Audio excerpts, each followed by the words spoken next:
welcome to the Exchange 2014.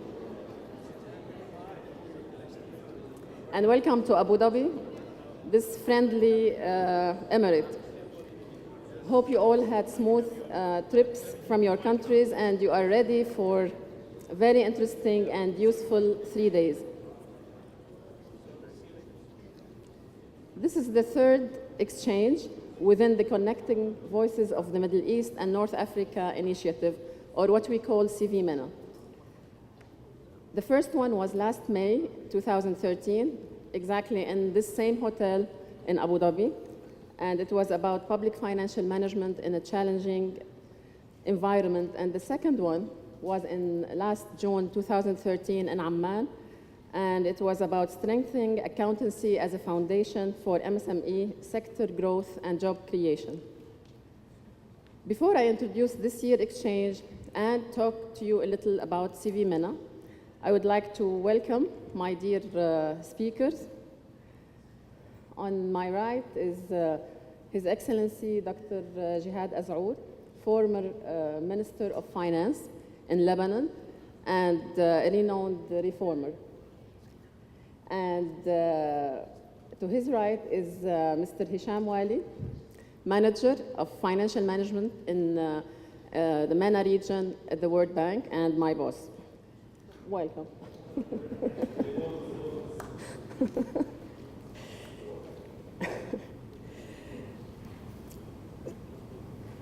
CV MENA. CV MENA is a regional initiative and partnership that promotes governance and improved financial management in both the public and private sectors. The ultimate aim is to support the demands of citizens throughout the Arab world for jobs, better governance, a voice in public affairs, and social and economic inclusion as reflected in the World Bank's MENA regional strategy. CV MENA seizes on the windows of opportunity currently available in the region. It supports capacity building in the area of financial management, facilitates the development of a professional community, as well as the sharing and transfer of knowledge both within countries and within the region as a whole. To achieve its objectives, CV MENA utilizes 4 mutually enforcing activity streams. Number 1, the Exchange Annual Conference, a major forum that provides a channel for dialogue, enabling countries to share experiences and good practices in financial management. Around 250 participants attended both previous exchanges, and around 250 are here today. The second is boot camps, or are boot camps. They gather decision makers and experts to address a particular country issue through focused and intensive discussion sessions that result in practical solutions documented in what we call solution papers. 8 boot camps were conducted in 2013 in Morocco, Egypt, Lebanon, and Yemen, and Jordan. More than 200 participants have contributed to the boot camps. So, third, solution labs that connect participants from across the MENA region through video conferences and web streaming technology to learn from global experts and share experiences on key issues of financial management. 2 solution labs were delivered in 2013. One is on international public sector accounting standards, and the second is on auditing standards in small medium practices, reaching an audience of almost 400 participants. Fourth, outreach through cvmena.org website, the CV MENA magazine, and Ma'rifa, which is knowledge in Arabic, an emerging community of practice that will serve as a forum for continuous dialogue and peer-to-peer and expert knowledge and exchange. Our opening session this morning is about financial management institutions.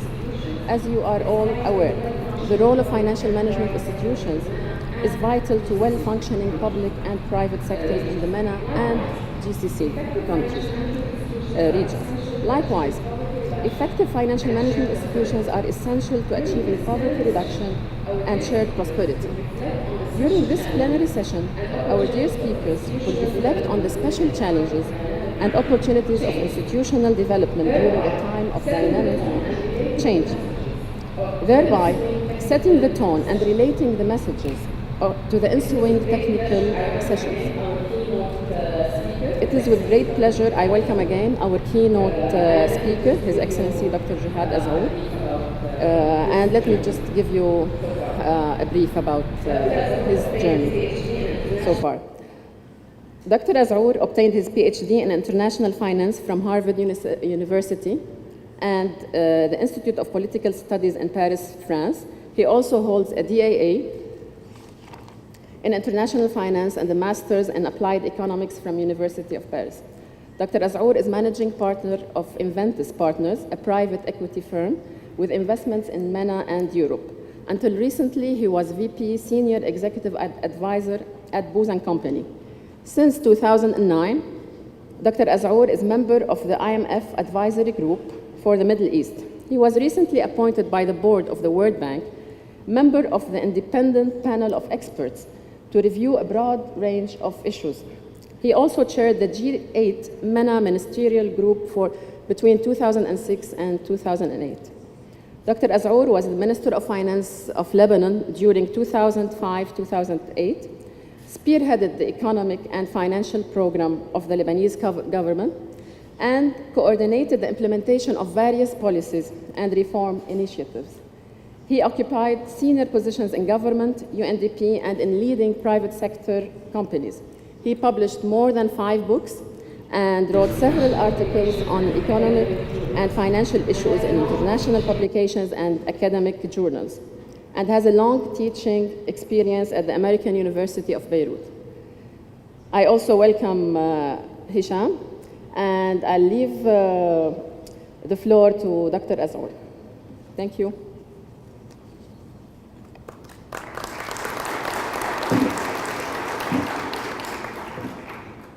صباح الخير.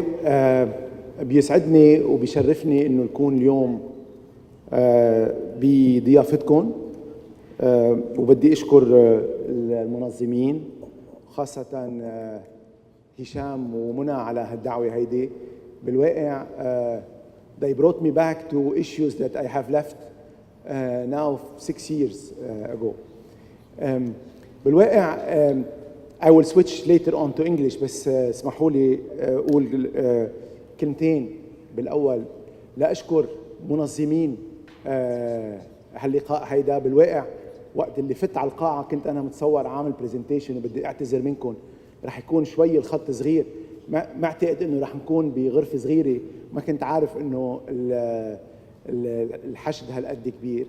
وما في شك انه نوعيه الاشخاص الموجودين اليوم وتنوعهم ان كان جغرافي او باي فانكشن اكيد مصدر غنى، وهاليومين 3 اللي رح تشتغلوا فيهم سوا رح يكون لهم دور اساسي بتفعيل اولا التواصل اللي هو شغله اساسيه، انما ايضا نقل الخبرات، لانه بالواقع ما في اهم من يعني النقاش ليصير في نقل خبرات وليصير في تعاون اكثر.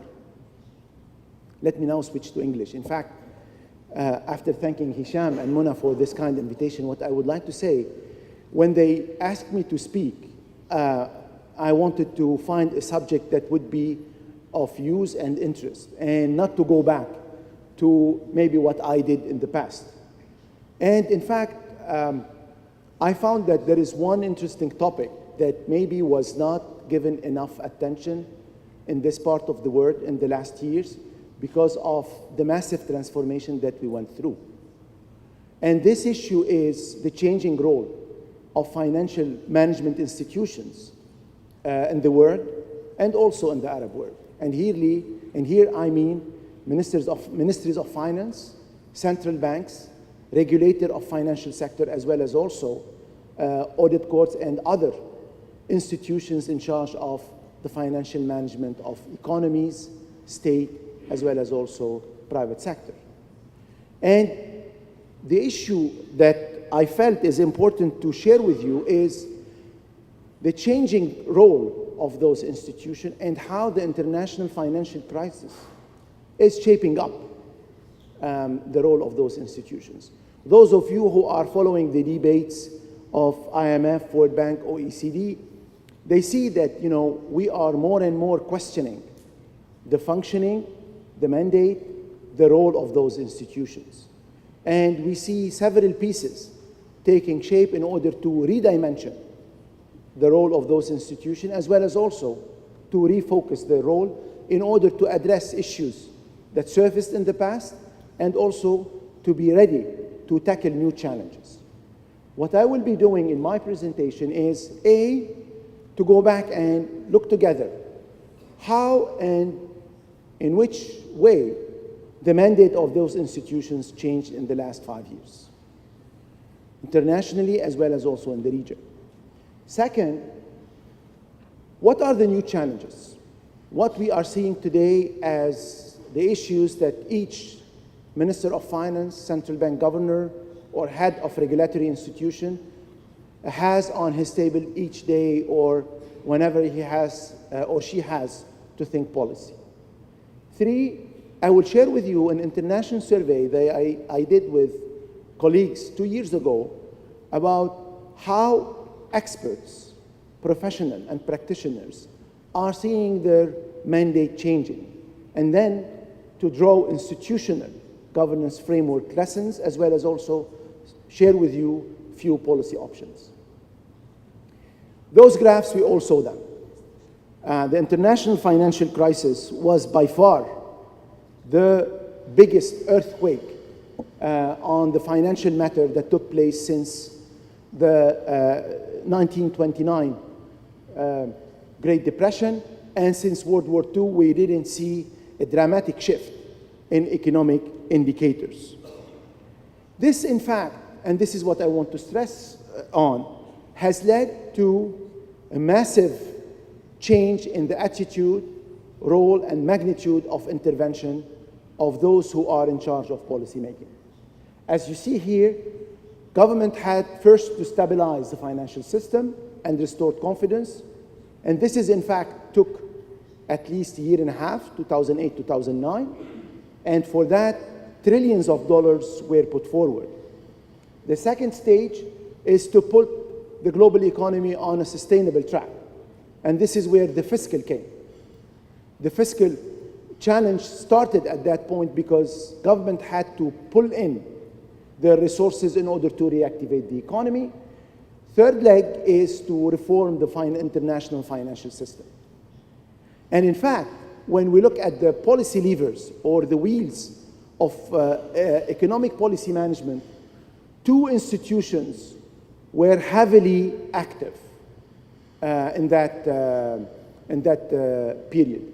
First one was fiscal authorities, and the second one was the monetary agencies. Well, many of us were surprised that in fact, in less than 6 months, the whole economic theory changed. We all knew that before 2008, we had certain golden rules. Central bank in charge of monetary policy, one objective, target inflation. Fiscal institutions have to be totally independent and no interaction or interference between fiscal and monetary agencies. And in less than 6 months, the whole picture changed.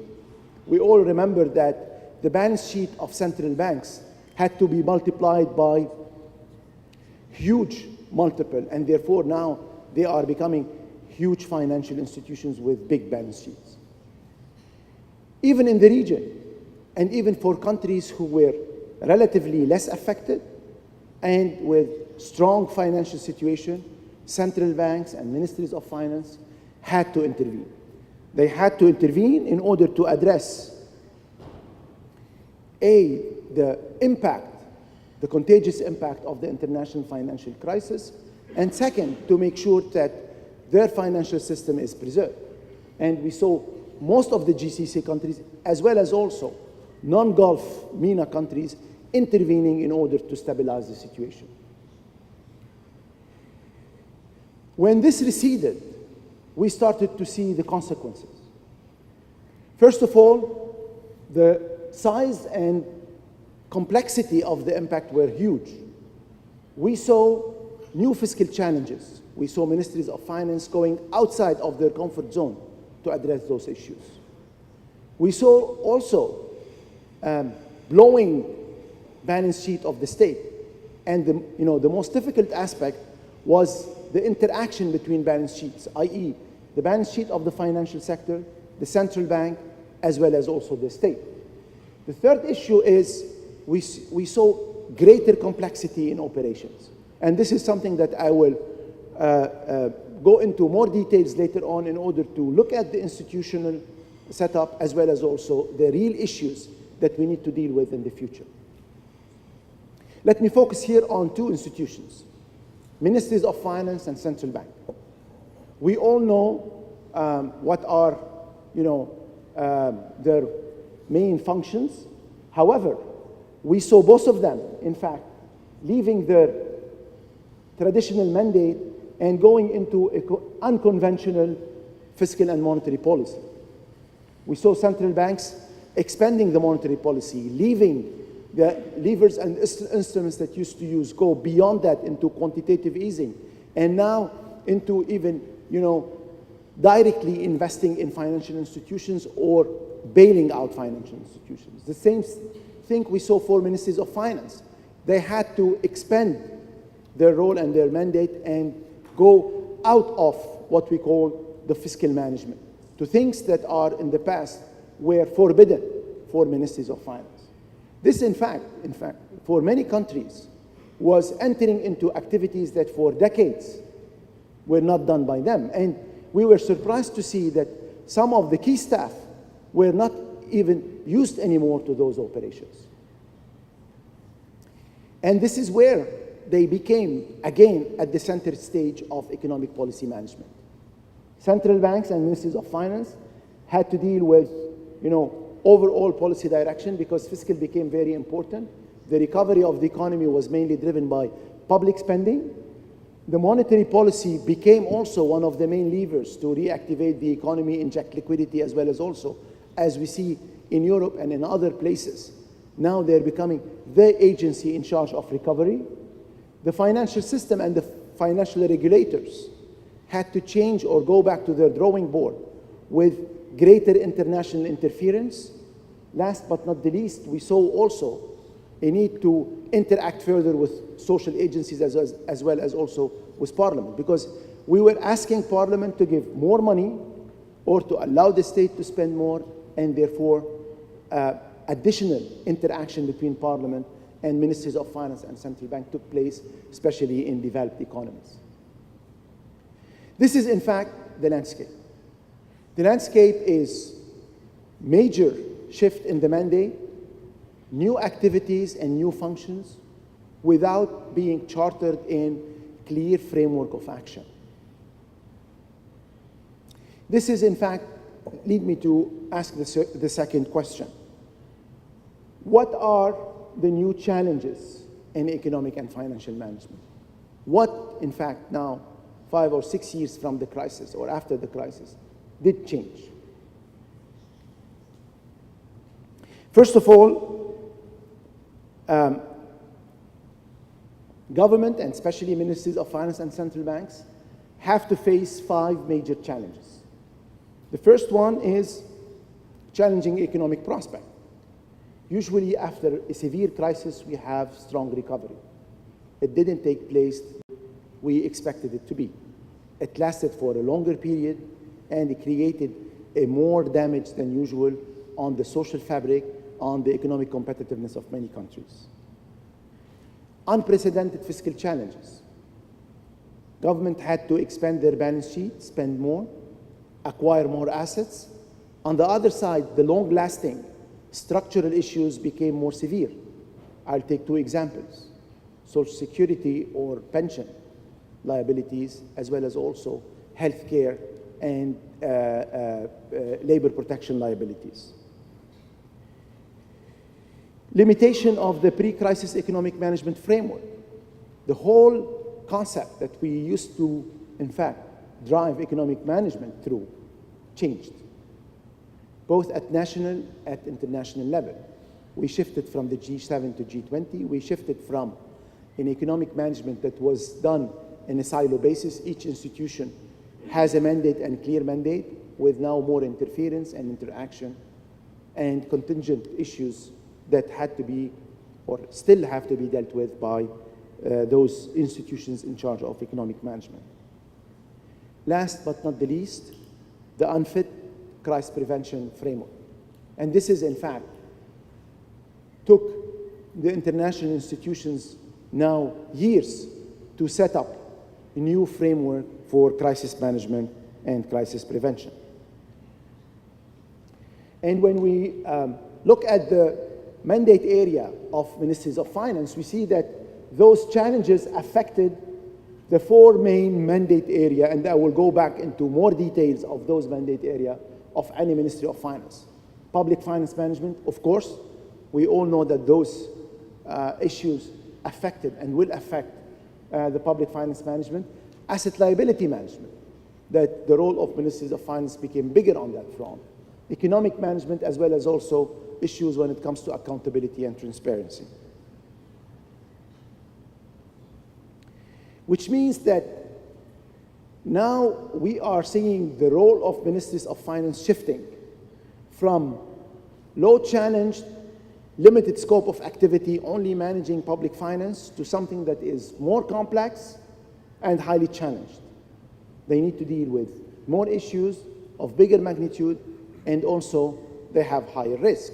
And we saw it with countries who went overboard, like some of the EU countries, and therefore they had to face severe fiscal adjustment because of that.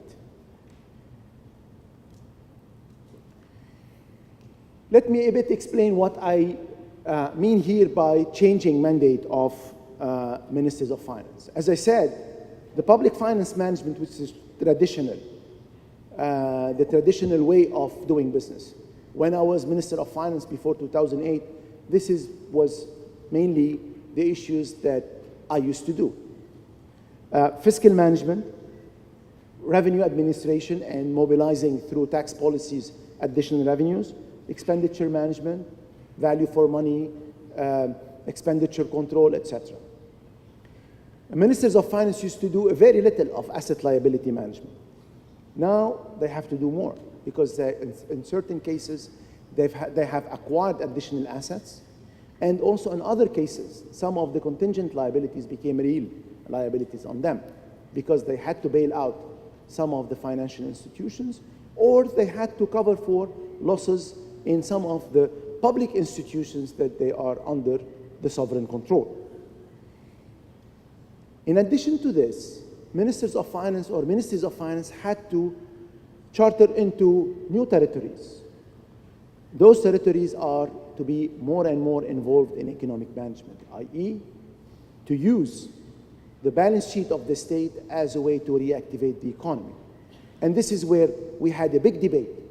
Should we increase entitlement or increase capital spending?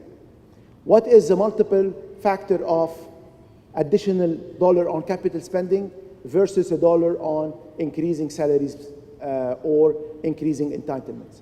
And in fact, this is when we discovered that even the economic theory was not yet fit to explain to us what are the multipliers of each type of spending, how to, in fact, phase out certain measures that we have introduced as emergency measures. And this is when, in fact, we started to discover that A, now ministers of finance and central banks have to be more involved in economic management, and B, we need to define a framework for that. Last but not the least, we are asking more and more ministries of finance and central banks to provide information in better quality, in more frequency, as well as also in a readable way, i.e. comparable internationally. And this is where the benchmarking is coming from the private sector, because in the private sector you have a better framework for comparability in terms of reporting and information management.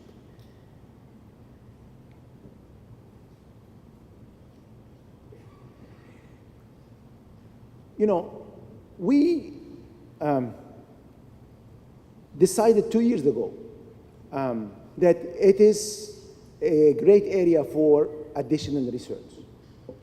And at the time, we saw that different institutions were focusing on certain pieces. Fiscal affairs at the IMF was focusing on the new fiscal reforms, how to increase expenditure productivity, how to deal with new tax policies, et cetera, et cetera. Other institutions focused on, what are the new contingent liability framework, how to address this. We saw that there is an opportunity here, and this opportunity is really to come back and, take wider view of what has changed and how this change is affecting the policy making. And we decided to run a survey, a global survey, where we, in fact, spoke to more than 200 executives, both in government, international organizations, scholars, experts, in order to understand what are the challenges that are currently taking shape, and what each institution has to address going forward. And this, in fact, survey led us to meet people from, as I said, the globe, and in fact to see that challenges are not similar, and in fact they are not even geographically correlated. Correlation is much more on the economic features than on anything else. And in order to understand better those challenges, we have decided to do this analysis along the four mandate area, as I mentioned earlier, and in fact trying to identify what are the policy issues, what are the reform area that are going to matter most in the years to come. And as I said, in fact, we were not able to do the analysis geographically, i.e. Europe alone, Latin America, Middle East, etc. We had to do a different segmentation. And this segmentation was, in fact, based on certain number of criteria that led us to identify 7 different groups.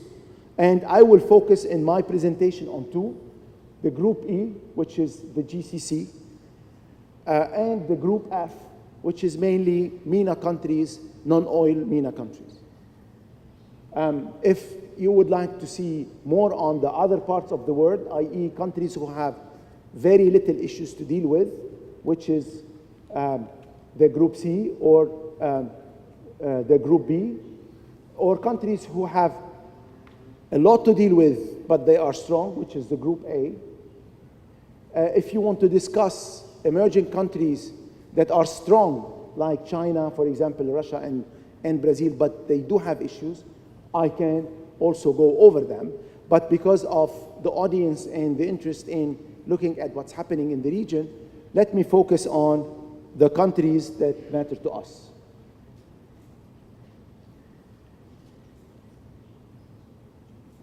First of all, let me focus on the GCC countries.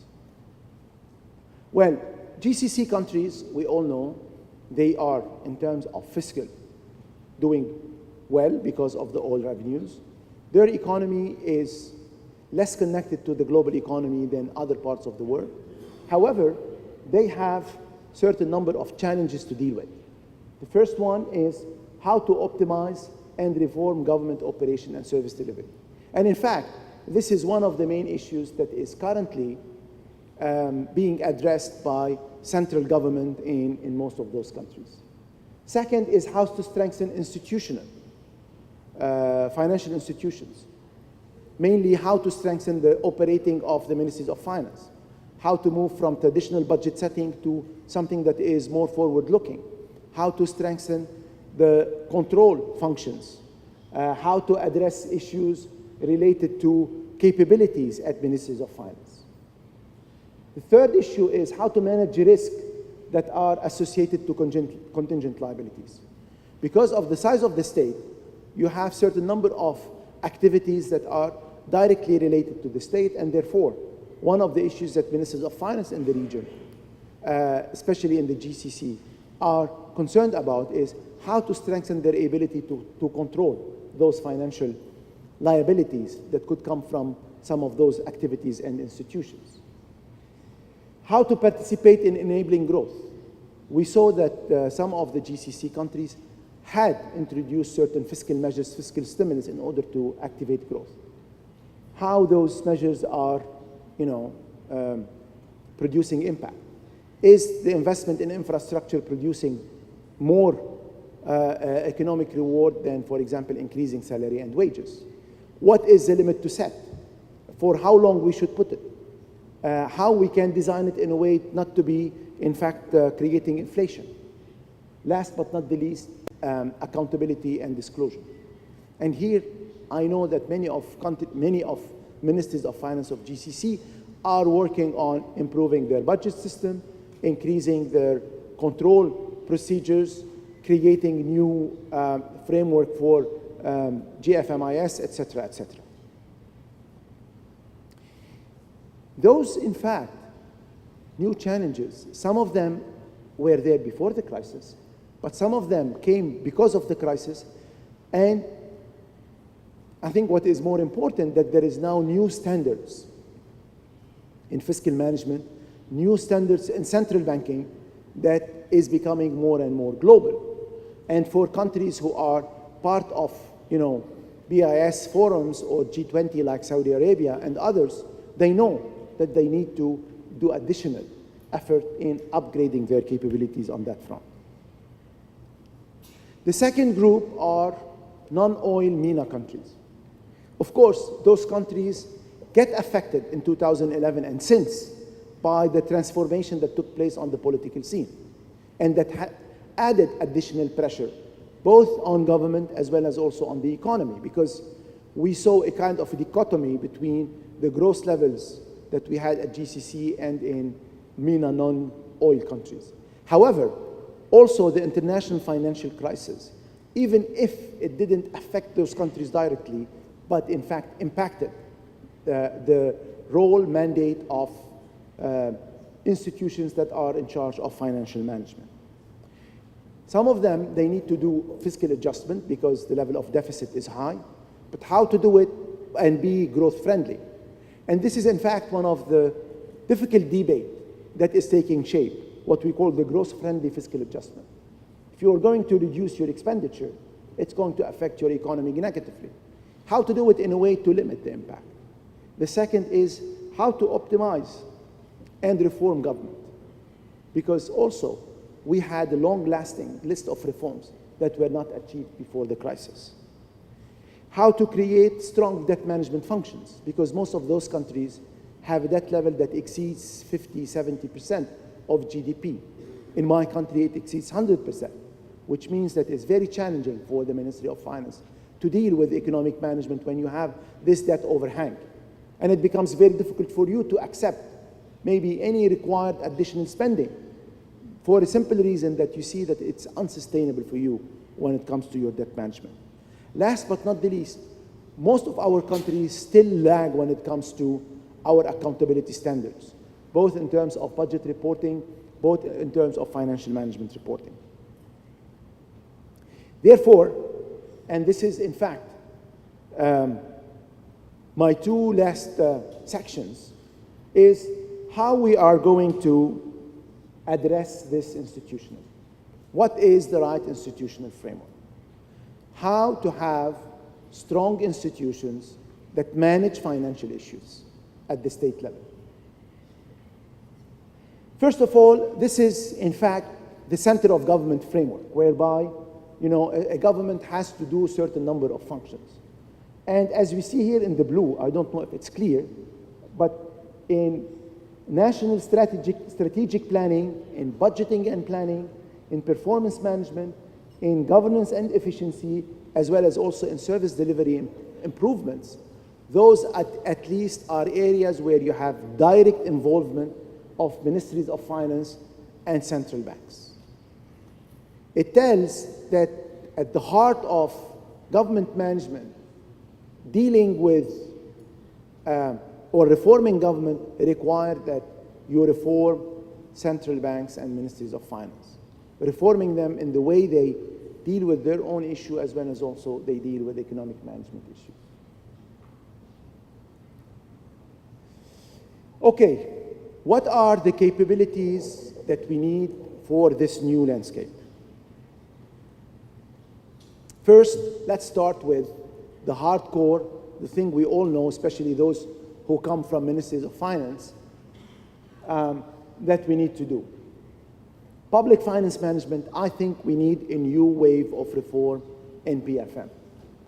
We have, all of us, especially those who are in MOFs, audit court, public accounting board, etc., talk about them, read about them, even set strategy for them. But I think we need to act and move fast. And it's not only about policy, but also about institutional reform. This is something that is critical. Without it, we cannot, in fact, do the rest. If we don't have a solid GFMIS, a government financial management system, we cannot understand what are our risks. We cannot move to a balance sheet approach. It's irrelevant to think about your assets and liabilities if you don't have the right backbone information system. And here, I think we all know them. I don't need to go into further detail, but I would encourage you to read the new thinking about, how to reform tax administration or tax management. And there are good ideas coming. The same also for expenditure, how to really move to a VFM approach, value for money approach. And therefore, the starting point is with the core original mandate of ministries of finance. Second is asset liability management. I think from an economic perspective, from financial stability, we need to start thinking about the state as an entity with a balance sheet. I know that the state has a perpetual, framework, different from any corporation, and therefore, revenues are perpetual, and the capacity, theoretically, for a state to increase revenues is always there by raising taxes. However, it's not in reality like this, and we need to have an idea about what is our balance sheet, how we manage it properly, how we optimize the utilization of assets, and how we maintain our liabilities within a control level by really understanding the risks attached to each of those liabilities. Three is the economic management. I think this is where we need all to focus our thoughts on. How to, in fact, change the regulation on the financial system. How to build more stable financial system. Not only banking system, but also a non-bank financial system. This is where, in fact, the big part of the expansion is going to be, because we still bank-dominated financial system, and this is where the risks are, or this is in a territory that is not yet chartered by many of our regulatory authorities. The macro-fiscal coordination, as I said, now you're not alone on your own territory. You have to coordinate with others. You have to coordinate further with the central bank. We have to coordinate also with other agencies that would affect the fiscal and economic management. Growth enablers. More and more we are asked, or government are asked, to be driving growth. Now many government are asked to support SMEs, provide additional financial support to entrepreneurs, etc., etc. All those measures would require to be A, in fact, well studied, and B, to look at them from a dynamic perspective and to see to which extent what we are inputting is really creating or enabling growth.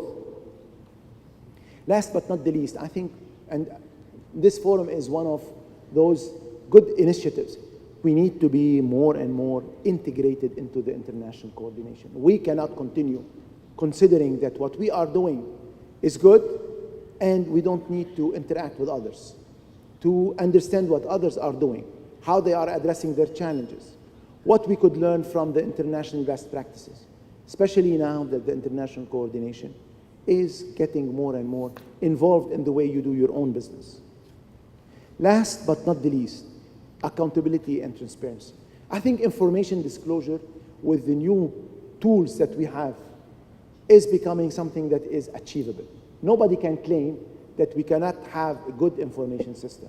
And here I believe we should be, we should think of a revolution, that many of us are suffering from weak public services. Most of us are digitally connected through devices as well as also mobile phones, etc. We can do a leapfrog in automating, digitizing most of our services that will help us increase efficiency, productivity in the public sector, improve the relationship between the state and the citizen. And one of those functions is by providing information to all using the modern tool. Second is we need to strengthen our internal audit functions. And here it's not the internal audit of the Ministry of Finance. It's the internal audit of all the functions and move from pure accounting audit to something that is meaningful and using the best practices today. Use audit not only to see if the transaction is properly done, but if the money is well spent for the right purpose and serving the objective that we have set.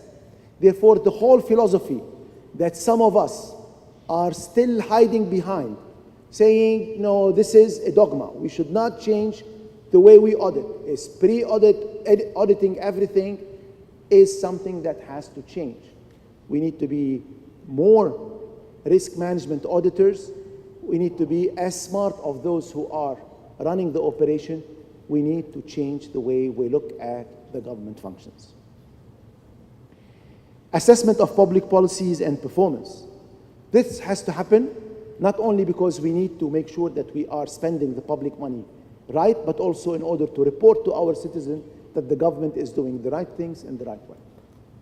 Those are examples, and it's not an exhaustive list of things that today we are faced with, and also the good news that today many are thinking of reforming those.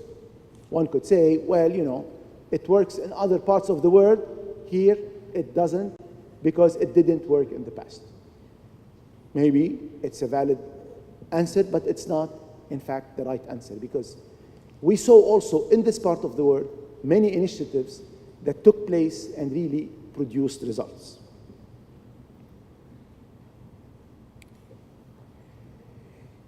What is the way, in fact, to manage this? What are the institutional options? And those things that I have added specifically for our meeting today, because I was asked to speak a bit about the institutional framework.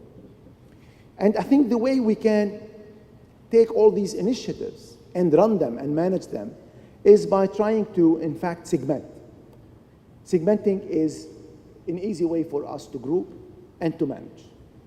And here, in fact, the way I propose that to segment it is to use a framework of 4 different levels.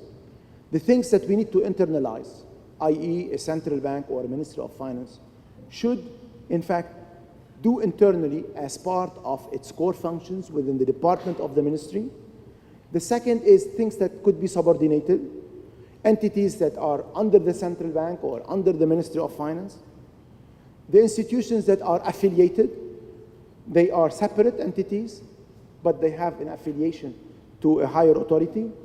Independent entities that need to be independent, but are executive agencies or executive authorities.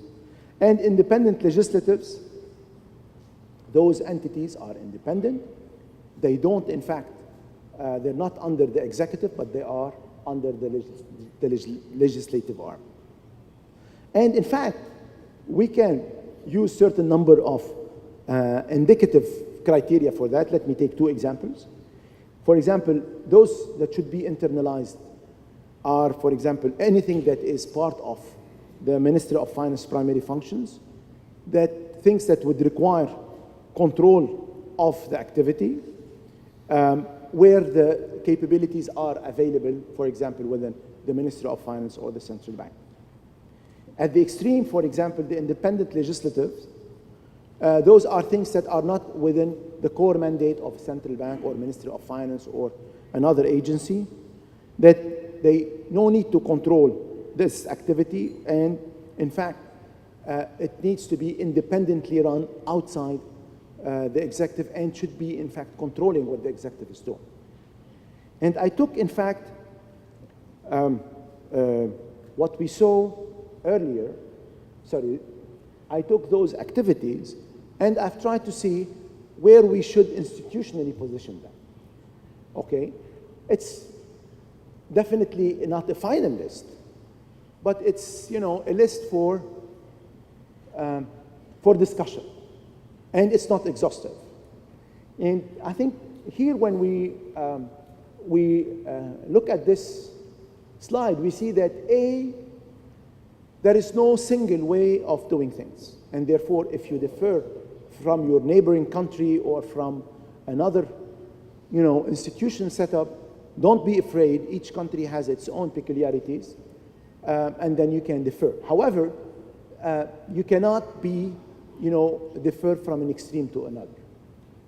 The second takeaway is definitely more we move into accountability issues, more we need to grant those functions with greater independence.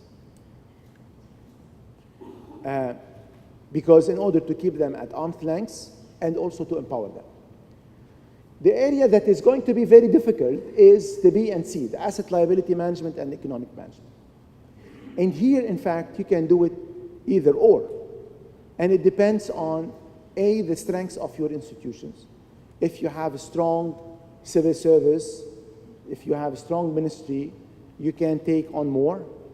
If your legislative framework would allow you to be open to creating new institutions, you can venture and create some independent institutions, affiliated but independent.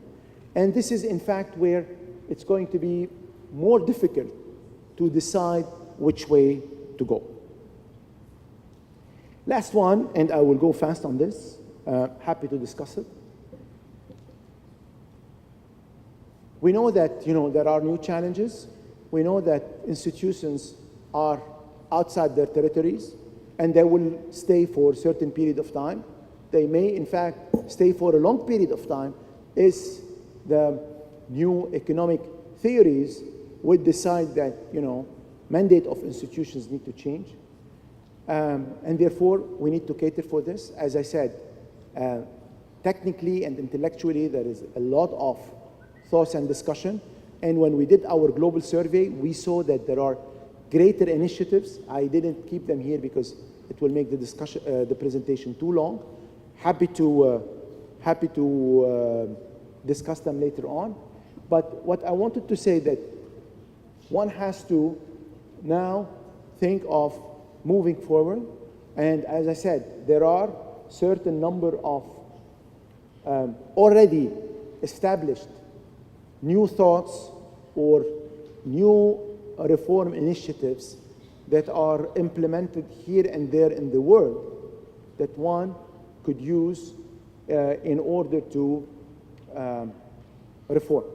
And here, in fact, I took, based on the framework I used, first of all, on the public finance management, there are several initiatives that were tested and I think could be considered as good or best practices on fiscal adjustment, structural fiscal reforms, reforming government operations, as well as also strengthening financial institutional setup in ministries of finance and fiscal management.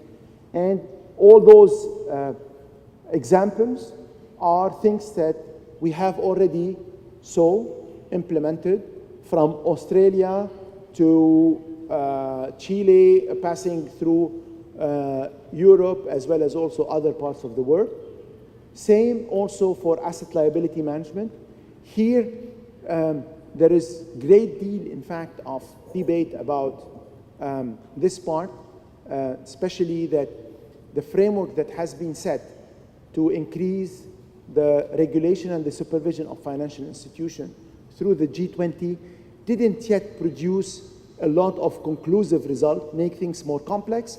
However, we have a lot of new ideas. I listed some of them. We can discuss them. Same for economic management. Here, in fact, the issue is different from a country to another, from the level of development that we are in, as well as also the original situation. In countries where you have the leeway to expand in terms of economic management, we saw a lot of programs and activities taking place. In other countries, it was very limited because their fiscal space is very limited. And one of the issues I think that we need to think of is how in this part of the world we can and we should increase our fiscal space. And increasing our fiscal space is to address some issues like subsidy reforms, like some of the financing of public sector operations. Last but not the least, on the accountability and transparency front, also here we saw a lot of things, and I see here a lot of potential because the cost of developing a new system is becoming very cost effective, and technology is providing us with a lot of ways and means to do it.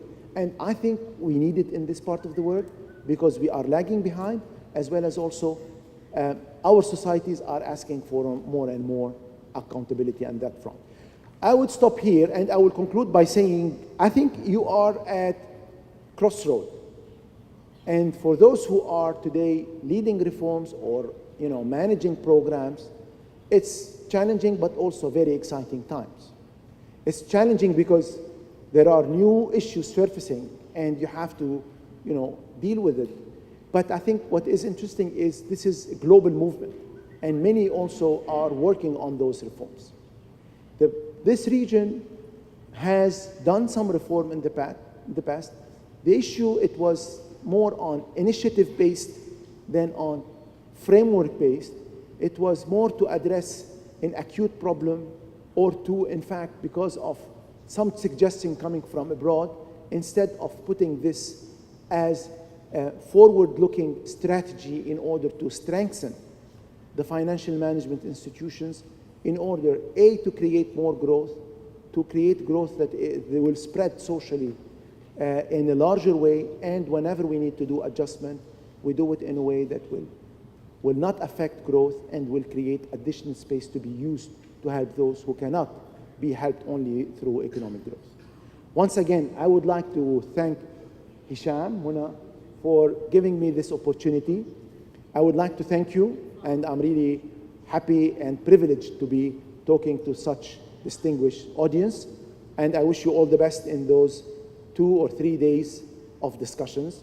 I wish I can stay with you. Thank you very much.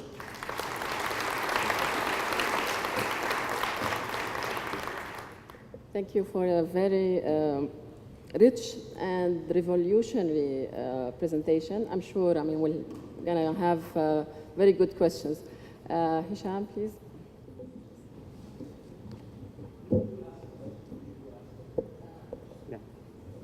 Yeah, definitely. We'll make sure that you have time for questions. I'm sure there are a lot of questions after this presentation, so we'll make sure about that. Well, good morning, everyone, and thank you for joining us in the exchange. As Mona mentioned, this is our 3rd exchange. The first one was a year and a half ago in Abu Dhabi as well, so we're coming back again. And I think after this amazing presentation, it will be very tough for me to try to present, but I will do my best. So really the topic of the conversation today is strengthening financial management institutions and the impact on strengthening Middle East and North Africa region. So it is strengthening financial management institutions.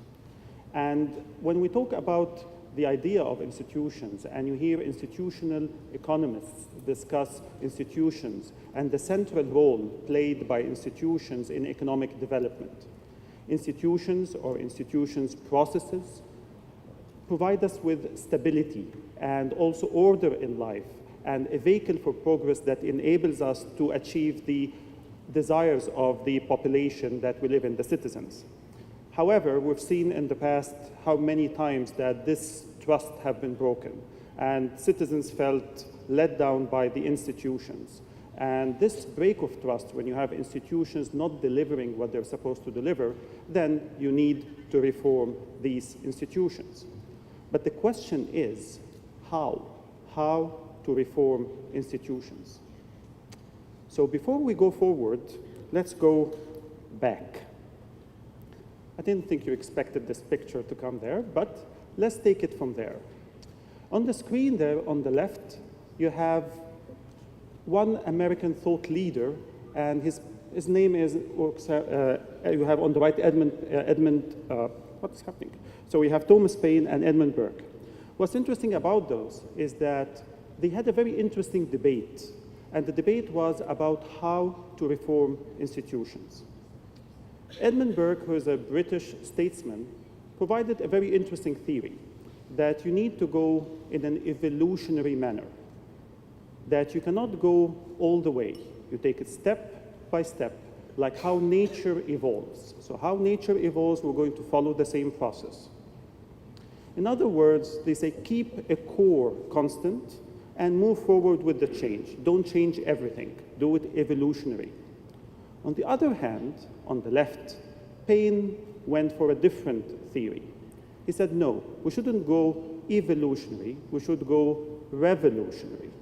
And you need to completely demolish existing institutions and go forward in order to get rid of the burden of the past. They were discussing this as part of the French Revolution as lessons for the American Revolution and this conversation. And this theory of evolution versus revolution is very interesting. And you may think it's a little bit dated, but tomorrow, for example, we have a session on public financial management reform. And when you're going to have the session about the PFM reform, you will hear ideas about do we go big bang and do big reforms, or we do instead more of an incremental approach to reform. So this is where you start thinking about how we start changing institutions and going forward. Okay, it's working now. My presentation actually is more of what I call it snapshots. I'm going to give different snapshots from different realities in the bank, the World Bank, in MENA, what's happening in Middle East and North Africa, and what's happening in the area of financial management. At the end, I hope these different snapshots will provide us with a picture that is meaningful. So, in the bank, last year, we had our own strategy. The bank developed its own new strategy, and it focuses on two new goals. The first goal in the bank is to end extreme poverty. The second goal is to boost shared prosperity. So those are our two goals for the bank. End extreme poverty, boost shared prosperity. What do they mean? And what do we mean by poverty and extreme poverty? So let's take the first one. End extreme poverty. The description is simple. We want people living under $1.25 a day to go down to 3% by 2030. In other words, we have 16 years to work on bringing down the number of people living with $1.25 a day to 3%. So this is one goal for us. The second goal, which is boost shared prosperity, we want to start looking at the 40% bottom of the population. We want to make sure that foster income growth for the bottom 40% of the population globally. The concept of shared prosperity is quite wide. It involves men, women, young, adult. So it's quite wide. And how to measure it, we went for the simplest way, which is really to look at per capita income in growth in it, and we say one proxy for it, for example, is the level of consumption of the 40%. Interesting. So we had two goals, $1.25 for the 3% by 2030 and the bottom 40% increase. But what about MENA? What about Middle East and North Africa? What's the reality? MENA is quite different. When you look at MENA, you will find Middle East and North Africa and Europe and Central Asia already met this target. As of today, the percentage of people living in MENA under $1.25 is 2.5%. So this goal of meeting 3% by 2030 is already met. In Middle East and North Africa, this is done. It's less than 3% people living under $1.25. Good news. However, the devil is in the details. Let's go to the next slide. What if we take the $1.25 and make it $2.50? So the measurement becomes $2.50. And we start thinking, those people living under $2.50, and the reality changes completely. You will discover that around 24% of MENA is actually living under $2.50. What if we play a different game and say, make it $4? And $4, when you put it in context, $4 a day, we're talking about $120 a month. Raise it to $4, and you will discover something interesting. 53% of the population living under $4 a day. Make it $5, 73% of the population living under $5 a day. And you have differences between countries. The blue bar is reflecting the $2.5, and the red ones are reflecting the $4. And you go, for example, you may think Yemen, for example, will have 85% of its population living under $4 a day. And also, the same issues sometimes are facing what we consider middle-income countries such as Morocco and Egypt. Then we go for the second one, boosting shared prosperity. When you look at the 6 regions and you look at the growth when it comes to the bottom 40%, MENA is actually the lowest in terms of growth. We grow by 2.2%, and after that you have Africa. So we're growing very slowly. MENA context. So we talked about the goals, and we saw that the $1.25 is not really relevant, and then we are adjusting our approach to fit the MENA context. We have political transitions in the region. So we have new constitutions, we have revised constitutions, we have revolutions, counter-revolutions, and we have parliamentary elections, we have presidential elections, we have new media, we have new civil service organizations. All of this is happening in the region, so it's changing as we speak. The other thing is, let's look at the public debt in the region. When you look at the public debt in the region, it's very interesting.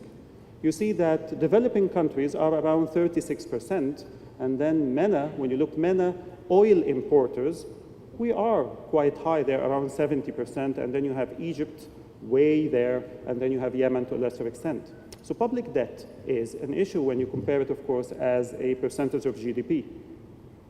Unemployment, significant issue in the region as a whole, but also in specific countries and specific sectors. When you look at youth, we consider youth those that are less than 25 years old. So if you're 25 years old and less, you're considered youth. According to this, the Middle East has almost 30% of the youth do not work. And in North Africa, almost 25% do not work. So unemployment is a serious issue. A cynical would say, so if they do not work, what will they do? Let's look at social media use.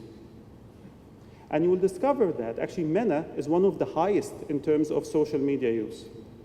And we increased from 2008, where there was only 17% internet access, to 40% internet access in 2012. And when you look at the various countries, we have an average of 3.2 hours every day spent on social media. On the good news part, I would say this is excellent. Citizens are getting more engaged, more informed, and they know what's happening in the world and what's happening in their own country. So this is a good thing that we can build on when we start thinking about citizens' engagement. Based on these areas that we covered, which is the part about the World Bank goals, the poverty and the boosting shared prosperity, and we discussed about the issues that we have, those snapshots that were presented in MENA, whether it's unemployment, whether it's public debt, etc. we started developing a strategy for the region as a whole. And the strategy really looks at economic growth, how to have an economic growth that includes women, youth, and young people, and of course the poor. And this is done through building institutions and enhancing the governance. The strategy consists of 4 pillars. And in the heart, you will find our 2 goals. The 4 pillars, the first one is governance. This is one pillar of the MENA strategy. We want states, countries that are responsive to their people. The second pillar we have there is ensuring economic and social inclusion. The third, create jobs, or as my vice president will say, jobs, jobs, jobs, because this is what's so important for the region, creating jobs. The fourth one is accelerate sustainable growth. You want short-term, long-term policies that ensure that we get these policies growth happening. Governance and institutions matter.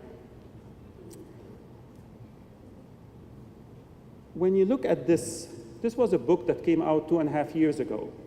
It's called Why Nations Fail. And the authors came with a very clear answer. Nations fail because of bad institutions. This was their answer.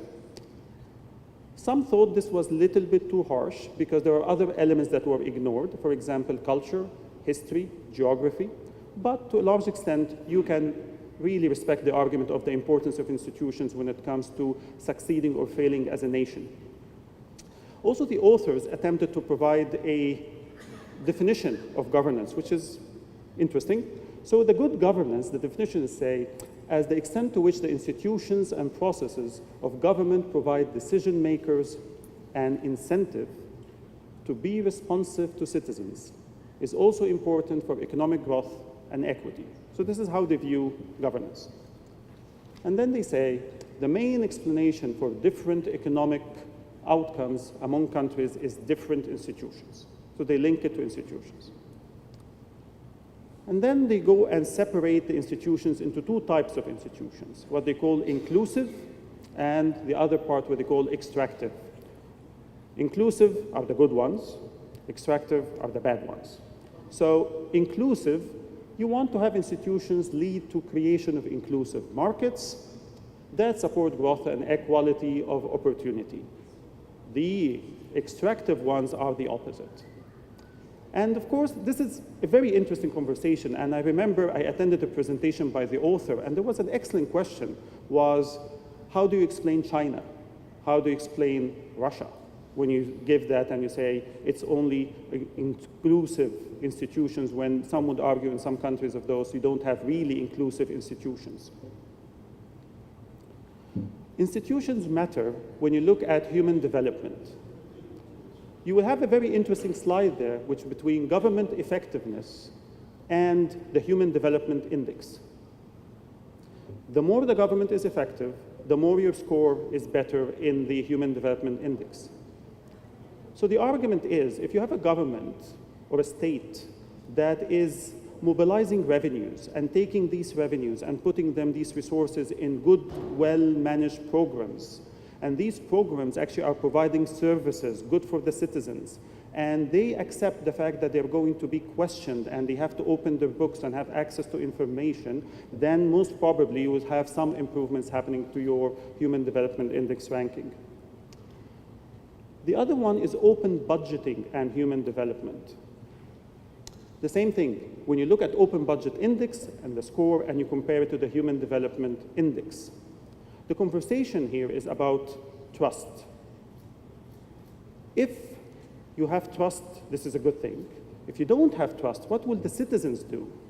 The middle class will simply opt out. The middle class will say, I don't like your health system, I'm going to go for my own private health system. I don't like your education system, I'm going for my own parallel education system. The problem when the middle class does that is that the middle class are usually the party that puts pressure on the government to reform and do things right. So if you have this social contract split and the middle class leaving, you will have problems in terms of delivery, in terms of providing decent services for your people. In MENA, some sobering charts. And of course, bear in mind, when you look at all these indicators, etc., they are all based sometimes on perception, so that you don't have to put things in context as well. When you look at MENA and voice and accountability, voice and accountability, what it means that you have freedom of speech, you have freedom of association, you have freedom of media, and you can elect or de-elect a president or parliament. When you look at that, you see that MENA comes at number 6 in the 6 regions. Then we go to another one, political stability and rule of law. When you look at political stability and violence, you will notice that MENA is in the bottom 3. When you look at rule of law, MENA again is in the bottom 3. And then look at corruption perception index. And look at the split there. There are around 4 or 5 groups in this group. You have the GCC countries doing much better. For example, Abu Dhabi comes as the best country that we have in terms of the ranking. So you have those 6 countries doing much better. And then you have the other countries which are facing conflict and facing a lot of uncertainty at the bottom. For example, you have Libya, you have Iraq, you have Syria, and you have Yemen. And then in between, it varies. The importance of these indicators is that there is this link, you say, between how you measure governance and the quality of your institutions. So there is this link. And then the last one we have is access to information, and you can see the huge gap in MENA when it comes to access to information. So based on that, what are we doing? The bank is working with its clients. We're working with the different clients in MENA, countries in MENA, to engage and try to reform what we're doing. So a couple of areas we're working on. The first one is build credible state and institutions. So when we talk about this, we're focusing about clarifying core government functions. What is the function of government, for example, when it comes to the provision of health, of education? What also the role of a government with a regulatory role in the financial sector? So we're looking at these things. We're looking at state building activities. We have colleagues working very closely with our partners in Libya and Yemen to help them in the area of building institutions after some of the harsh times they went through. State-owned enterprises and the whole area of corporate governance and state-owned enterprises, we're working with that. Corporate financial reporting is an area that we're focusing on. We're focusing on the area, for example, of the regulatory and legal framework. We're focusing on the area of capacity and education. We're focusing on area of enforcement. And then strengthen government accountability. This is a second pillar of our engagement. Changing excessive centralization of the state. We're starting to push further and more because now there are more windows of opportunity to engage in areas such as decentralization and deconcentration. So we're engaging with our clients in this area. Improving access to and quality of public services. Example, an area we're working on significantly now is e-procurement together with the e-government agenda. Public financial management, and we had the first presentation that, of course, provided the whole context for that. Institutions of accountability, we're working with supreme audit institutions in a number of countries. I think all MENA countries were engaged in, we're working with the supreme audit institutions there, one way or the other. In addition to, of course, procurement tender boards, etc. Procurement reforms, we have huge successes, for example, in Morocco in engaging in reforming procurement and fight against fraud and corruption, and this includes working, for example, complaint system mechanism, etc. Open government reforms, the whole area of citizen engagement is priority to MENA. Actually, our policy in MENA that no bank operation in MENA moves forward without citizen engagement assessment and elements in the design of the operation. Open government partnership and justice reforms. Knowledge management, this is one of the most important areas, especially for a region like MENA. We're focusing on building a network of procurement practitioners. Actually, our colleagues in procurement are in the Sharjah today, here in the United Arab Emirates, working with our procurement clients from all over the region on procurement reform strategy. We have a community of practice where we share ideas. It's called Ma'arifa. And of course, we have connecting voices where we are today. So I would like to thank you for attending and looking forward for the discussion.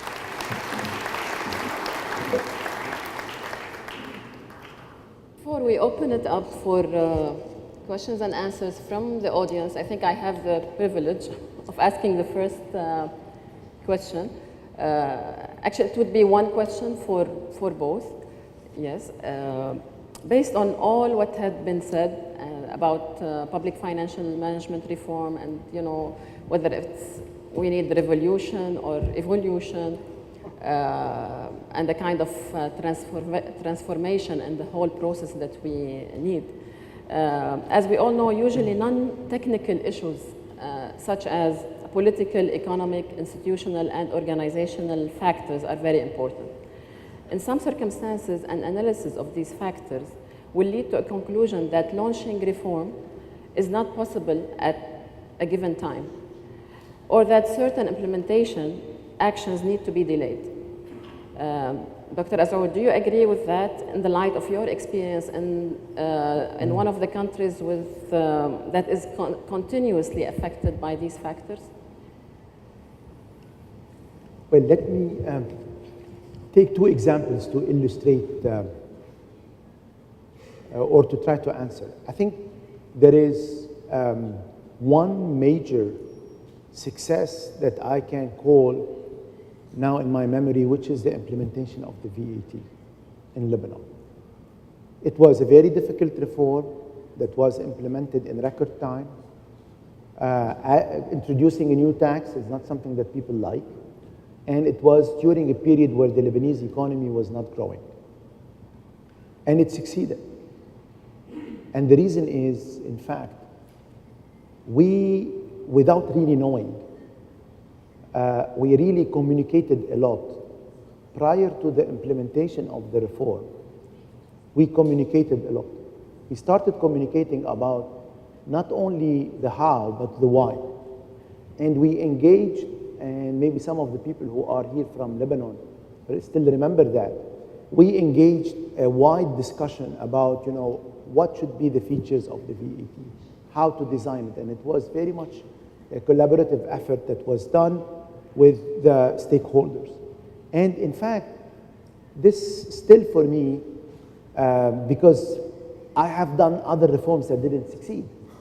And one of the key factors that you need to engage, take the time and the risk. We tend to spend a lot of time on designing, and when it is time to convince people, we spend little time. We believe that this is something that goes without saying. People should be, adhering to it. Therefore, I think despite the difficulties that on our national level each country is going through, if you want to do sustainable reforms, you need to spend a lot of time for that. The second thing is your reform has to be institutionally credible, i.e. your institution need to be, in fact, fit for that, i.e. if you introduce a new reform whereby your processes, your staff, your people, your culture is not yet to the level, people will get disappointed, and all the goodwill that you were able to gather in the beginning will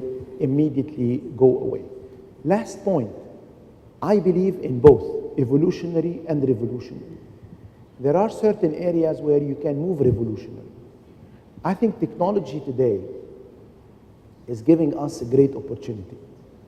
People who were able to shift from, the dial-in phone to those mobile devices, Androids or iPads or iPhones, who are able to drive and work on their iPhones at the same time, I think are able to do some of the public services through this technology. And therefore, I think we can revolutionize most of our services, especially citizens-related services, by using mobile technology. Not only to transaction and to pay, but also to get information and also to create a direct contact between state and citizen. And here, I think you are, and the audience here has to think about that. And I think here you can ambition revolutions. And this revolution will do a lot of good for most of our countries. Where you need to do evolutionary is on aspects that are, in fact, change in the long-lasting policies. And I will take two examples. One of them is subsidy reform. We all know that is needed, but we cannot do it as a big bang. It has to go evolutionary. It has to cater for those who will suffer from it. It has to be part of a new social management model.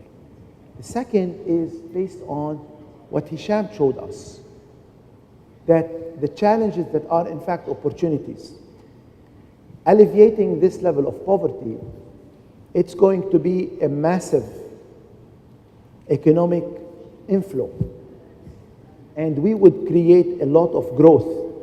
And our economies will benefit a lot if we put the social policy as an economic policy, not as a way to mitigate economic policies.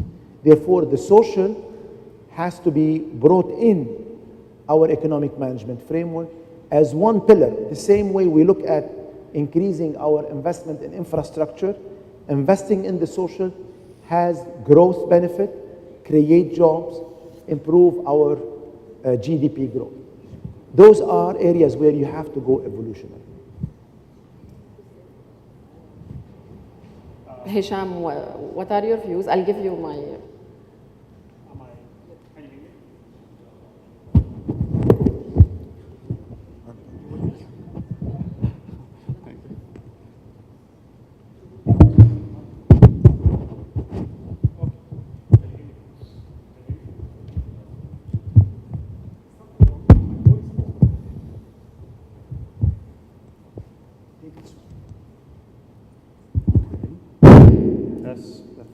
Thank you. Actually, I will just complement what Professor Azor mentioned. And one of the things that I find interesting about MENA is there was this research conducted, and they looked at triggers of reform, institutional reform. And what was interesting about this research came with 4 triggers. One of them is the whole idea of political transition, that countries that are going through political transition and moving from autocracy to more of an open society, and you have competition and you have opposition and you have this political openness, tend to achieve more in the area of institutional reform. And for example, they gave the example of South Africa, how after the apartheid and the movement from that and the ANC coming, and how you see the institutional reform taking place. And you just put it on the side, political transition. And MENA, we have a lot of political transition taking place. So this is just one trigger. The second trigger that they had is the point about economic and fiscal crisis. If you have an economic and fiscal crisis, it creates the pressure needed in order to focus on reform, institutional reform. And they give example of, let's say, Brazil, for example, in the 90s, when you have the subnationals governments and they had these huge fiscal issues and they had to reform because of the mess that they were in. Or, for example, if you have a huge Asian crisis and South Korea have to deal with certain issues because of the financial crisis. So you have the incentive to go there. And then let's look at MENA. And you discover that, yes, we do also have fiscal and economic crisis. So this is also available. The third point that they found as a trigger for reform is the whole area of corruption. That when you have highly advertised corruption cases, this leads to people thinking, okay, we need to get our act together because corruption is so high, then we need to clean house.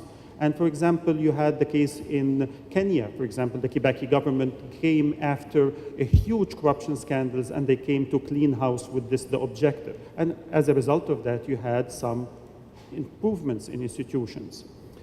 The fourth trigger, which is, I always approach with handle with care, and it's not necessarily one of the triggers that I would consider, especially in a region like MENA, which is the external pressure. They say if you have external pressure on you to reform, then you start reforming. And for example, you take the example of South Korea, when you had the IMF go there after the financial crisis and trying to fix issues.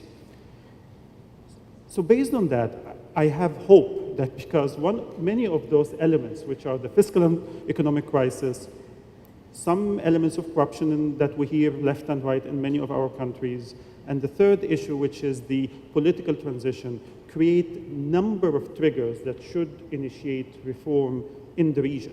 So based on this twisted logic, I have hope and optimistic about how we can really reform in the region. شكرا. عندي فقط اقتراح بحكم أن الموضوع يتكلم عن دول الشرق الأوسط والدول العربية. أتمنى أن يكون باللغة العربية على الأقل، حتى معظم الأخوة واضعين ترجمة والترجمة ليست بذاك الجودة. الشيء الثاني even I will speak in English because it looks like everybody wants to speak in English. I got two comments for His Excellency Jihad. He did not speak about the importance of the standards, accounting standards, IFRS or IBSAS, which is, I think, what we need in any reforms, to have good standards to be followed, good people to implement these standards, and good auditors to make sure those people are implementing the standards very well, and oversight group or boards to make sure those people are doing their job as supposed. I would like also to speak about the role of IFAC, which is very important. And the problem is not the resources. Our problem is the management. The problem is the management, the lack of the good people to implement the standards. Everywhere there is a lot of standards, but we are lacking of good people to implement the standard. Thank you very much. Yes, talking about the role of ministries of finance and CBs in energizing and activating the economies after crises, don't you think that this would include a higher risk, because the role of governance is the main role, and deviation from this is going to include, as we are talking about corruption in the MENA region, that who's going to control this? Who's going to audit this if this have been implemented in a bad way? This could lead to a collapse of the whole economy. So I think this should be calculated and monitored by a higher institute in order to reduce this risk on the countries of the MENA. Thank you. One more will get. This is Osama Al-Azzam from Jordan.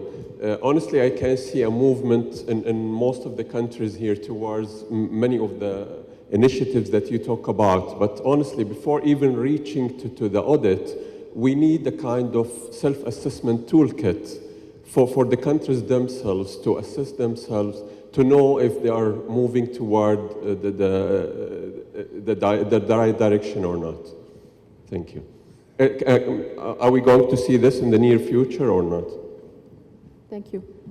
رح جاوب السؤال اللي سألته. السؤال الأول حكيت عنه أنا جزئياً بموضوع الاكونتابيلتي اند ترانسبيرنسي.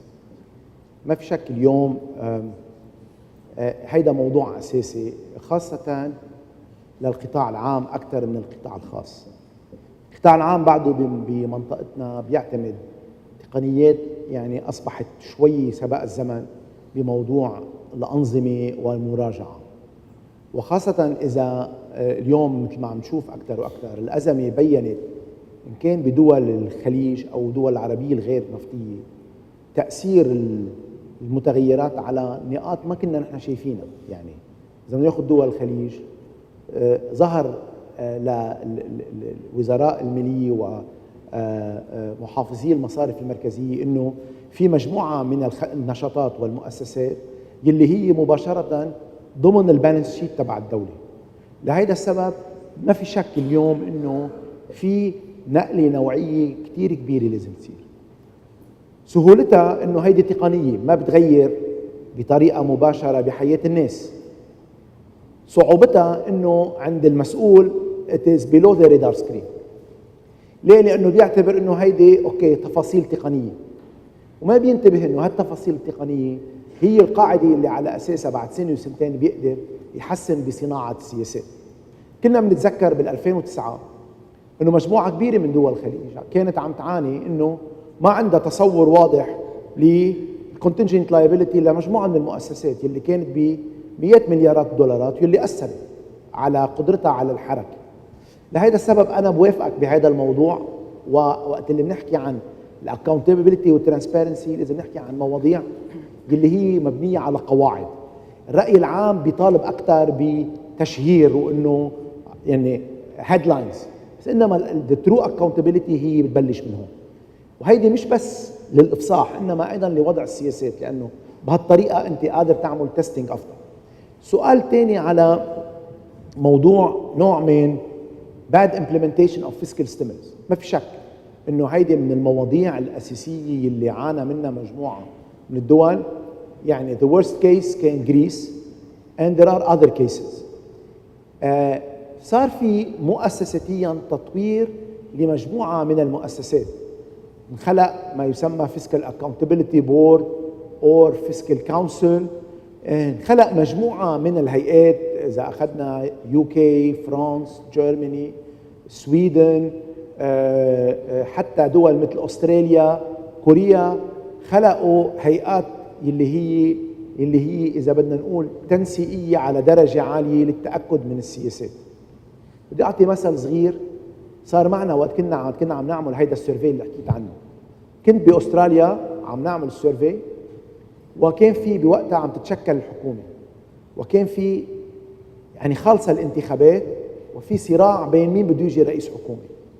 باحدى الاجتماعات مع الهيد اوف تريجري اللي هو اعلى مسؤول مالي باستراليا، عم يقول انه ذا ديبيت از مين رح ينزل اسرع البادجت ديفيسيت وقد ايه رح ينزل الديت، والخلاف مين رح يكون اسرع، واللي رح يكون اسرع واثنين عم يقول كثير they are accelerating the adjustment. بقى سالته انا شو الليفل اوف ديفيسيت اللي عندكم؟ قال 2%.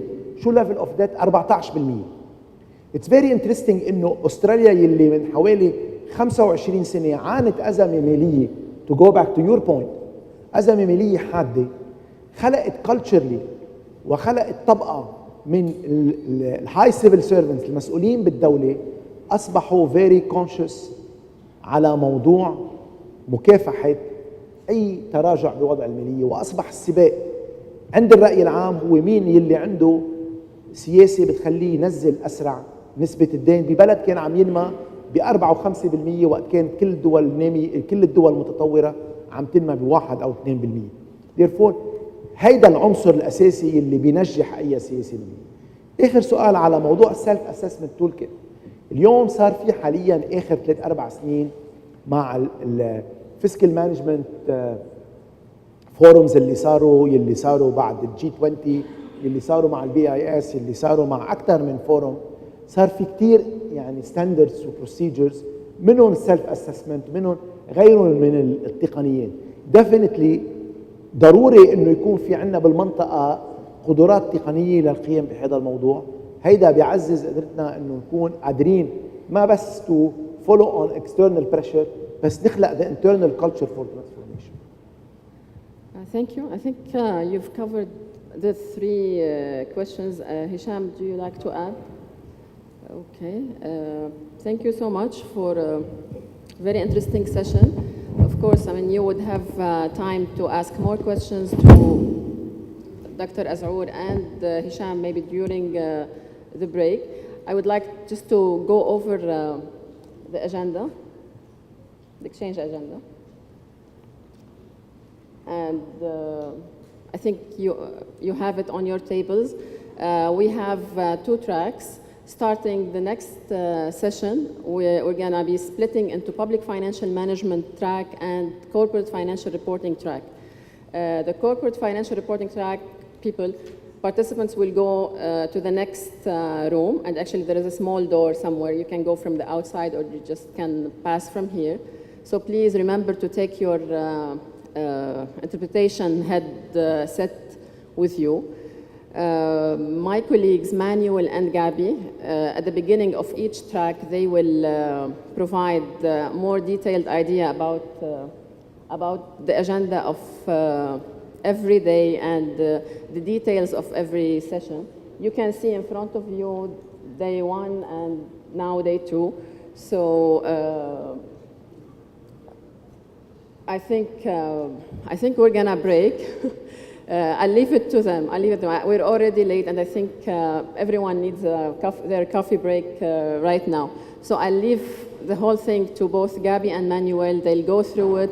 So thanks a lot. But before we move, once again, please remember to take the headsets. And for the coffee break, let me just confirm what time all should be back with my boss.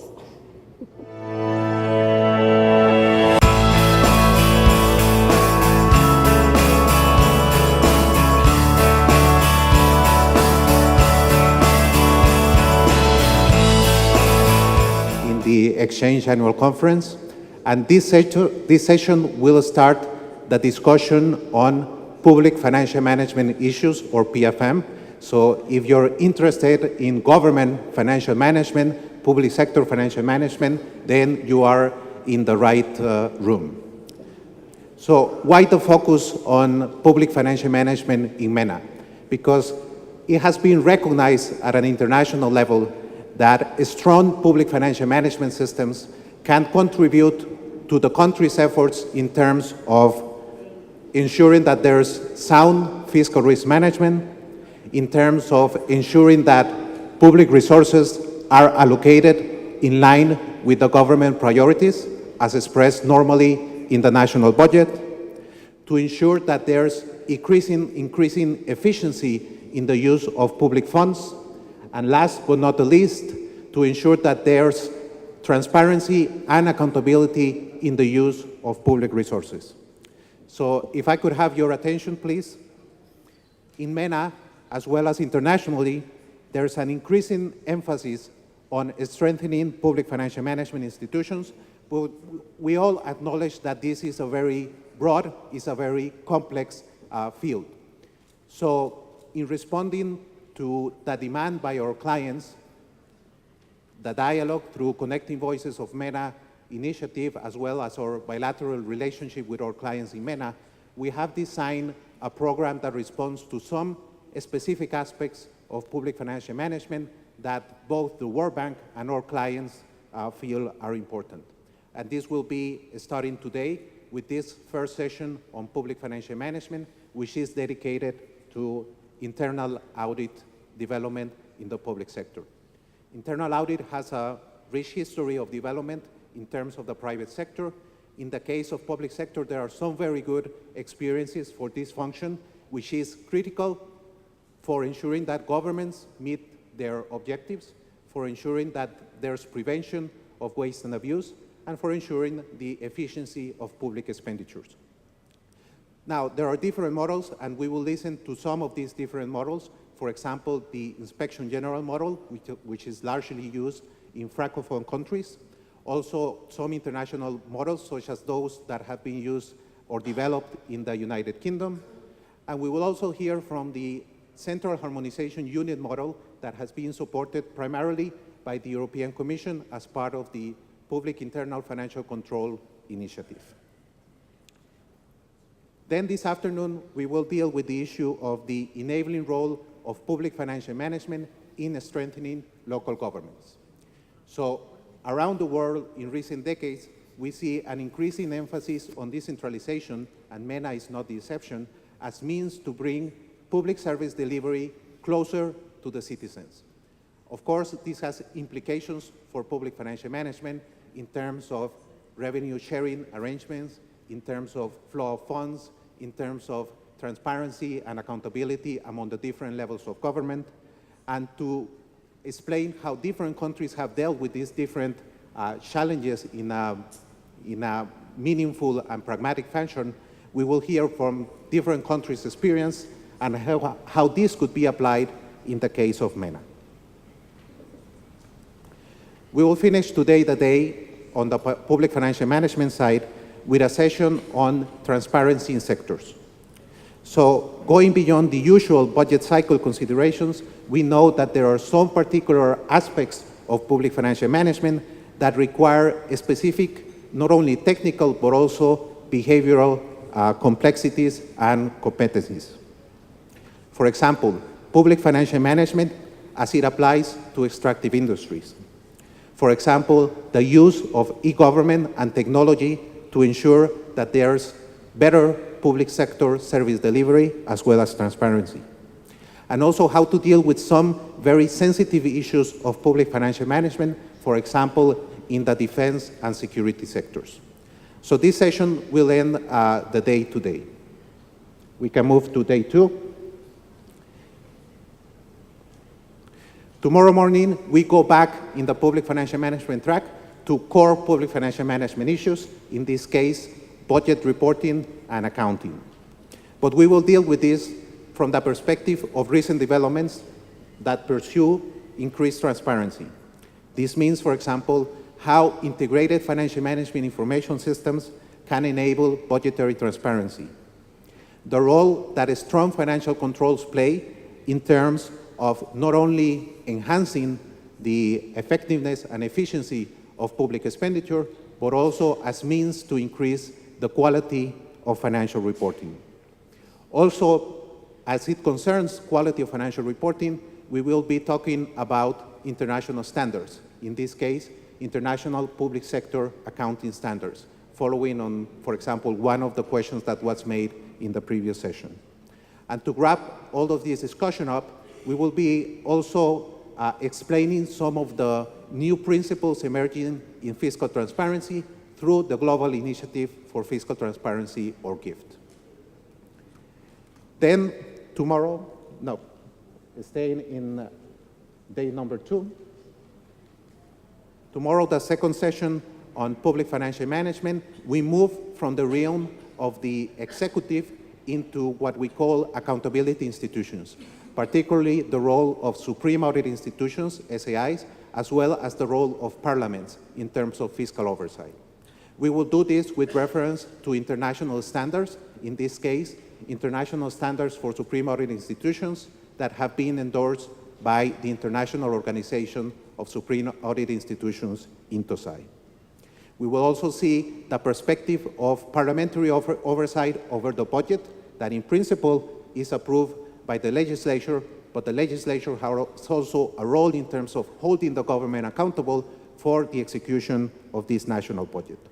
And of course, we will deal with the discussion about how SAIs and parliaments, which are different bodies, but they are complementary, how they can collaborate better for better fiscal oversight.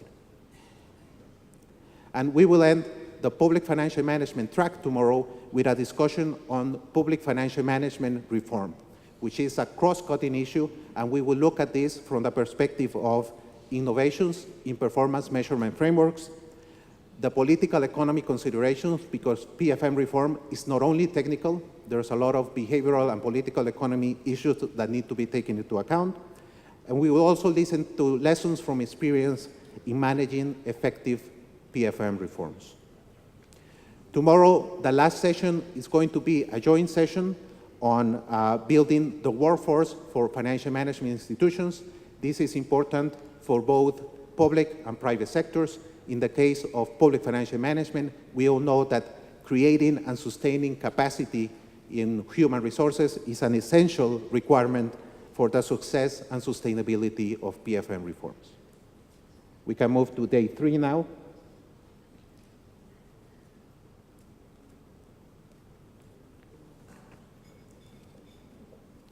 Actually, on day 3, on Thursday, we have scheduled a couple of technical courses. And this responds to the demand that we have received from our clients in terms of having better results frameworks, having better monitoring and evaluation mechanisms that apply to public financial management.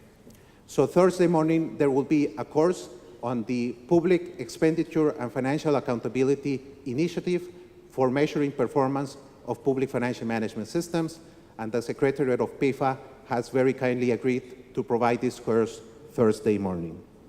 Thursday afternoon, we will have a similar course on the Supreme Audit Institutions Performance Measurement Framework, or SAI PMF.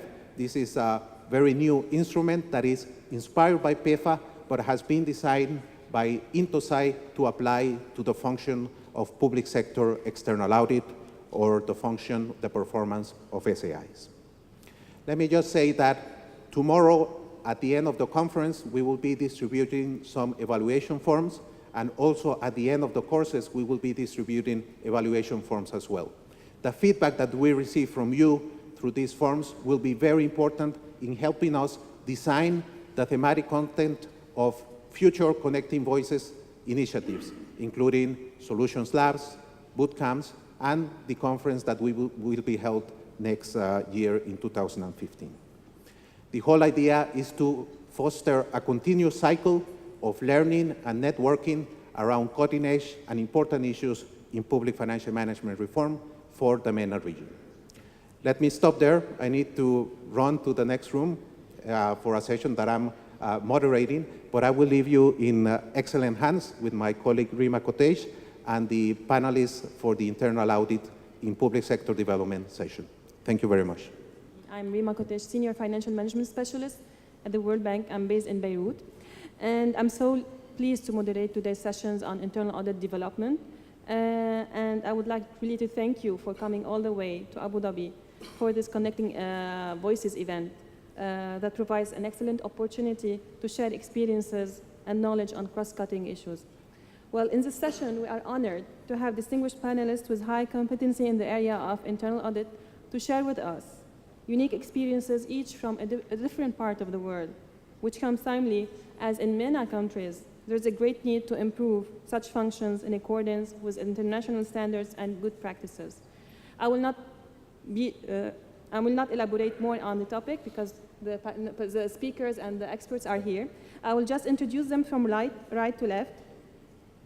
We have Mr. Robert Gillis, Mr. Ross Fraser, Mr. Ben Youssef Sabuni, and Mr. Halis Kural. So I will start by introducing a brief bio on Mr. Robert Gillis. He will start with his presentation, and then we move to our next speakers. So Mr. Robert Gillis is a Dutch national. He's the principal advisor to the Director General of the Budget Directorate General of the European Commission. Mr. Gillis, who joined the Commission in 1983, served in various head of unit positions within the Budget Directorate General. He heads the Public Internal Financial Control Service responsible for the running of the EU 28 Public Internal Control Network in partnership with the member states. In addition, his attributes include the re-engineering process in candidate countries to ensure they meet EU accession requirements on public internal financial control and external audit. Mr. Gillis has a master's degree in economics from Erasmus University in Rotterdam and a bachelor's degree in law from the University of Amsterdam. In addition, he has earned certified internal audit and certified government audit professional designations from the Institute of Internal Auditors in the US. So we will move to Mr. Robert, please.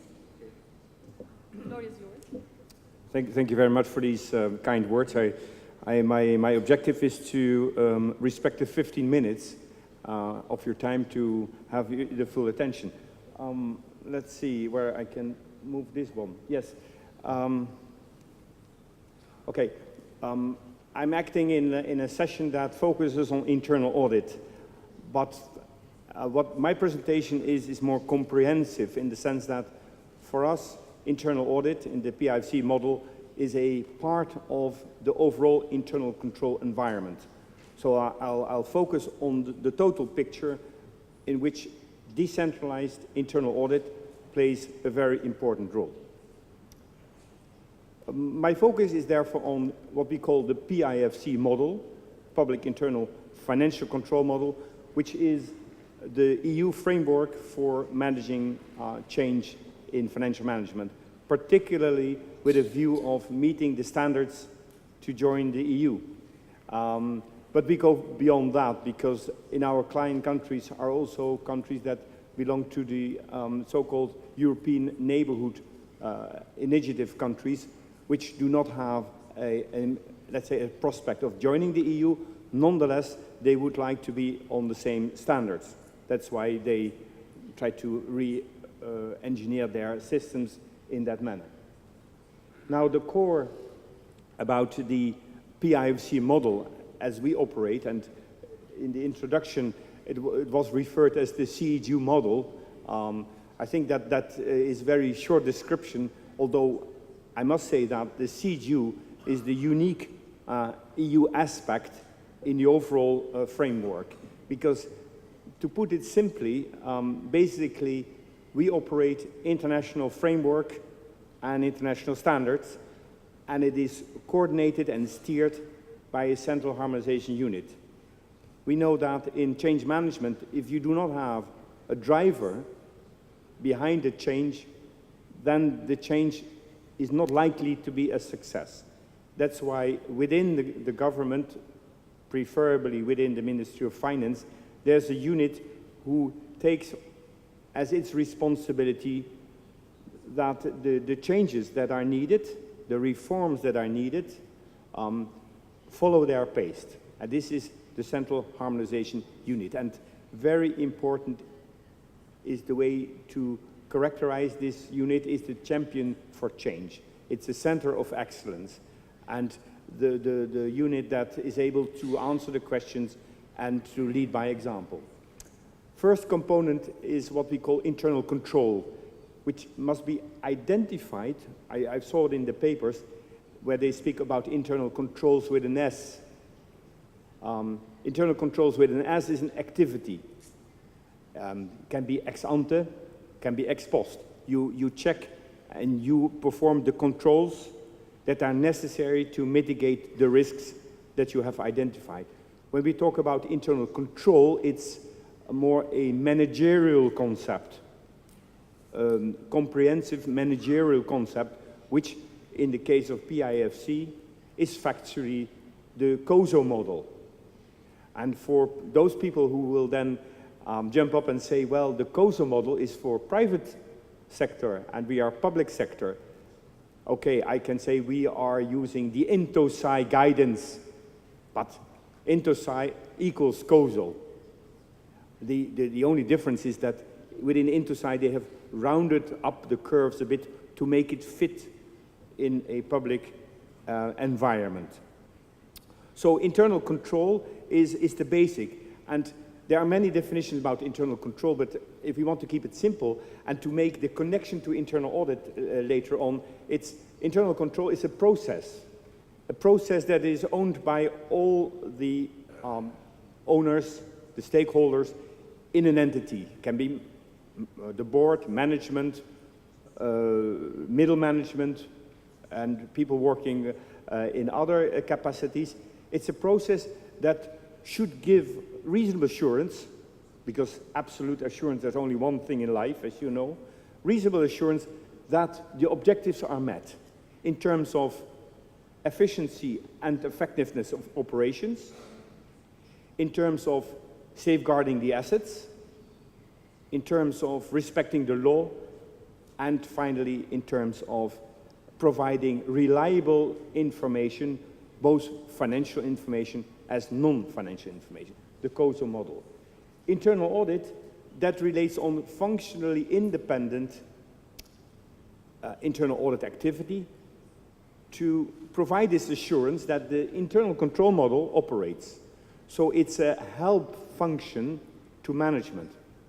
It provides this assurance to management that internal control, which is a managerial responsibility, operates well. Now we see already a big difference, if I may put it like that, without wanting to draw consequences or conclusions, between the PIFC model, which is a decentralized management model, set off against, let's say, the more centralized approach, which is predominantly present in countries of NEMA, where for traditional reasons the management is centralized. PIFC is about decentralized management. So it's another approach.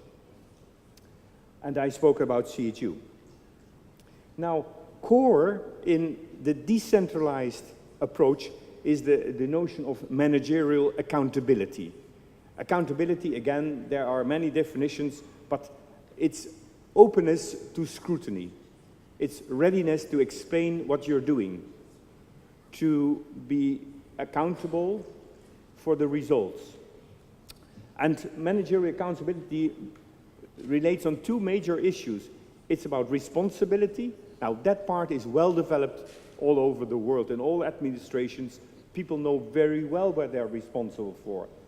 But if accountability was only responsibility, there will be very little ways and possibilities for a manager to influence it. It's just simply doing what is told. Therefore, to have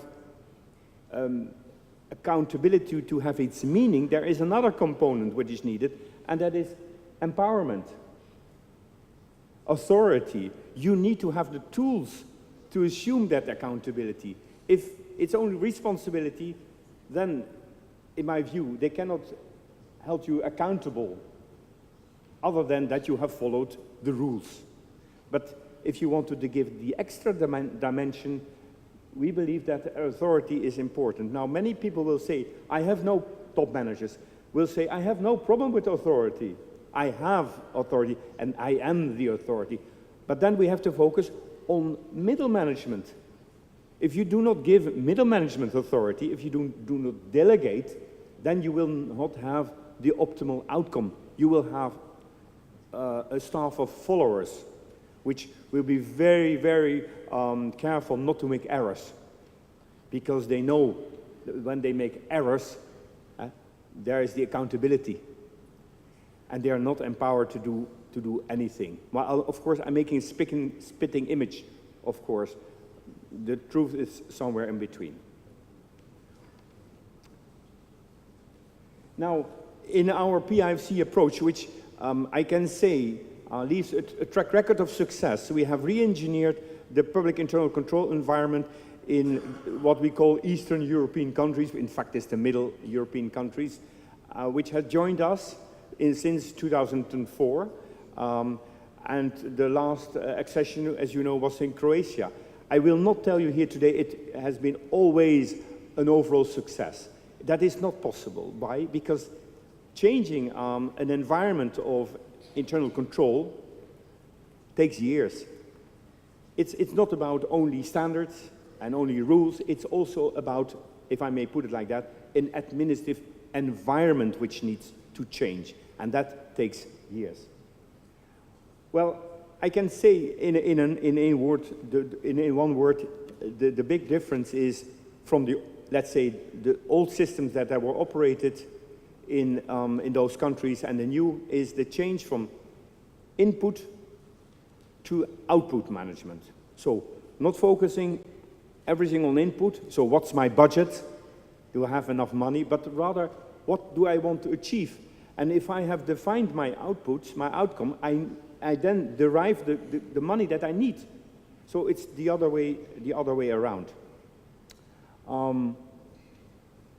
Another important outcome in PIFC is minimizing the risk of fraud and corruption. Ladies and gentlemen, I do not say that we have the capacity to prevent fraud and corruption. That is impossible. What you can do with a good internal control environment is try to minimize the risk. And if there is fraud, try to minimize the impact. But if somebody is marketing a system that gives you the absolute guarantee that corruption and that fraud will not occur, I don't think he's selling something which he can deliver. Now, I'm sure you have heard about the IIA's model, the Institute of Internal Audit, the 3 layers of defense. Now, these 3 layers of defense is a typical model for, if I may say, private business focusing on the organization, the company. In public sector, I believe we should go a bit beyond, because there are very important players here. I'm focusing in particular on the role of inspection, financial inspection, and the role of external audit, as well as the role of parliament. These 3 players are important. And people who know me might think, hey, is Gilles now advocating financial inspection? Yes, I am, because in my view, financial inspection is a police function that should act to correct wrongdoings. It should not be made equivalent to internal audit. Internal audit adds value by giving assurance about the accuracy of the internal control model, whereas inspection is there to act when something goes wrong. So the difference between in the PIFC concept and, if I may put it, in the more general concept of centralized management, you see in the centralized management model, inspection is proactive, works on a working program. Whereas in the PIFC model of decentralized, the function of inspection is integrated in the internal control model. So inspection is more a police function that acts when there are things to be done. Yeah. The PIF system coincides with the important steps in the development of public financial management.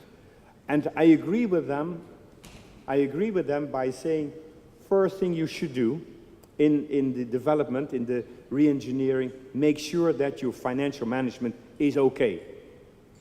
Because if it's not, then it is very difficult to proceed to the next steps. So, basic message is get your things in order in terms of financial management.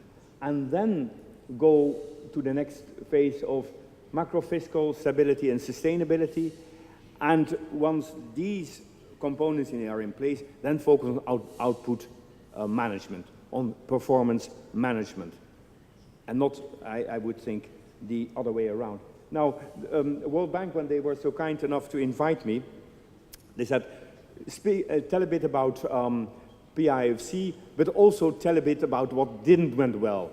Because, I mean, there are speakers enough who tell you about the success. I would tell you a bit about what didn't work well in our view in the re-engineering model.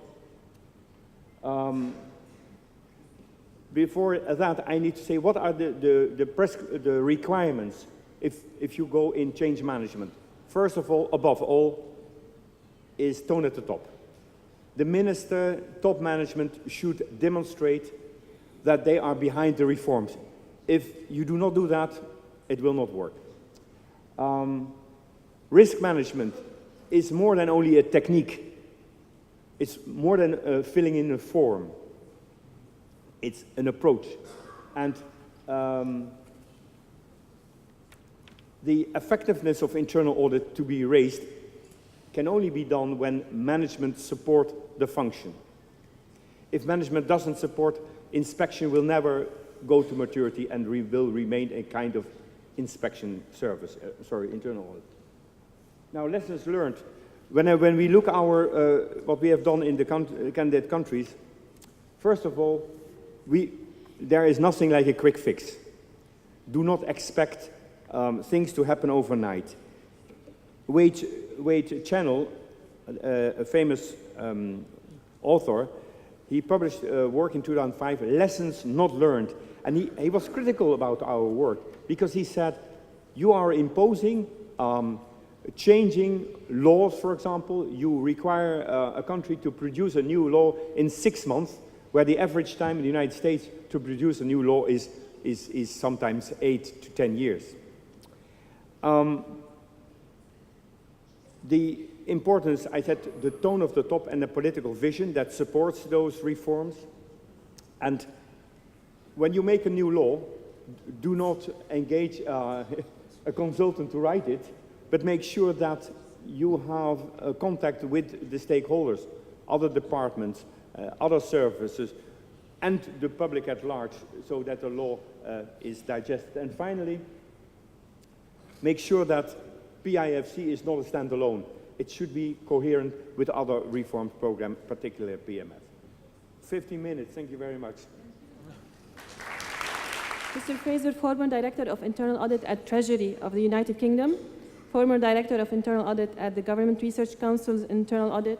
He's a Fellow of the Chartered Institute of Internal Auditors.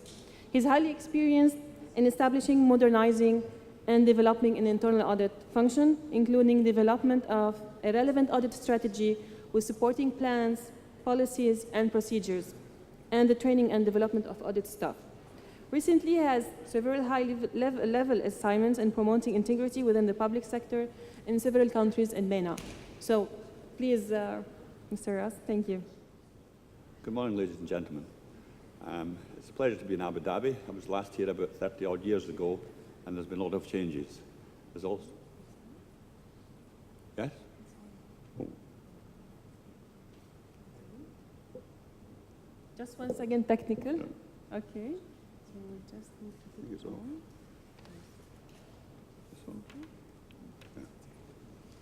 Sorry about that. I was last here about 30 years ago, and there's been a lot of changes in Abu Dhabi, as there's also been a lot of changes in internal auditing. My discussion is very much about modernizing internal auditing and the sort of investment that you can make in internal auditing to help with that change. Professor King, who's a sort of internationally recognized authority in corporate governance, in his last report commented that internal audit is very much the glue of corporate governance. It's one of the foundations of good corporate governance in an organization, be that in the public or private sector.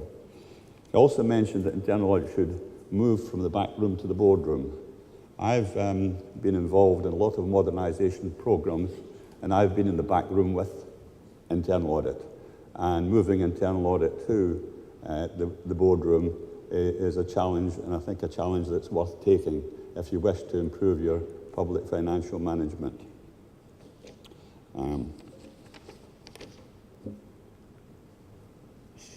Oops.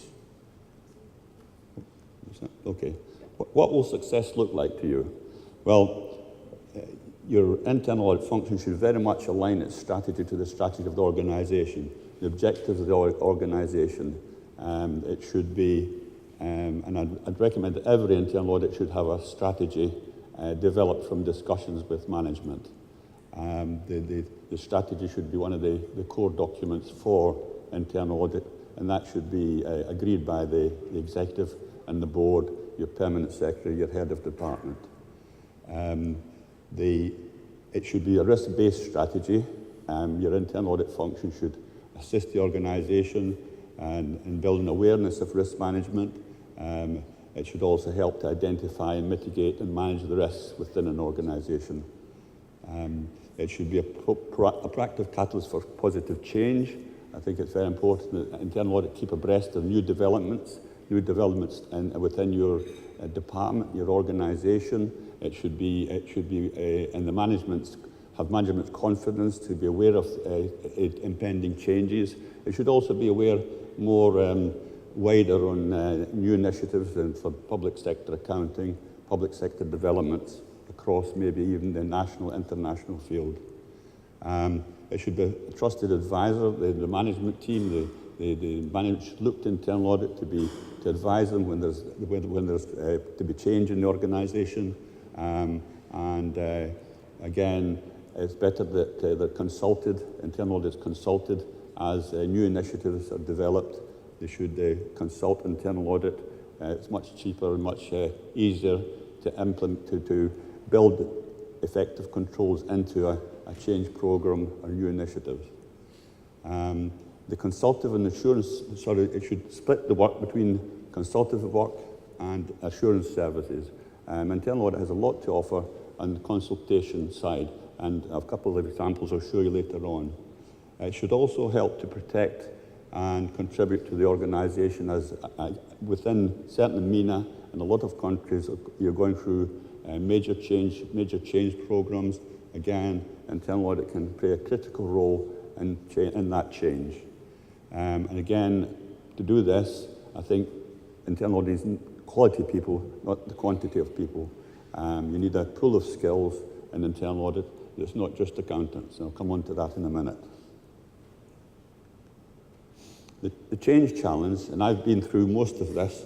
I've been in the left-hand column, which is what I would call very much yesterday's internal auditing.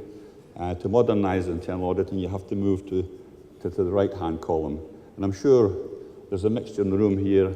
Some of you will be in charge of internal audits, which are half and half, or there's a mix between the two. But ideally, you move from being the sort of playing the detective policeman role to being more risk-based, working with management, being a part of the organization, being trusted by management, focusing not solely on financial focus, focusing on the business. The successful internal audit teams I've been with have been very much going back to working with the management to help them achieve the organizational objectives, not focus on finance. In fact, generally financial controls in the public sector, like things like payroll and that, tend to be certainly quite robust. It tends to be in the more areas like project management, project infrastructure projects. These are where these can pose great risk to an organization, a government department. They can pose great risk to public funds. And it's there that internal audit, I think, have an increasing role to play. A club for accountants. I'm sure there are many accountants here. I don't mean to upset the accountants, but internal audit requires a multidisciplinary team. I mentioned project management, a project audit. You need people with project management skills. You need people always with IT skills. I'd say one of the strengths of internal audit is to have a good understanding of the organization or the department that they're working in. I recently went to an African country to review internal audit, and I think there was a team of about 12 or 14 internal auditors. Everyone was an accountant. They failed, and they failed because they didn't understand that the organization was about customs and tax. There's nobody in the team that understood about customs. So it wasn't surprising the organization failed. Obviously, there's a need for accountants, but I think you should look at the organization. I worked for another organization that was UK research, was concerned with research in the UK. It quickly became apparent to me that we needed people in the team that understood the research process, how you manage research. Similarly, when I worked in an organization that was very much IT-related, IT projects, I realized that I needed somebody who had an understanding of not only IT, but what you might say, developing programs. So I recruited somebody that was a programmer for audit. You can take other disciplines and train them to be internal auditors with the assistance of auditors. What you can't do is take an auditor and make them be an engineer or a specialist in another field. Again, a lot of audits I've looked at tend to be looking past. Sorry, a lot of organizations have audit functions that are looking past, looking at compliance. They're sort of not, in some cases I went recently, they were looking at transactions that happened 2 years ago. Well, quite frankly, this is a waste of time. They really should be thinking of how they can better focus their thing on the current risks to the organization, preventing, as was said earlier, preventing the opportunities for fraud, abuse, waste, mismanagement, etc. Again, forward-looking. It should, compliance audit, financial audit, when I say inspection, tends to be pretty safe. You're in quite good ground. But when you move into this side, you're based on risk, you're addressing issues that management are interested in, you're much more high profile. Obviously, there is an element of judgment. I like to think it's professional judgment. You go from being a minor player to adding value. And most important to me, and I've been in a situation where internal audit has been questioned, it's very survival in the department has been questioned by the top executives. You're going from survival to being professional. And to me, that's the ultimate goal, to be providing a professional service to your department or to your organization.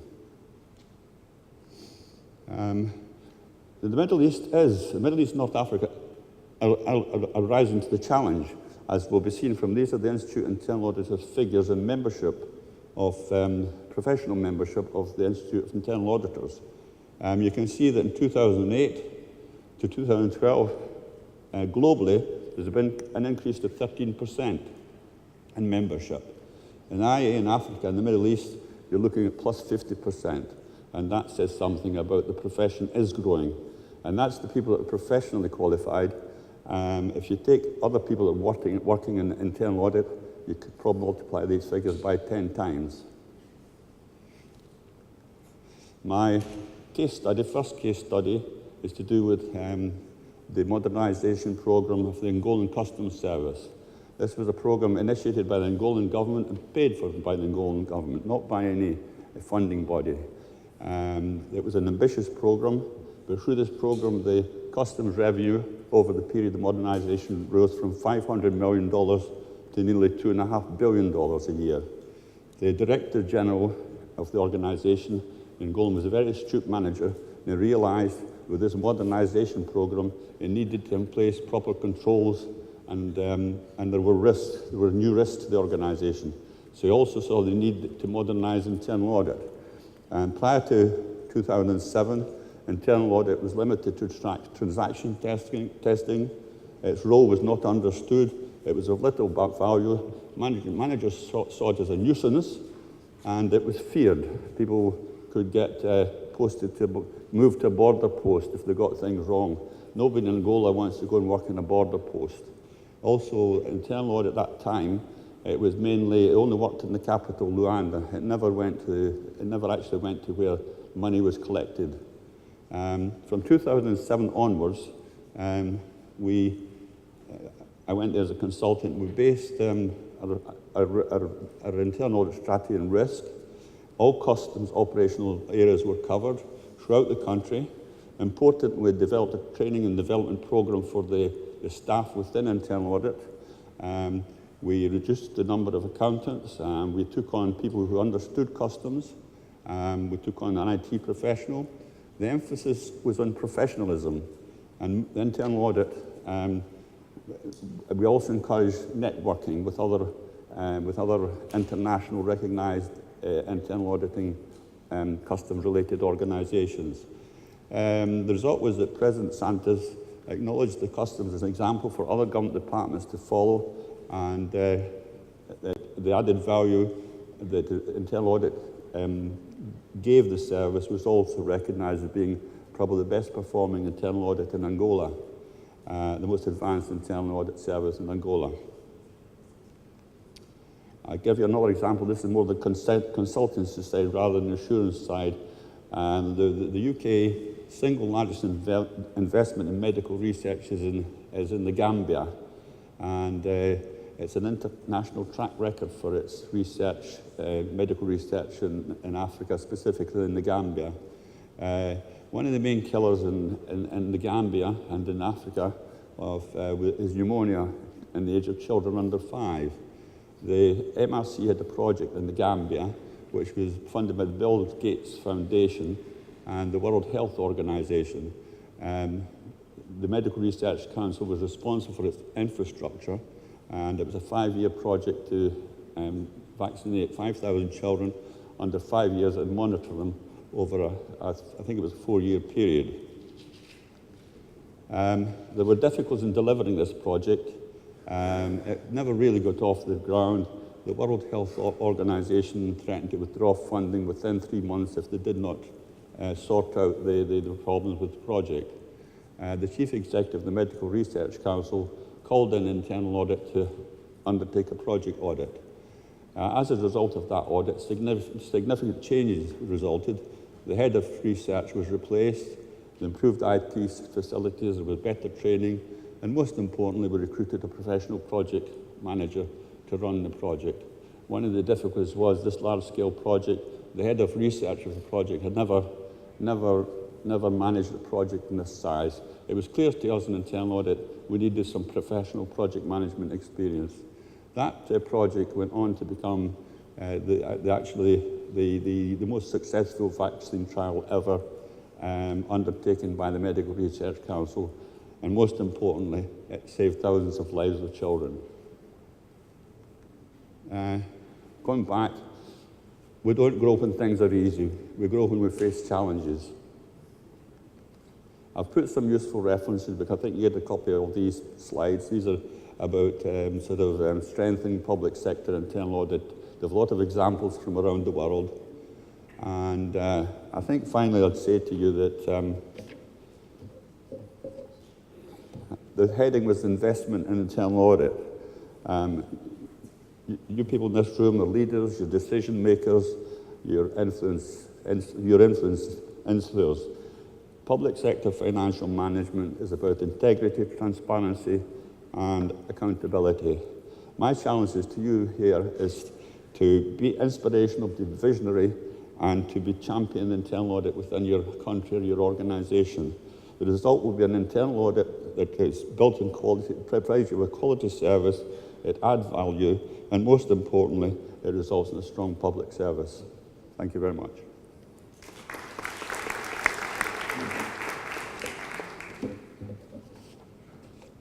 Thank you so much, Jos, for sharing with us these success stories. That was very interesting. Now we will move to another success story in Morocco. We will have Mr. Ben Youssef Sabouni. Mr. Sabouni is serving two important and prominent roles in Morocco. He is the Acting Secretary General at the Ministry of Economy and Finance since October 2013, as well as he's the Inspector General of Finance since May 2010 to date. Prior to these two roles, Mr. Sabouni held several senior positions in the Treasury and External Finance Department in Morocco. In addition, he had leading responsibilities in the European Union, including the role of Chief of Division of Relations and Financial Advisor of the Morocco Mission to EU. Mr. Sabouni is currently a member in several official delegations with the international development organizations, as well as a prominent speaker in international conferences on public aid development assistance. Please, Mr. Sabouni, the floor is yours.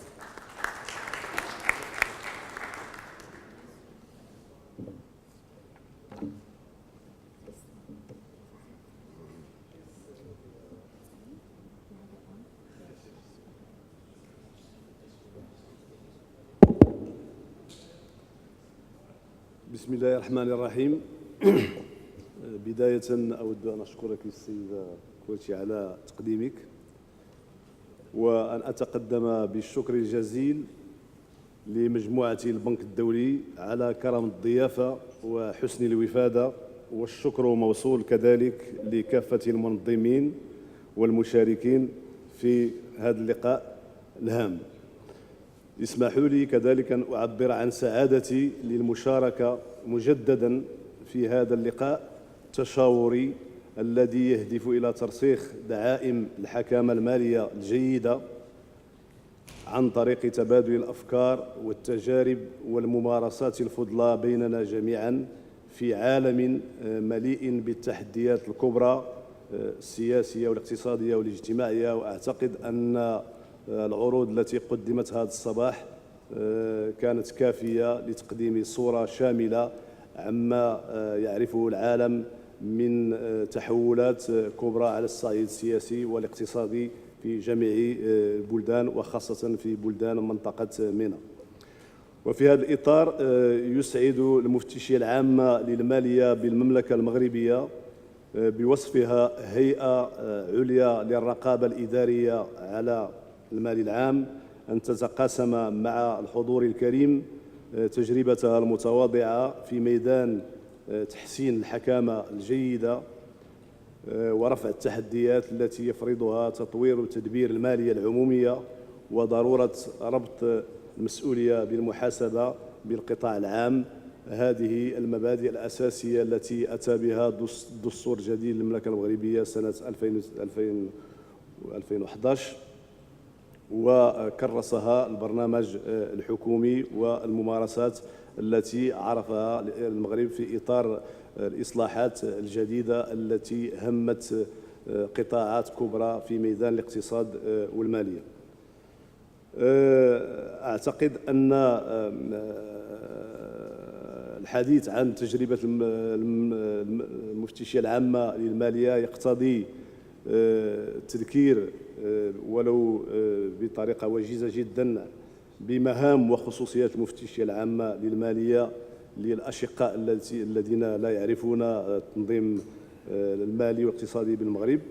وأود في هذا الإطار التأكيد على الانخراط الواعي والمسؤول للمفتشية العامة للمالية في ورش الإصلاحات المالية الجديدة.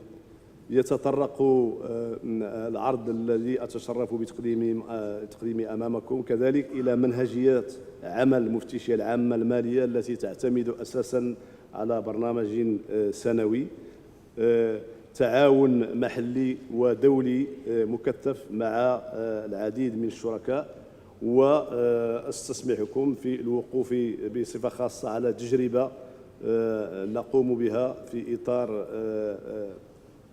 توأمة مؤسساتية ما بين المفتشية العامة للمالية المغربية والمفتشية العامة للمالية بفرنسا وبالبرتغال. هذه عملية متعددة الأبعاد تروم الوقوف عند التجربة المغربية التي سلخت من عمرها أكثر من 50 سنة لإعادة صياغة القانون المنظم للمفتشية العامة للمالية وإعادة صياغة مفهوم التكوين بالمفتشية العامة للمالية وإعادة النظر جذرية في منهجية العمل.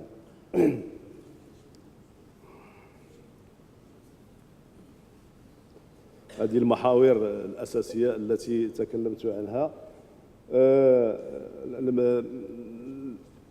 الحديث عن المفتشية العامة المالية ومساهمتها في الحكامة الجيدة كانت ولا تزال الهاجس الأساسي من خلال مهام واسعة ودقيقة كانت في السابق ومدة 50 سنة الأولى من عمر المفتشية العامة المالية ترتكز أساسا على مراقبة تسيير الآمرين بالصرف والمحاسبين وتدقيق حسابات المؤسسات العامة، والآن تتجه إلى القيام بمهام جديدة ذات قيمة مضافة أكثر فيما يخص إنجاز الدراسات والأبحاث في المجالات المالية والاقتصادية التي تقدم تنويرا لوزير المالية في سن وإنجاز السياسات المالية العمومية، وكذلك فيما يخص تقييم البرامج والسياسات العمومية.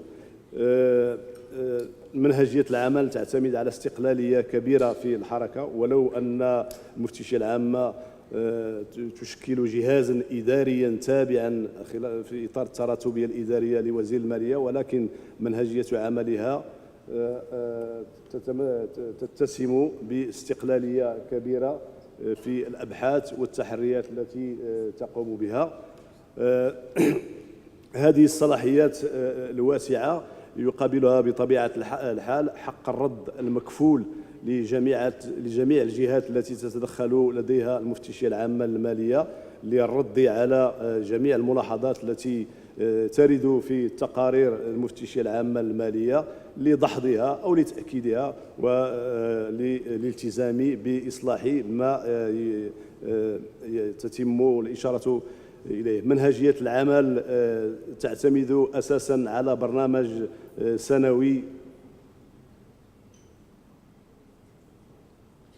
سنوي يحدد من طرف وزير المالية باقتراح من المفتش العام، ويراعي الشمولية ويأخذ بعين الاعتبار على الخصوص طلبات أعضاء مجلسي البرلمان ولجان تقصي الحقائق البرلمانية إن وجدت، الطلبات التي يقوم بها رئيس الحكومة والوزراء ومديريات وزارة المالية فيما يخص المواضيع والقضايا التي تهم تسيير وتدبير المال العام، أجهزة المراقبة التابعة للمؤسسات المقرضة والمانحة، المجتمع المدني والشكايات التي تصل من المواطنين العاديين. ويجوز كذلك للمفتش العام للمالية أن يأمر خارج هذا البرنامج بكل تحقيق يراه مفيدا في إطار استغلال التقارير التي ترد عليه وفي إطار المشاورات التي يجريها في إطار الوزارة. المقاربة التي نعتمدها هي مقاربة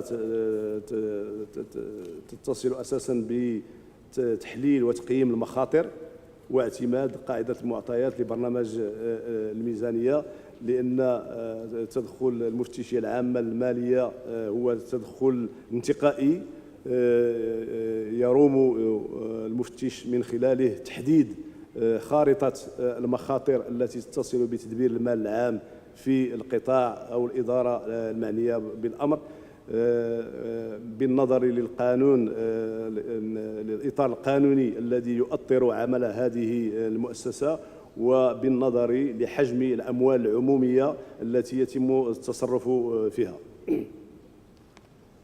نعتمد في إطار عملنا اليومي على نظام معلوماتي داخلي يمكن مفتش المالية من القيام بمهامه اعتمادا على دلائل مرجعية وعلى وسائل معلوماتية، برامج معلوماتية كACL Audit Command Language وبرامج أخرى كما ترون في الشاشة.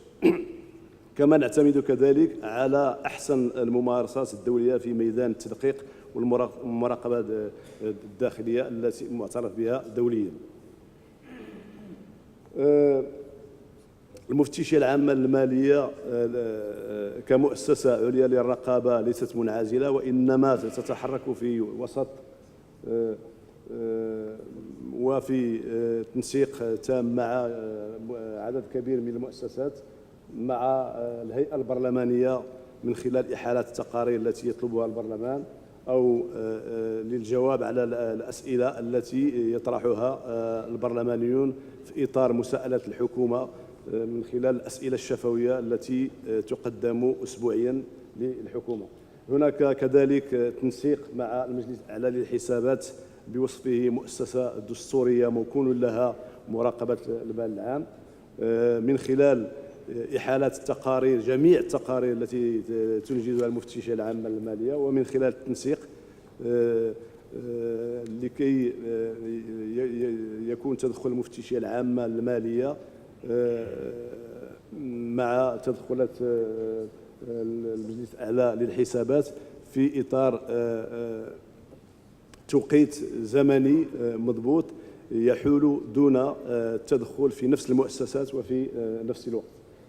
مع المفتشيات العامة للوزارات التي أحدثت أخيرا، هناك تنسيق بينهم لتتبع التوصيات التي ترد في تقارير المفتشية العامة للمالية، وهناك تتبع التوصيات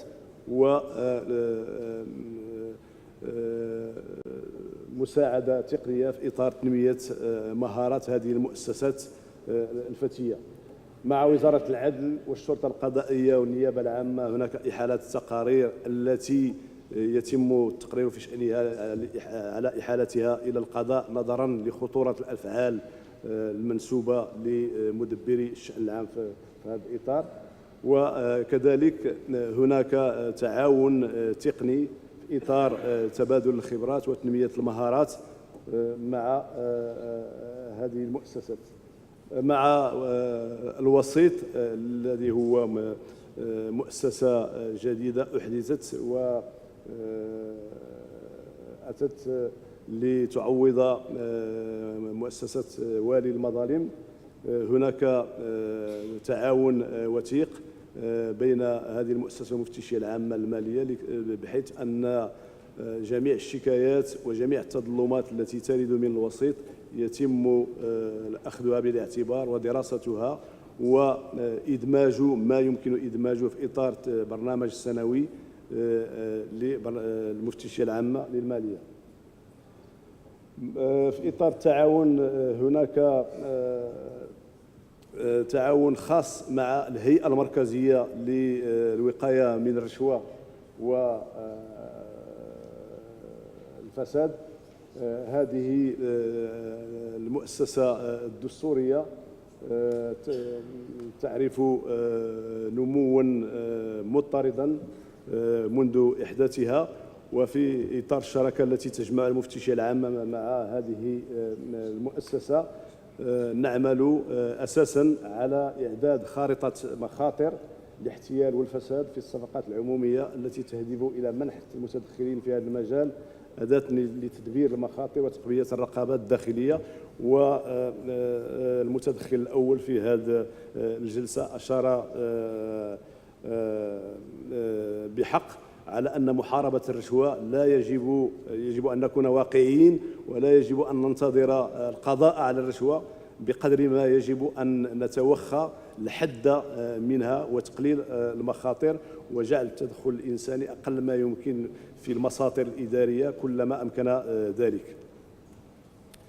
أهم شركائنا في التعاون الدولي الاتحاد الأوروبي، البنك الدولي كذلك، البنك الأوروبي للاستثمار، البنك الإفريقي للتنمية، المكتب الأوروبي لمكافحة الاحتيال والفساد أولاف، وأجهزة رقابية كذلك.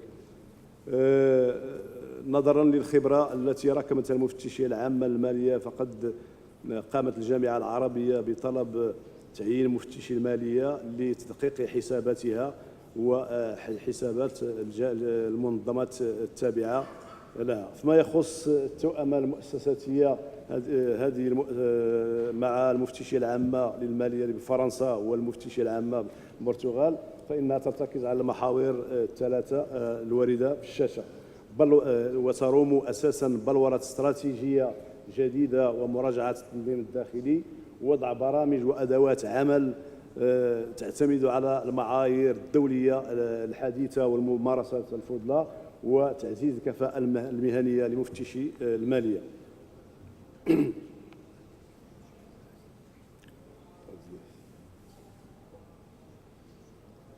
هذه التوأمة تروم أساسا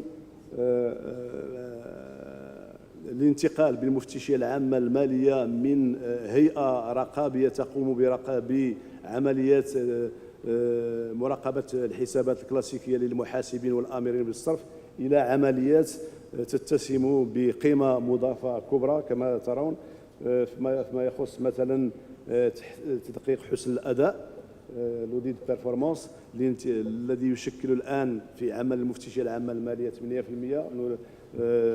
هدفنا هو البلوغ 14%. وفيما يخص تقييم البرامج والسياسات العمومية، الانتقال من 3% المنجزة حاليا إلى 10% في أفق 2017. هذه التوأمة من نتائجها إعادة النظر في التنظيم الهيكلي للمفتشية العامة للمالية من خلال خلق 4 أقطاب: قطب خاص بالتفتيش، وقطب بالتدقيق، وقطب بالتقييم، وقطب بتنمية المهارات. وعلى رأس كل قطب هناك رئيس يساهم في البرمجة السنوية في التنسيق، التتبع والسهر، والمشرف على بعثة التفتيش والمراقبة الذي يقوم بتنسيق ومراجعة التقارير. رئيس الفرقة يقوم بتخطيط المهمة وتوزيع الأشغال الفعلية.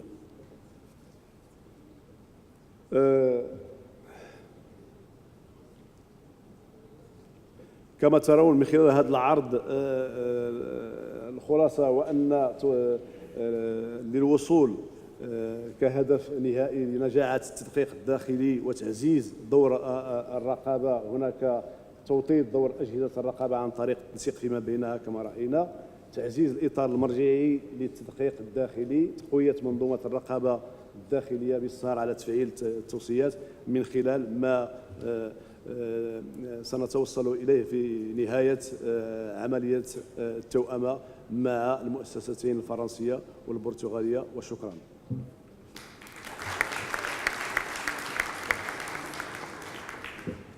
شكرا Mr. Sabuni. So we have Africa experience, MENA experience. Let's jump to Europe experience with our speaker, Mr. Halis Kiral. He is currently the head of Department for Central Harmonization Unit of Internal Audit in Turkey. Prior to 2002, he served the role of public budget and public finance expert for the government. He graduated from Gazi University in public finance. He completed his master's degree in economics at the University of Illinois. He is a PhD candidate at HTTP University in Economics. Mr. Kiral earned several professional designations: Certified Internal Auditor, Certified Self-Control Assessments, Certified Government Auditing Professional, as well as Certified Internal Audit from Turkey. He's an editor of the Internal Audit Add Value to Management book, which is recently published by Turkey Internal Audit Coordination Board. He has written several articles on the topic of internal audit, risk management, and internal control. So please, Mr. Karil, the floor is yours.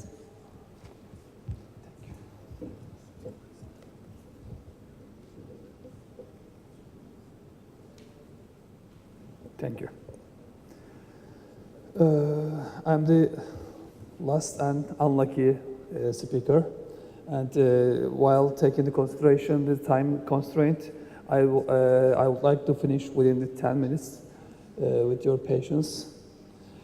And supported by the favorite economic development, Turkey has achieved a good degree of the public fiscal discipline. In Turkey, fiscal discipline has two pillars.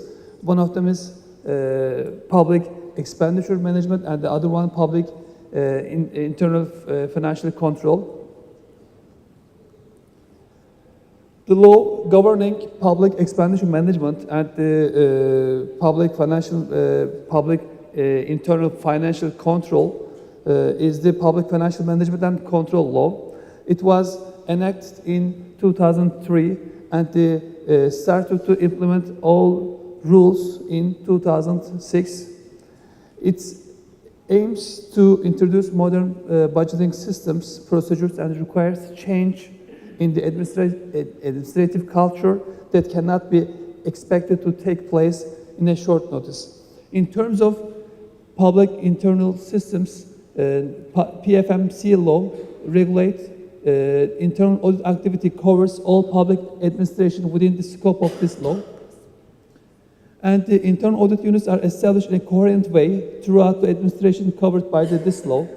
And after published this law, and we have published secondary law, and which is working procedures and principle of internal auditors, and the other one working procedures and the principle of internal audit coordination board. And the other secondary territory legislation has been complete as of 2014 by the internal audit coordination board. The definition in the internal audit in the PFMC law is parallel with the II definition. And the important things in the internal audit system, as you know, and they add value to the activities. And we think through in detail add value to the activities and how can we achieve this add value to activities. And the main pillar and the risk-based audit. Without risk-based audit, there is no difference between financial inspection and internal audit. And, but it is hard to follow internal audit units whether or not using internal risk-based audit. And we design an internal audit management program, and I will talk about later.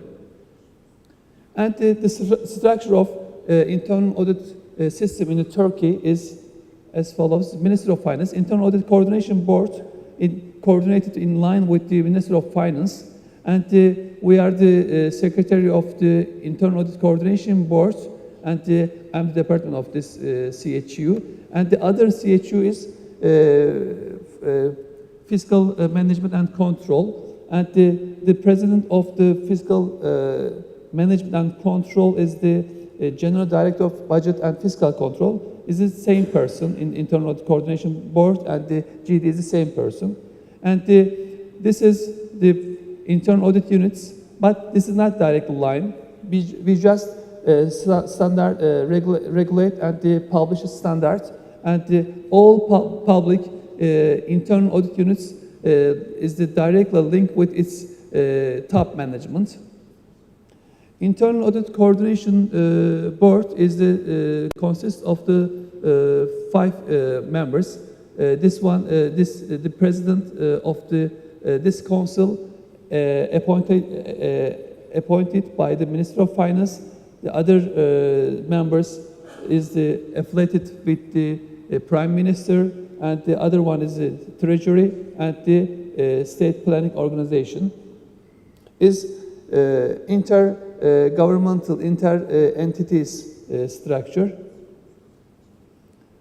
The main duties of the Internal Coordination Board to regulate and the standard, publish a standard internal audit, and ensure the cooperation with the internal audit units, each other, and to arrange the training program, For 6 years, we have arranged each year to do internal auditors. Last month, we organized a training program and one of the tourist destination, and 750 internal auditors out of 800 auditors participate this event. And other duties of the board is to contribute the settlement of conflict in case of divergence opinion between internal audits and head of the public administration. And the next one, to evaluate the internal audit reports of the administration and to consolidate their results in an annual reports and publish. And the last one, to prepare quality assurance and development program. I would like to emphasize three important reforms in Turkey for 2 or 3 years. And one of them is quality assurance, other one is guidance, and the next one is internal audit management program, each time. From 2006 to 2014, and we can summarize this reform in Turkey.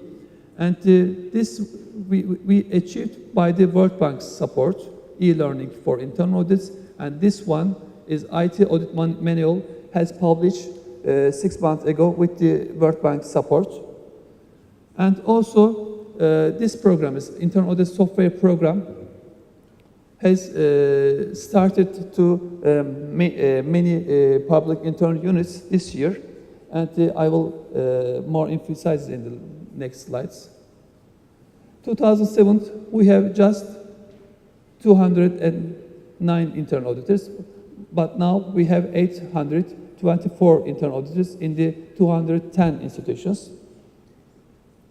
Quality assurance in the 2012 and 2013, we have entitled to 50 internal auditors as an external assessments expert who has belonged to the international certificate and at least 3 years experiment in the public internal audit.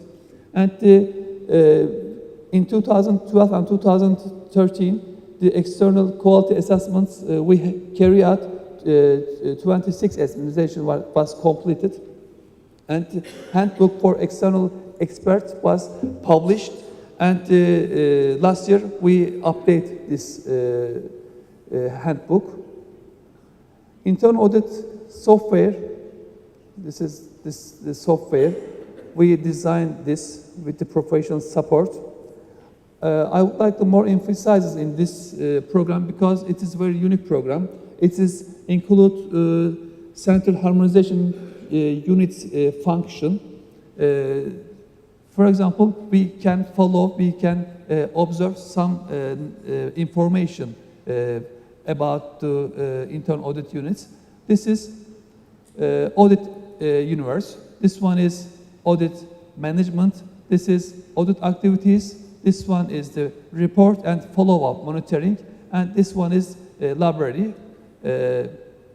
For example, we can observe, we can follow these 2 chapters, and we cannot follow the audit activities. And we, as I said before, we think through in detail risk assessment, risk-based audit. And we have to, think that we have to push internal audit units to using the risk-based audit plan. And this one is, after publishing internal audit guidance, this one is very parallel with this guidance. And for example, internal audit units determine audit universe in this section. And that internal unit in CAE has to determine all the activities and determine it's the risk. This is the macro risk assessment. All activities should be evaluated as a risk based. And we have to make the rules, set the rules. For example, if we say this activity is risky, and we say that this activity, we will do these activities every 2 years or every 3 years, and we set the rules.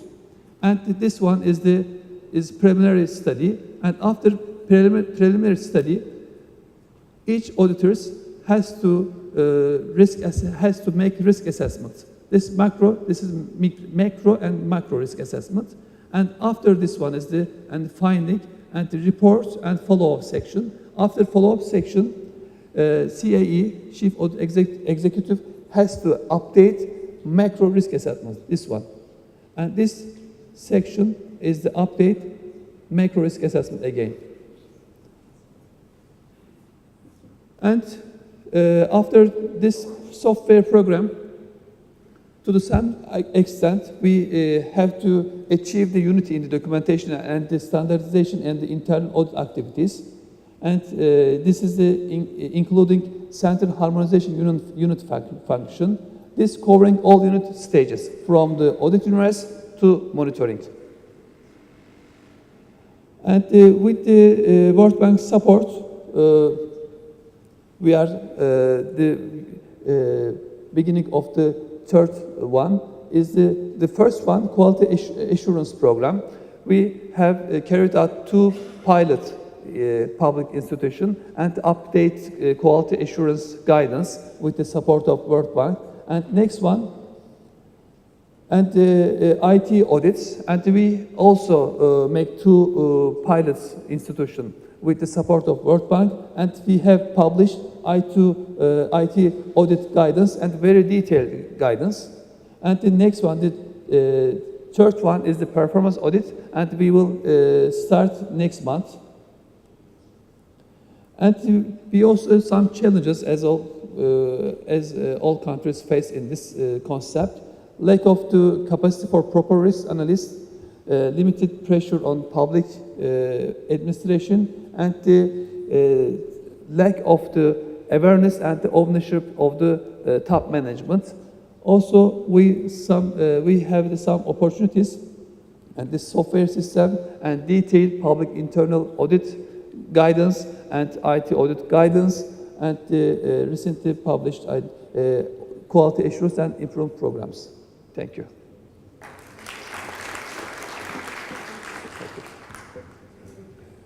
Thank you. Thank you so much. Well, actually, we will have remaining 15 minutes for questions for the panelists. And so if anyone would like to have any thoughts or questions or comments to share with us. The president of the Institute of Internal Auditors in Lebanon. I have a question for the panelists. Recently, we have witnessed, after the 2008 crisis, a redefinition of the internal audit role in the private sector. And we can see that from the fact that we have new corporate governance players, stakeholders like risk management specialists, like compliance officers, internal control. Even the role of the internal audit itself has changed. How did that change the role of the internal audit in the public sector? I would like to know. And did it have any impact on the way the governance players in the public sector have changed role, or have switched from one side to another, or do you see the role of the internal auditor being strengthened in the public sector, or is he losing ground? Okay, thank you for the question. I think the question is very pertinent, and I think that the role of internal audit has been strengthened to the extent that it's a part of the overall reforms.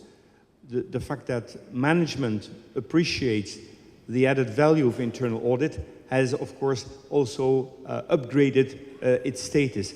Perhaps I can give an example in France, when in 2001 the law, this organic law was adopted. The first point of departure was centralized internal audit service to make it a bit compatible with the French way of looking from a centralized manner. And then, after 3 years, where management was held accountable of delivering the missions, management said that, how can you ask us to be responsible when we do not have the support of decentralized internal audit. So it was on the request of management that internal audit was implemented in a decentralized manner. I think this is a good example of the added value and the higher status of internal audit in the public sector. It's very useful you mentioned you have an II chapter as internal auditors in your country, and I would recommend that all the countries get actively involved with the Institute Internal Auditor, because there's a lot of useful information coming centrally from the Institute on public sector internal auditing. I think one thing you're saying there about the added value, I've noticed that as the internal audit, its profile increases, a measure of success is the sort of referrals from top management for internal audit to undertake what I call the consultancy side of work. And I think that's, I've noticed where internal audit goes through a modernization program, the demand for that side of the business increases quite dramatically. And of course, there comes in getting the right balance between what you might call the assurance work and the consultancy role. But it's interesting too that my own experience is that management, top management, really can turn to internal audit to take on some quite complex consultancy tasks for them. And the advantage again is, rather than employing a consultant, is you get people who are in-house, have quite a good understanding of the organization to start with. Mohammed Shammoud from Central Bank of Jordan.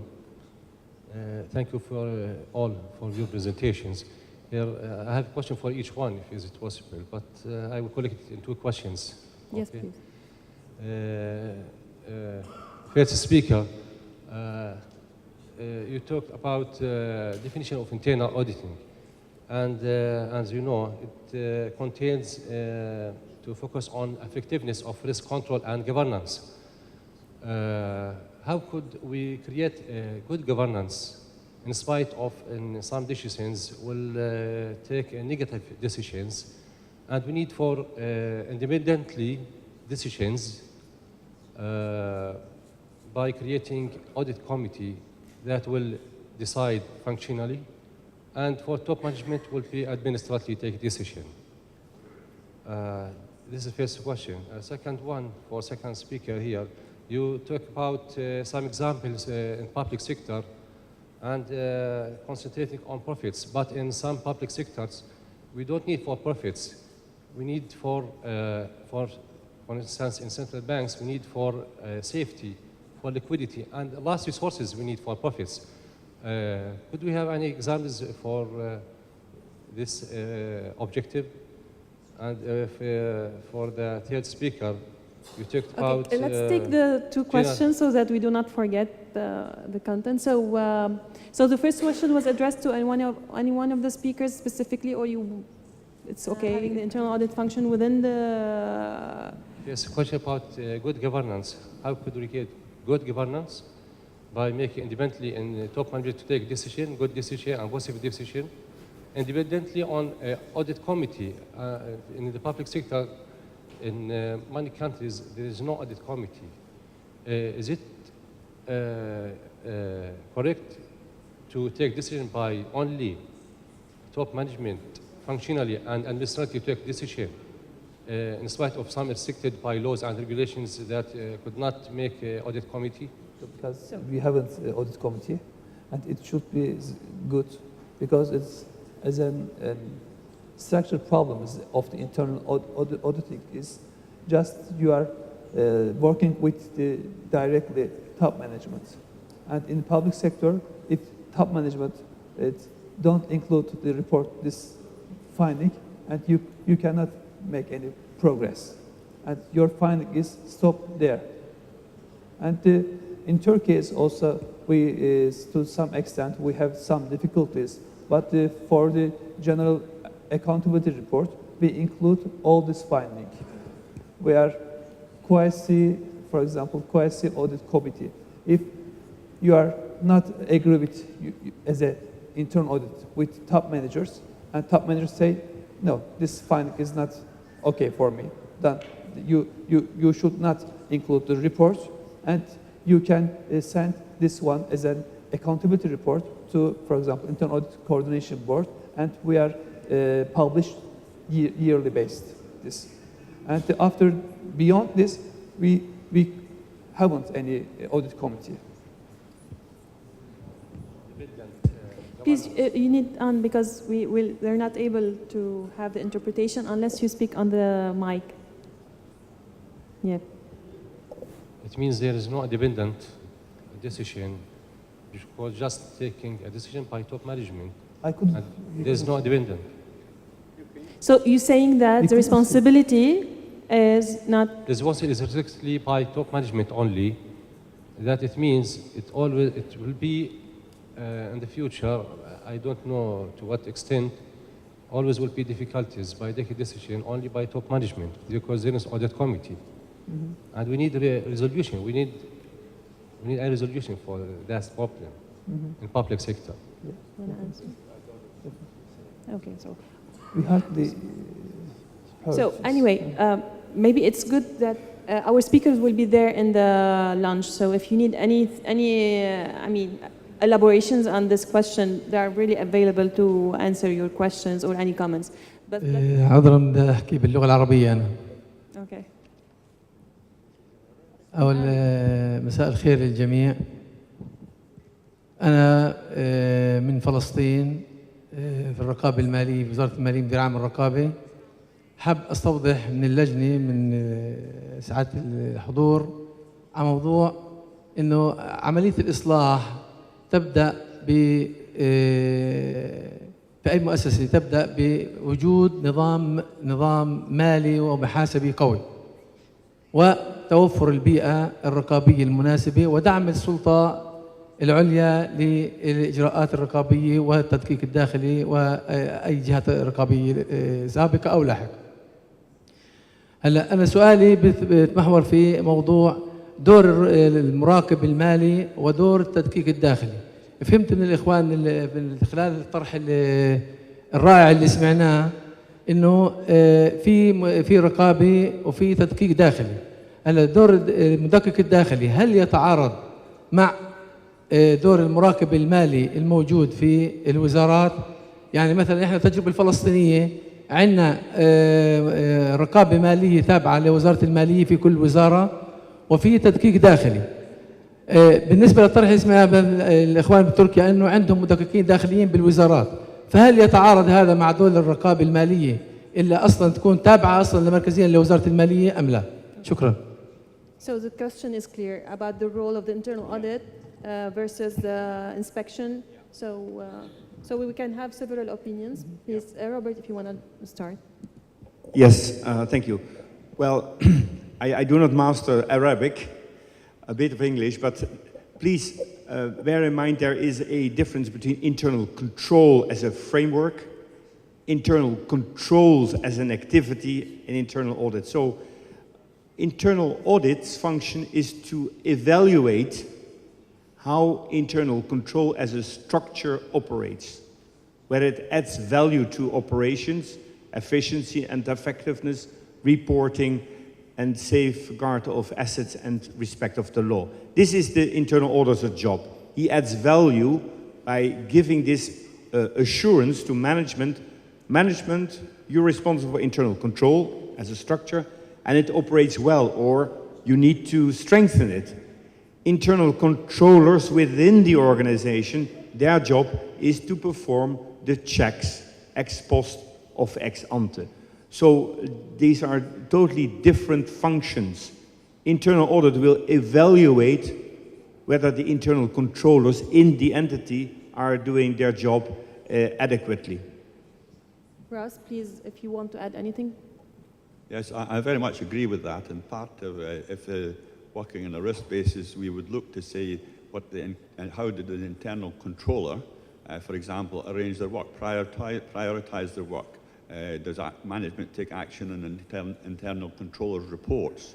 So I would say that the internal controller is part of the management structure of the organization and would itself possibly be a subject to internal audit review. Mr. Sabuni. شكرا. أشاطر المتدخلين السابقين في أن عملية المراقبة الداخلية وعملية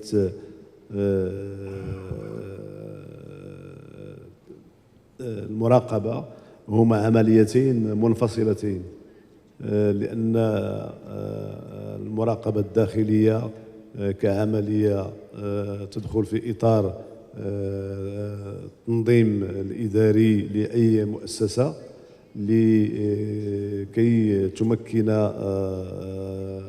الإدارة العليا من التحقق من يعمل ماذا فيما يخص توزيع المهام وطريقة القيام بها. أما المراقبة التدبير فهذا شيء آخر منفصل تماما، لأن يدخل في إطار تسيير وصرف المال فيما يخص هذه المؤسسة. والمراقب من مهامه الأساسية هو التأكد من أن المشتريات مثلا أو المداخيل تمت حسب القوانين واللوائح الداخلية التي تعتمدها هذه المؤسسة، ويمكن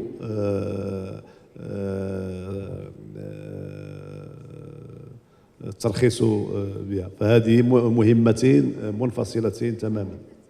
منفصلتين بس ممكن يكونوا مكملتين لبعضهم. بطبيعة الحال منفصلتين ومكملتين، لأن نحن بحاجة لمراقبة داخلية ولمراقبة صرف التدبير. So for Turkey the same thing. So we have التدقيق الداخلي فلسطين. بدي أسأل الأستاذ بن يوسف، حسب ما فهمت منه إنه الجهاز اللي بيشغل المفتشية العامة المالية مثل تدقيق داخلي، فكيف ممكن إنه تقاريره تتحول للبرلمان؟ من فضلك لو أعدت السؤال. حسب ما فهمت إنه الجهاز اللي هو المفتشية العامة المالية هي بتمثل تدقيق داخلي، فهل هي عندها صلاحية إنه تقاريرها تتحول للبرلمان إذا هي ليست أعلى جهة تدقيق أو رقابة في البلد؟ في عندك المجلس الأعلى للحسابات، هي حسب ما فهمت من الرصد إنه هو أعلى جهة رقابية في المغرب، فهل المفتشية العامة المالية ممكن تحول تقاريرها للبرلمان مباشرة ولا بناء على حالات محددة؟ العلاقة مع البرلمان كما قلت في العرض في إطار الإجابة على التساؤلات التي تطرحها لجان تقصي الحقائق التي تشكل عندما تكون هناك قضية موضوعة أمام البرلمان. وهذه اللجان تطلب من وزير المالية مدها بجميع المعلومات، وما بين التقارير التي تهتم بها أساسا هو وجود أو عدم وجود تقارير للمفتشية العامة للمالية لاعتمادها في إطار الاشتغال على القضية الموضوعة أمامها. والتقارير التي تقوم في هذا الإطار المفتشية العامة المالية بإحالتها على البرلمان تخص قضايا تمت مراقبتها مراقبة فعلية، ليس في إطار المراقبة الداخلية وإما في إطار مهام تفتيش معمق يدوم عدة شهور ويخصص له تقرير مفصل عن الحالة المعنية بالأمر. Thank you. Osama Al-Azzam from Jordan. I have one straightforward question. It's, how can we protect the internal auditor from paying the price of his reports? Simply, from being punished for his reports. The internal auditors? No. How we can protect the parties that are being audited? No. In the internal auditors. How Okay. can we protect the internal auditors from being punished for the contents of their reports? And that's happened everywhere in the region. So, how we can protect, I mean, the internal auditors, whenever he delivers recommendations or observations, what are the, I mean, the ways to protect his independence and his, his functionalities as independent internal auditors? Yeah, it's about protection of the internal auditor in his capacity of functionally independent. This raises some question because the internal auditor is a part of the organization. The chief executive officer in the end of the day pays his bill. But the back is, of course, you can say the organization must have an audit charter in which the rights and obligations are very well spelled out. But the best protection is, of course, understanding of management what the role of internal audit is. It's not a policeman, but it is trying to add value to the operations of the organization. So management has everything to win when the internal auditor can do his work in the best possible manner without interference. So a manager who is going to punish his internal auditor demonstrates that he has not understood what the function is. Moreover, management should understand that the internal auditor works on the basis of standards and that this guarantees a disciplined approach. When there is an audit committee, one of the main roles of an audit committee is just to ensure, to protect that the internal auditor is not treated in the manner you refer to. But so the key to the solution lies within management itself and the manner they look at the internal audit. في اعتقادي أن المراقب الداخلي ليس معرض لمخاطر خاصة في إطار ممارسة مهامه، لأن المهام التي يقوم بها منطقيا لا تعرضه لمواجهات مع زملائه. كما قيل، فالمراقب الداخلي هو جزء من التنظيم العام للمؤسسة، ومن مهامه الأساسية هو رصد الاختلالات في تنظيم العمل وإخبار السلطات العليا بهذه الاختلالات لتحسين أداء المنظمة كمنظمة، وليس لتحديد مسؤوليات هذه الاختلالات فيما يتعلق بشخص أو بآخر. وفي هذا الإطار لا أعتقد أنه في حاجة إلى حماية خاصة في إطار هذه المؤسسة، لأنه لا يقوم بمراقبة أعمال زملائه بقدر ما يقوم برصد عمل المؤسسة ككل والهياكل الإدارية ككل، لرصد الاختلالات وتصحيحها عبر توصيات يقوم برفعها للإدارة العامة. Please on the mic. Please بهمنا رأيك سوزا. بليز بدنا اياك تحكي على المايك لنقدر أستاذ بن علي، احنا لما حضرتك بتحكي عن المراقب الداخلي، احنا بنحكي عن المدقق الداخلي. المدقق الداخلي يقوم بالتدقيق وبرفع تقاريره، والتقارير هاي ترفع للمسؤول اللي هو نفسه ممكن يكون كوربتد أو فاسد. وبهاي الحالة نعم المدقق الداخلي يتعرض لخطر.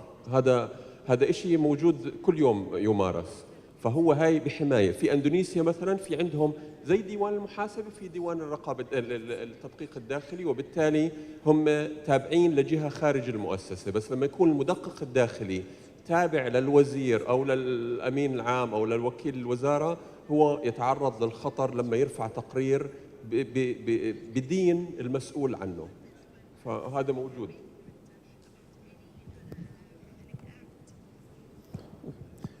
In Turkey,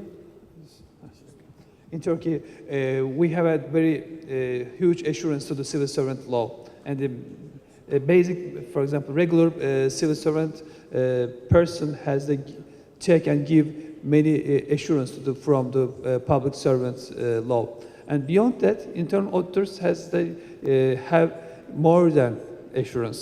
Nobody move from the take from the any institution to the put to other institution. Nobody can do it, and the just independence of the internal auditors. Just one, I think, problem is we have to protect from internal auditors against himself. For example, many of the internal auditors transfer from financial inspectors, and some of them don't understand the internal auditors' standards and the rules. If they don't understand the internal auditors and can do internal auditing as a financial inspectors, This is, I think, the main problem, main risk to the internal audit independence. Okay, for sure we can continue the conversation during lunch, but let's take last question. Please go ahead. شكرا. فلاح حسن، أستاذ مشرف بالمجلس الأعلى للحسابات بالمملكة المغربية.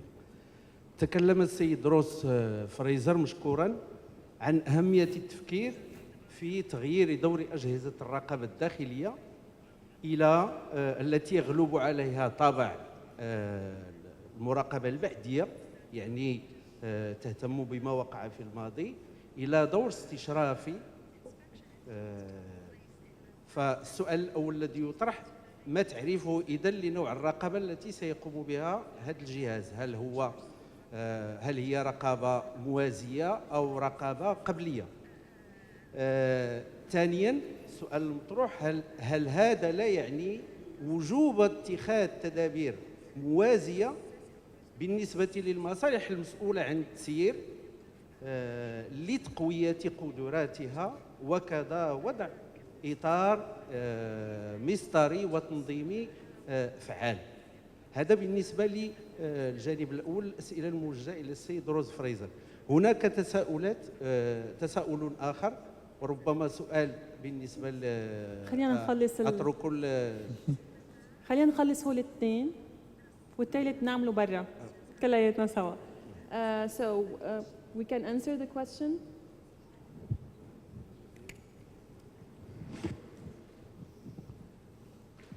Sorry, I wasn't quite clear. Is the issue about the sort of the changing role of internal audit? Sorry, I'll give you time to. So, can you hear me now? Yeah. Yes. Was the issue about the changing role of internal audit and the sort of widening of its scope, moving away from predominantly financial checking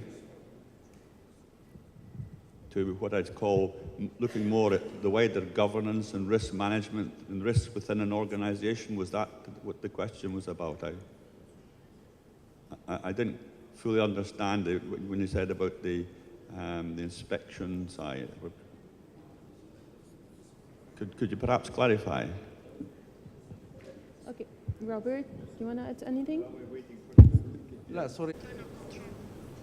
يعني تحدثت عن منظومة الرقابة الداخلية التي يلعب فيها المدقق الداخلي دورا كبيرا. فلما أشار إلى ضرورة التفكير في تغيير دور أو توسيع دور المدقق الداخلي إلى دور استشرافي، عوض أن تكون أنشطته يعني عامة موجهة إلى مراقبة ما وقع في الماضي، هذا هو السؤال اللي يتحدث إذن عن ماذا سنسمي نوع الرقابة التي سيقوم بها؟ هل رقابة موازية أم رقابة قبلية؟ What I was saying is that the management, the widening scope of internal audit should now take an interest in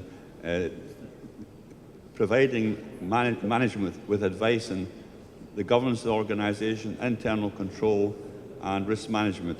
Now, it is much better where management are changing the systems or there's a modernisation programme that internal audit are on board at the beginning and can be independently advised the organisation on any changes, and particularly where there's major projects which involve a large sum of money.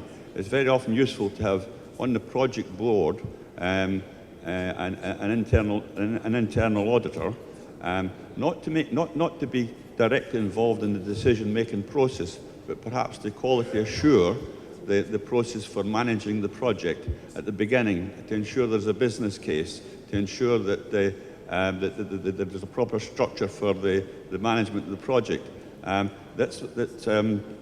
There's a role for internal audit in these sort of instances. It doesn't directly involve internal audit in the decision-making process. We're working in a consultancy advisory role to management. Management will ultimately make the decisions on, say, for example, what the project management structure is. But very large investments, it really pays off to have internal audit involved, an advisory role at the beginning of the project. I hope that to some extent answers the question. I'm afraid I have to stop because my colleagues are waiting outside. Thank you so much, speakers, for being with us today. Thank you for listening. We have lunch just outside to the right, and we are supposed to come back at 2. Welcome to the afternoon session of CV MENA, Connecting Voices. This session, we're going to discuss the topic of strengthening local government service delivery, the enabling role played by public financial management. Governance in the MENA region has had a paradigm shift in the last 2-3 years. Starting from the Arab Spring in 2011, it has ushered in a model of governance that is based on transparency, accountability, service delivery. Local governments have been at the forefront of this, being tiers of the state that are closest to their citizens. This change is most reflected in local governments and local governance. Tunisia has had, in their new constitution, has a whole chapter on decentralization. Local government reform efforts are going on in Jordan, Morocco, Yemen, Palestine, to name a few. As countries in this region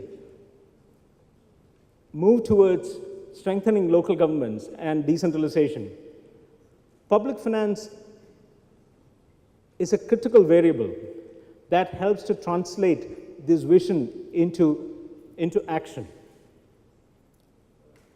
Policymakers in countries, especially in ministries of finance, ministries of local governments, are faced with issues like how to ensure a transparent and a predictable flow of resources to local governments. Can there be other sources of finance outside the standard budgetary financing? Can there be options like resorting to the capital markets to address the long pending list of capital investments? What is the kind of financial management capacities that cities would want to have to take responsibility and to make use of these resources and these responsibilities that are coming their way? What is the kind of capacities, staffing capacities, training, human resource capacities that municipalities and local governments need to know, need to have to take full advantage or to fulfill their responsibilities as fully functional tiers of the state? These questions are some of these critical ones that we are going to discuss today afternoon. And to discuss these, we have an eminent group of panelists.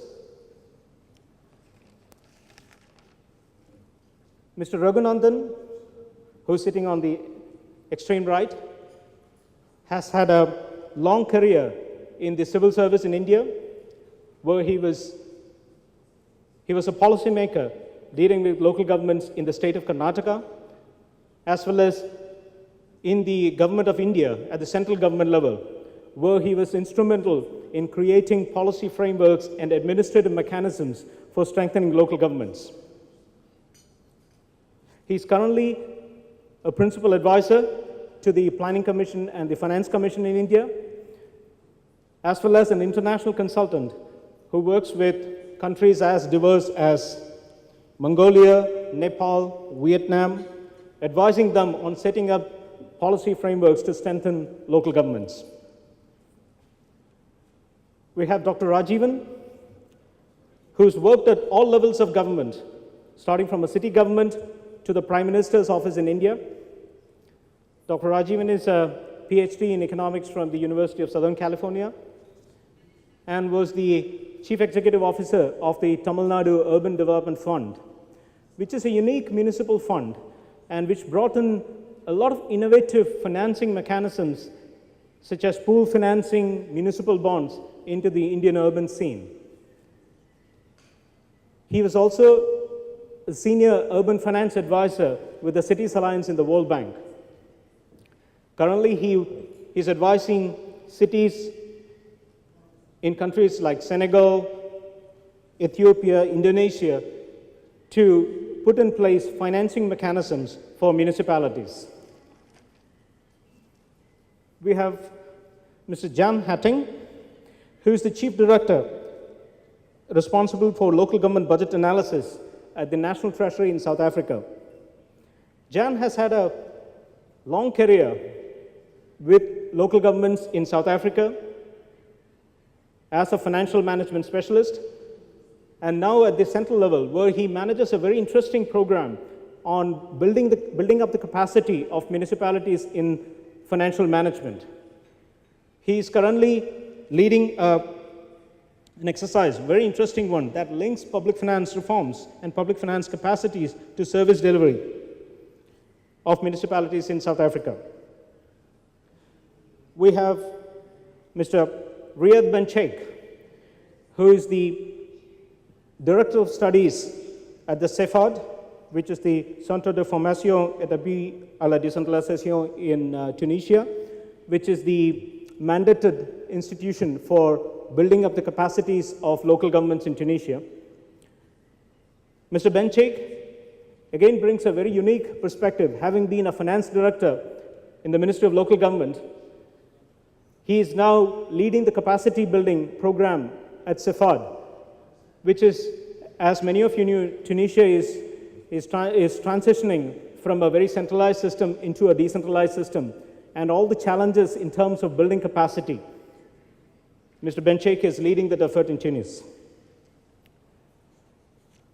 So for the next 60 minutes, we will have each of the panelists present their thoughts on these issues, and we will have a brief question and answer session.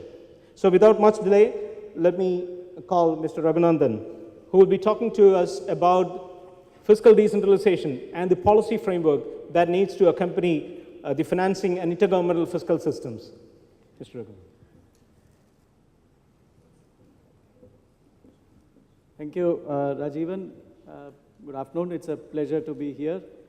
I will explain the general framework of an intergovernmental fiscal transfer system, and perhaps, if time permits, exemplify it with practices in India. India is a pretty large country. We have numbers that boggle the imagination. We have a population of 1.2 billion people. But if you look at the local governments, we have 250,000 local governments, of which around 6,000 are urban. And we have 3.2 million elected representatives. So in a rural area, about 300 people on an average elect a representative. About 50% of them are women. And so that makes for a very intense democracy. But decentralization, and particularly fiscal decentralization, is really work in progress. And we make a lot of mistakes. We do some good things too. Essentially, I will be looking at these four aspects of how our system can be designed. One is the importance of a functional assignment system, and what are the principles on the basis of which we work. How do we divide functions between different levels of government? And what are the kind of patterns? I might skip this because if there's no time, this is something that you can read about later. And what are the lessons, what works and what might not work? Well, essentially, you use these terms quite often, functional assignment and expenditure assignment, and people imagine that the two are the same. But they're not exactly the same. I mean, you have functional responsibilities, but expenditure responsibilities need not exactly match with functional responsibilities. And what does this happen? If there's a mismatch between expenditure responsibilities and functional responsibilities, you end up with unfunded mandates on the one hand, which are functions that have been given to the local government, but without money to implement them. And you can also have, on the other hand, irresponsible expenditure. For example, you have a wide mandate and just give grants to the local government and they go and build welcome arches to their villages. It doesn't serve any purposes. But so you need some kind of expenditure controls, while at the same time ensuring that you don't have too many mismatches on the functional side, and you don't leave too many things unfunded on the functional side.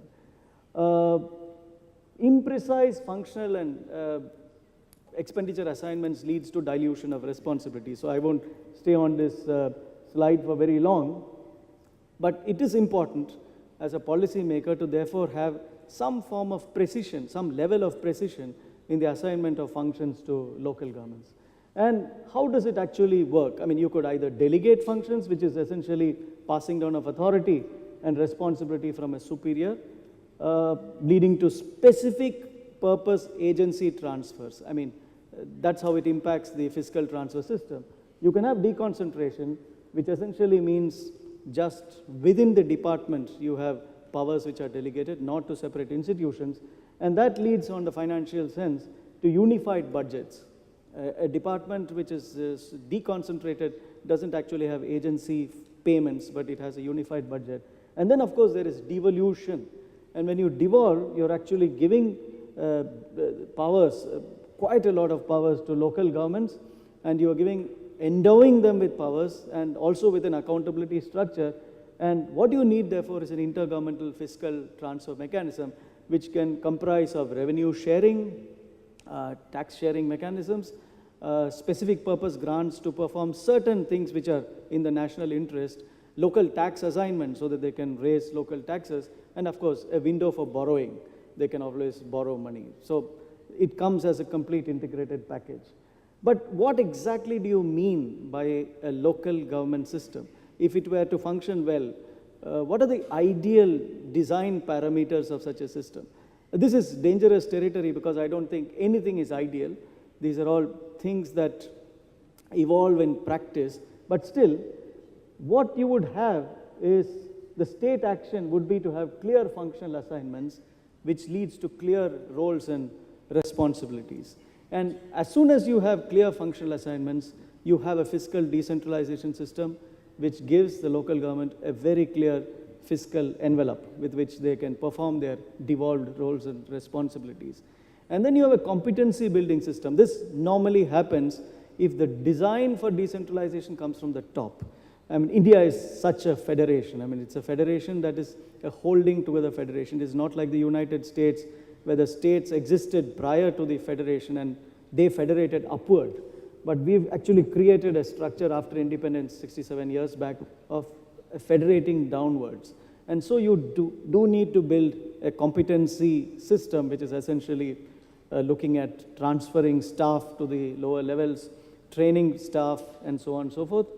And when all these things match together, it creates a climate of direct and clear accountability. And it is with that accountability that a local government begins to deliver services, collect local taxes, and it also implements accountability practices, which are disclosure, consultation, participatory mechanisms, and so on and so forth. And of course, when you speak of direct accountability, you need mechanisms of enforcement of punishment in case something goes wrong. And so you have an accountability system which provides for both an upward framework of accountability and a downward framework of accountability. So this is a very stylized, very simple kind of framework of what would constitute a somewhat ideal local government system. Now, what are the general principles on the basis of which you would actually assign expenditure responsibilities to the local level? There are the principle of subsidiarity, where you say that everything should start on the presumption that it can be done best at the lowest level, and then you progress upwards. If something cannot be done at the lowest level, then that residual task goes to the next level, which might be the provincial level in our case, and then to the national level, and so on. But whatever the case might be, you might like to have it as precise as possible. So essentially, when you assign expenditure responsibilities, you need to look at the adequacy of revenue and tax assignments. I mean, in India, we have something called a Central Finance Commission, which every 5 years looks at this issue and it recommends to the government what could be the assignments of taxes between different levels, and then of course an intergovernmental system of local taxes, because of local transfers, because more often than not, local expenditure responsibilities are much, much higher than local tax capacities.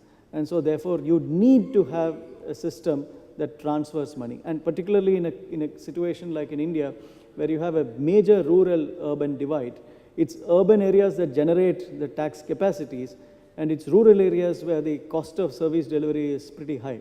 And particularly if you go into the hill areas or into the forested areas, it gets very difficult to deliver services. So you need a transfer system that balances the lack of tax capacity in these areas.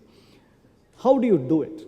How do you actually do it? If you were sitting in the government and you were given a basket of functions and you were asked to design a policy and divide these functions locally as to what should be done locally and what should be done at the central and provincial level, how exactly would you do it? The first principle is, do not treat a subject in a wholesale fashion. I mean, do not look at health and say that I'm going to devolve health, because that would be abdication, that is not devolution. But education, you just cannot give education. So what you do is you need to first unbundle the categories. And I once did an exercise of unbundling education. I'm not an education expert, but with educational experts. And using a mind map, we were able to identify something like about 600 activities in education. So the first task would be to unbundle the subject matter. And then the second task is to pass it through two filters, two sets of objective questions that you ask, on the basis of which you get a fair idea of where to put a particular activity. Let me just demonstrate what it really means. When you unbundle sectors, you could unbundle education, for example, into setting standards, setting the syllabus, language of instructions, norms for student-teacher ratio, number of schools, so on and so forth, planning responsibilities, where to locate schools, planning for rooms, etc., asset creation, construction of classrooms, teachers' training facilities, operation, actual teaching, monitoring attendance, training of teachers, serving meals to students, and so on and so forth, and finally monitoring and evaluation. As I said, when I did this exercise once, we ended up with something like 600 such activities. Now, what do you do with this list of deconstructed, unbundled activities? You pass them through what are called the public finance principles. Now, here you have public finance principles, and these are the 4 principles, which are essentially economies of scale. If something can be done cheaper because you can leverage on economies of scale, you better do it at a higher level. Don't give it to the local government. For example, if you had to stitch school uniforms, and if you had to distribute school uniforms to children, and if you're going to get a 40% discount because you're able to have a competitive bid at the national level, that would suggest to you that it's an activity that is best done at a higher level. You can have subject matters which have externalities. I mean, let me give you an example of health. You can't devolve the power of spraying for malaria to local governments alone, because mosquitoes don't believe in local government boundaries. So if there were 50 local governments in a particular area, and if 49 spray for malaria and one doesn't, the mosquitoes can spread from that particular place. So it's not an activity that has got low externality. It is something that has got wide area externality. It's better to be done at a higher level. Equity.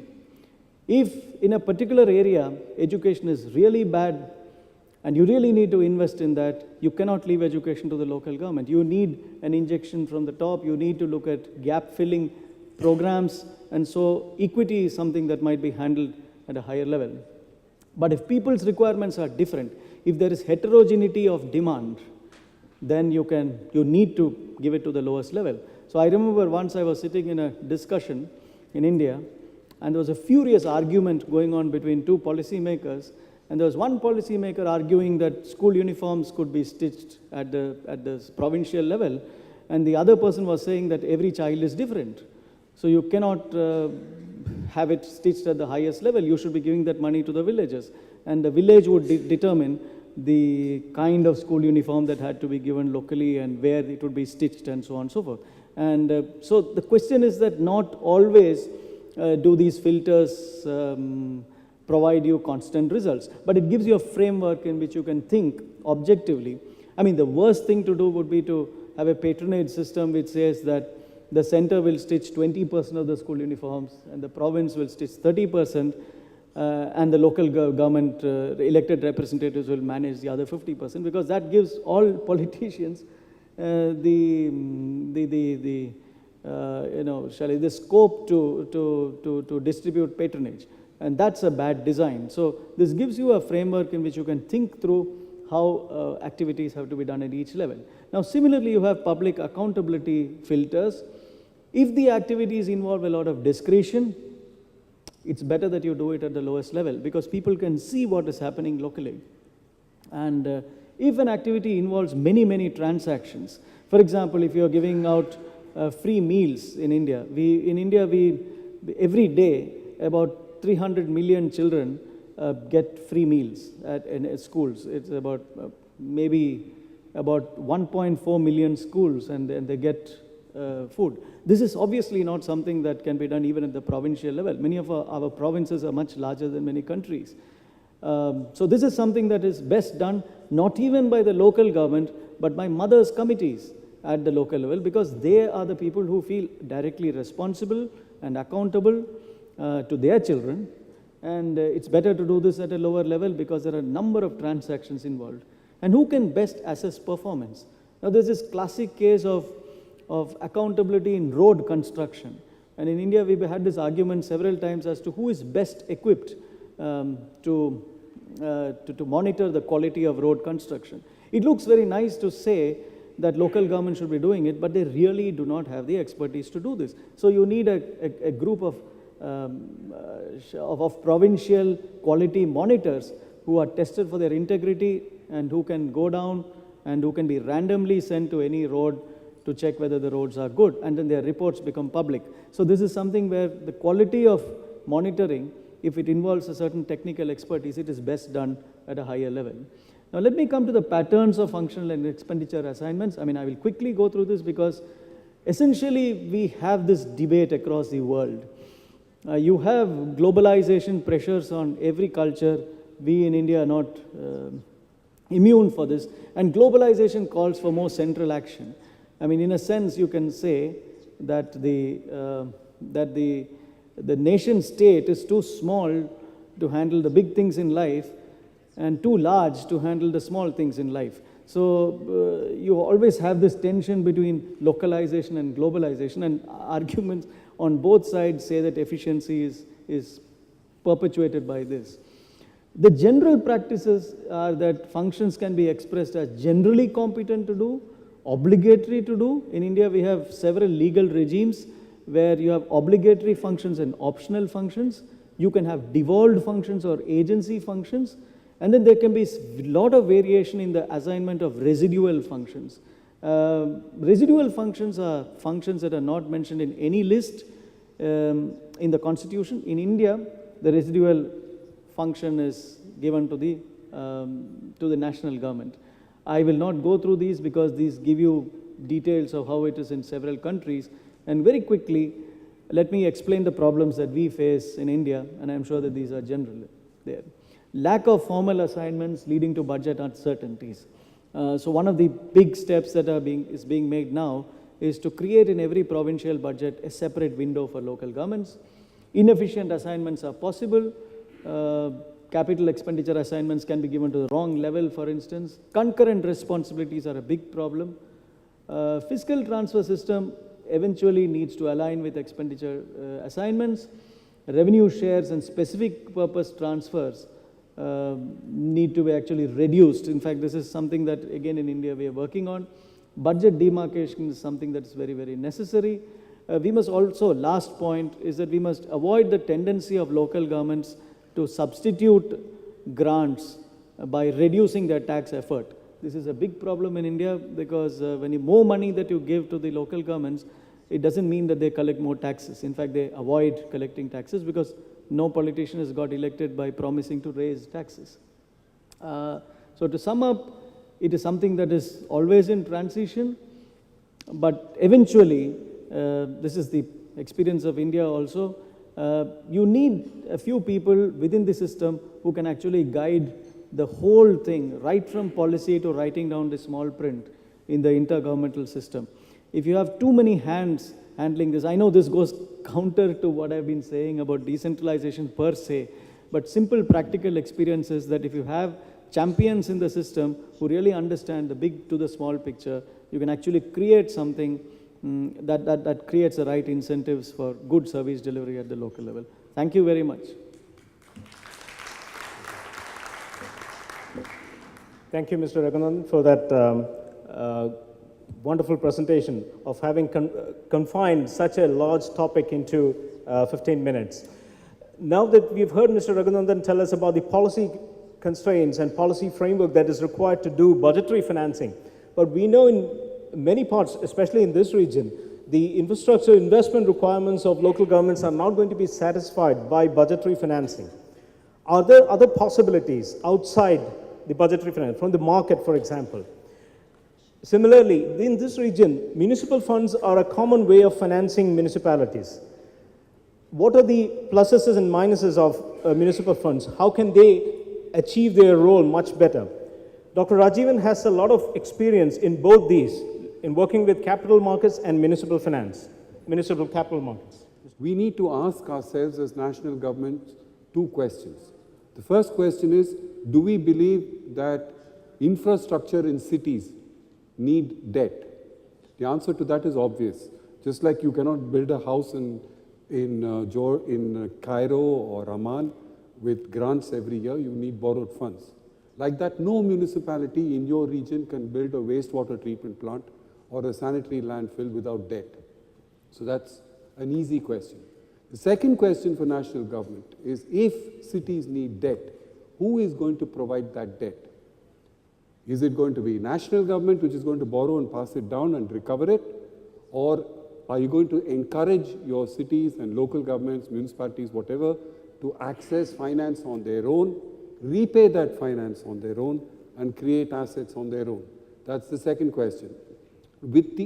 Only if you have clarity with respect to these two questions, it makes sense to talk of municipal financing in terms of a borrowing framework.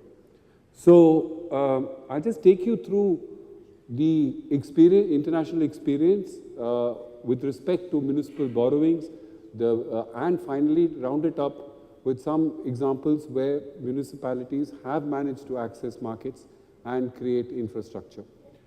Why do cities need debt?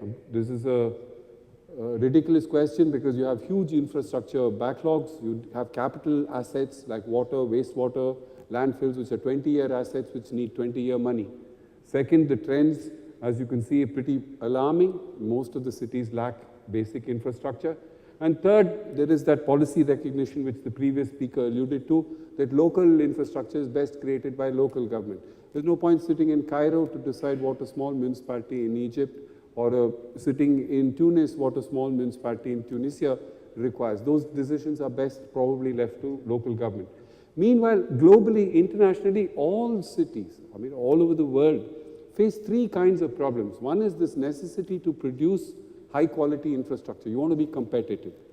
Second, you have a decentralization framework, which is my power to get infrastructure going vis-a-vis my responsibility is deeply flawed.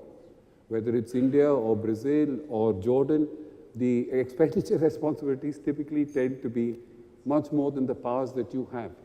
And thirdly, at least in several continents, there's a rapid inflow of migration into these cities. So in this kind of scenario, what actions do national governments and city governments need to take? So that's the question. Here's a suggested typology, and like all typologies, it's rough and ready. One where you have a domestic debt market which is yet to mature. What do we mean by that? Where the sovereign government itself is unable to raise money from markets at more than 5 years. Ghana, for example, a typical government security goes for 4 or 5. Senegal goes for 6 or 7. So there it's very difficult when the national government itself does not borrow from infrastructure. We're asking cities to borrow is a bit dicey. Another example on the other side of things is China itself, where the central government is so rich it doesn't need to borrow at all. But that's the picture. Second, where debt markets exist, where governments do borrow and subnationals can borrow, but they're constrained by fiscal space. That is, there's not enough savings being generated. And these are the possible countries which you could look at.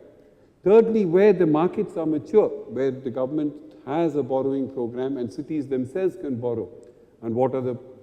You have to try and see where your country fits into that kind of typology. What could be an agenda? Supposing we are able to fit our country situation into one of these three typologies, what would be our agenda? First, we'd have to look at, are we going to mandate to our cities the powers and the responsibilities to borrow? That's the regulatory framework. Secondly, is the fiscal transfers which is coming to the cities rational and stable? What do we mean by that? We mean that if I'm going to lend to you and 50% of your income comes from your father, and that's fairly erratic, there's no way I can lend to you because I wouldn't get my money back. So unless the fiscal transfer system is rational or predictable, it need not be much, but at least I should be able to forecast it with some predictability. If that's in place, and if there's some own source revenue, then there's the beginning of the possibilities for municipalities to create infrastructure on their own, not relying on bailouts and grants from national governments. So just to sum it up, what is the traditional type of financing which is usually occur before municipalities start borrowing? Traditional financing is where national governments borrow from markets, World Bank, depending on where they borrow from, or from national parastatals. They borrow this money, pass it down to municipalities. There's no loan agreement. Nobody knows how much is the loan, what is the interest rate. Some of it gets paid back, some of it doesn't get paid back. If you take China, for example, 40% of intergovernmental loans are not repaid. Indonesia has a similar situation. I understand that a similar situation was prevalent in South Africa before the new IGFR. So intergovernmental loans tend to be very poor methods of lending to municipalities, leads to high defaults, and traditionally underinvestment in urban. And once most of the central government money has gone into these loans, and money doesn't come back, it puts the chances of creating infrastructure gets reduced even more significantly. However, compared to these traditional methods of financing, since the 1990s, there have been innovations where municipalities have been given the powers to borrow and raise finance, repay it without bailouts or guarantees from the central sovereign governments. What have been the trends? Needless to say, nothing surprising. There have been large cities, Joburg, Ahmedabad, Ho Chi Minh City, now there are several more, which access markets directly, which on the basis of the credit rating looks at the capacity of the city to repay the principal and the interest on time. It doesn't look at economic benefits, environmental benefits, social benefits, just looks at the capacity to repay.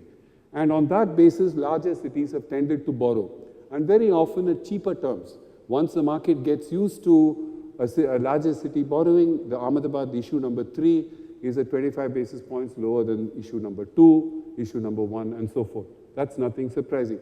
I understand for some time back, Casablanca was preparing for a bond issue. I'm not sure of what the status is in the region right now. Smaller and medium cities, which can't go to markets directly for obvious reasons. Number one, transaction costs are very high, so you don't do a transaction for $20 million. You do a bond issue for $100 million. And the infrastructure needs of small cities are typically smaller sized issues. So have tended to pool together their demands and go through intermediaries. Some of the examples, South Africa, Findeter in Colombia, TNUDF in India, and so forth, they pool demands of small cities and raise market resources. To some extent, you have many of these intermediaries in this region itself. There's VCOM, and then in Jordan, you have your Municipal Infrastructure Bank. But the questions and the challenges, to my mind, please correct me if I'm wrong, is the capacity of these entities to raise domestic resources and wean yourself away from World Bank or EBRD and rely more and more with domestic sources of finance. And There's some other examples are in Latin America. Caixa does a lot of that. Then there's MDFO in the Philippines and so forth. These are municipal finance intermediaries which raise money from domestic markets, on lend to cities, get the money back, and get a system of capital investment going. What do these, I hate to call these things success stories, but what do these financings usually need? Number one, obvious, is to have a rational transfer. I can't lend to you unless I know what your income stream is over time. That's number one. Then you need a legal framework for the borrowing, as many of these acts say. Thirdly, you need a strong domestic financial intermediary. It can't be an intermediary which is reporting to the World Bank or to the EBRD or somewhere else. It has to be focused on the domestic market. And then you need a fiscal space. What can cities do in this transition? Clearly, we've discussed what national governments should do. Now, what would municipalities need to show to the market? One is that they'd have to be clear, there has to be decent accounting standards, whether you call it modified accrual or full accrual. You have to tell the market what you owe, what is dues, and what you owe to others. Then similarly, if you run utilities, the amount of subsidies which gets transferred, clear collection statements, demand collection balance, your arrears, and so forth, and explanations for your rates. This is I'll sort of conclude this with an example from India. This diagram looks more complicated than it should. It's very simple in idea. WSPF is an intermediary. It pools together those local government projects. Think of it, $5 million, $5 million, $5 million, and raises money from investors, which is the market. Now, I'll skip this slide. Just to give you an example, this was an actual real-life issue way back in 2001. The idea is that to convey to you that even small cities pool together. You can see the size of this issue is pitifully small, 10 million USD, but 3 million from each city goes to the market, raised at those days 9.2%, 15 years without a central government guarantee, and rated as AA at that time. And this is just to give you an idea that you don't have to think of large borrowings by large cities. This gives you an idea of the pitifully small kind of borrowings. And these are the subscribers to the bonds. These are typically private sector bonds, private sector companies who invested in these bonds. And the interesting thing is these companies later on sold it off to a secondary market. As you can see, the guys who bought it in the secondary market are hotels, Tata Hotels, and who have no interest in urban infrastructure. So that's the beauty of the transaction. These are provident funds and pension funds who don't really care if there's drinking water or clean sewerage in cities, but they still finance it based upon the credit quality of the rating. So that's it's a way by which you can tap into external financing without appearing to their generosity, but as a matter of routine and systemic. And these are some of the projects which are small and so forth. Therefore, in intermediation in your region, I would suggest that you could ask yourself the following questions. First, are you going to give municipalities the powers to raise finance, repay finance for creating municipal infrastructure? Question number one. If that is so, who is the guy who's the institution who's going to deliver the debt? What would be the ownership of that fund? And thirdly, would you blend your loans and grants in this framework? So these are the broad questions that I have, which arise when any country is looking to do three things. In a municipal finance framework, there are three things you need to do. First is the transfer system. The second is which taxes are going to be own source. And third is the borrowing framework. And all three are interlinked. Because if you have a very good fiscal transfer system and you have a very good own source revenue, like Indonesia has, Indonesia transfers one of the most astonishing rates of GDP to municipalities. But there's no borrowing framework. The mayors out there just can't do anything significant. They can do a couple of parks and football grounds and that's it. On the other hand, if you have an extremely unstable fiscal transfer system and you have a very good own source and a borrowing framework, the borrowings will tend to collapse and there will be default, as in cases of the Philippines in the early 1990s. The fiscal transfer system just collapsed. Or in other cases, like for example, if you go In Senegal, for example, take the capital city. The own source and are all collected by the central government. And the fiscal transfers or business tax all decided by the central government. So the capacity of the municipality to adjust his revenue streams to meet his borrowing repayments become extremely difficult. So the idea is that they all need to go together. And the design of this is a challenge for, I'm sure, everyone in not only this region, but elsewhere in the world. Thank you very much. Thank you, Dr. Rajivan, for that, introducing that interesting idea of going beyond budgetary sources to finance capital investment requirements. As we heard from the last two presentations, as resources, when you set up policy frameworks, have frameworks for borrowing, municipal funds, the role of financial management in cities becomes more important. How efficiently and transparently that cities can manage these resources that flow to them. Mr. Jan Hatting from the National Treasury in South Africa is leading a very interesting program of reforming financial management in cities in South Africa. Mr. Hatting.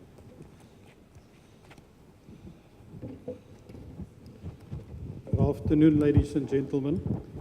Thanks for the opportunity to share some of our lessons with you. Some of the earlier discussions around it about revolution, we had our revolution in South Africa.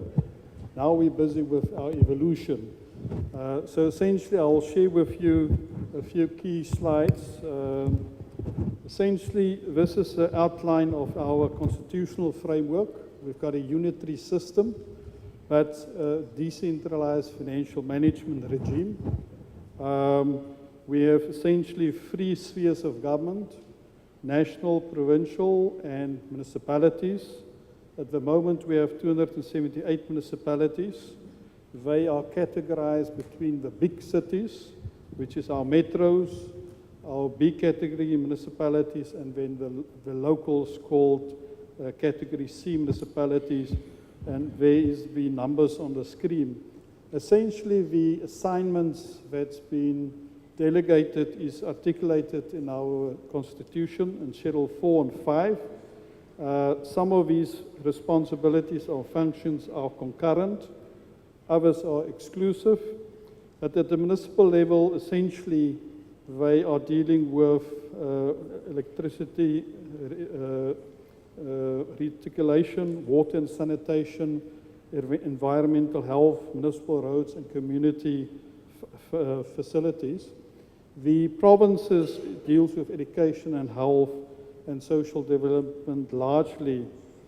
Although the Constitution talk about distinctive responsibilities, there is chapters in our Constitution that talks about cooperative governance, as well as at the heart of our system is a revenue-raising model.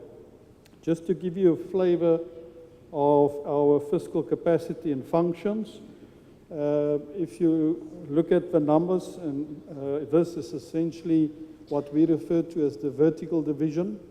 It's largely a political decision to allocate resources amongst the three spheres of government.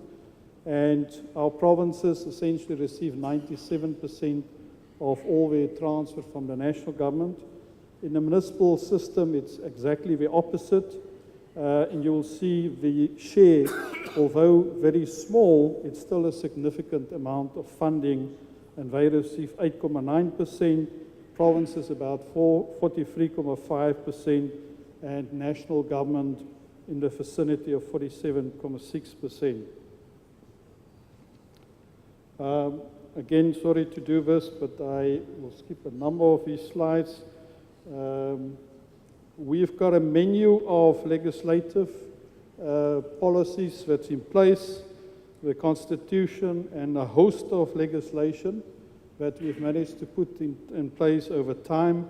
The Municipal Finance Management Act is obviously a key enabler, as well as the Annual Division of Revenue Act. All of these pieces of legislation is helping us to facilitate our evolution. If you talk to our local government, sphere of government, they'll most probably tell you that they feel that they are over-regulated. There's a reason for that. We've got a history, and part of that is to manage this sphere of government, which of the three spheres is most probably the more politically immature, and over time we hope to change that quite radically.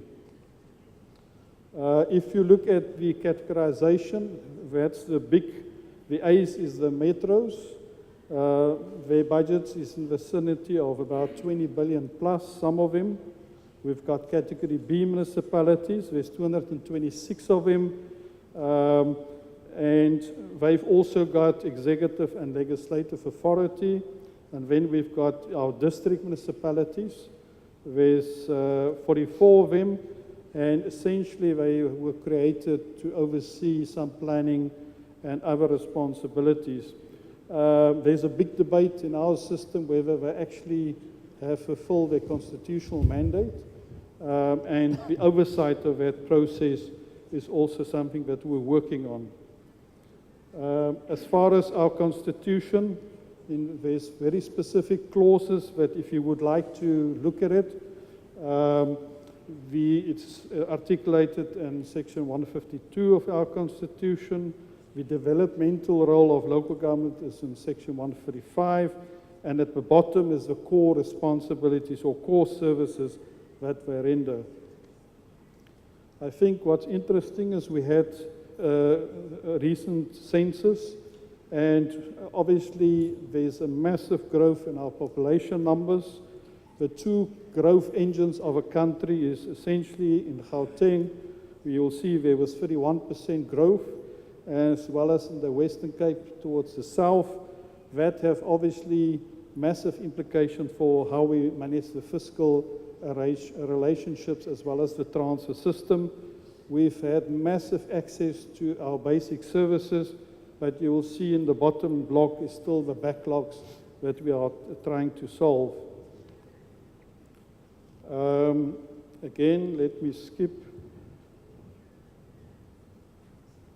This is just a methodology that you can apply if you want to get at the heart of managing the municipal finances. I will not go into it now, but we've got a lot of leakages in our system as well.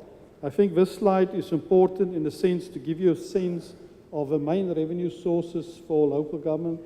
It's essentially property rates and service charges, and the amounts is quite significant.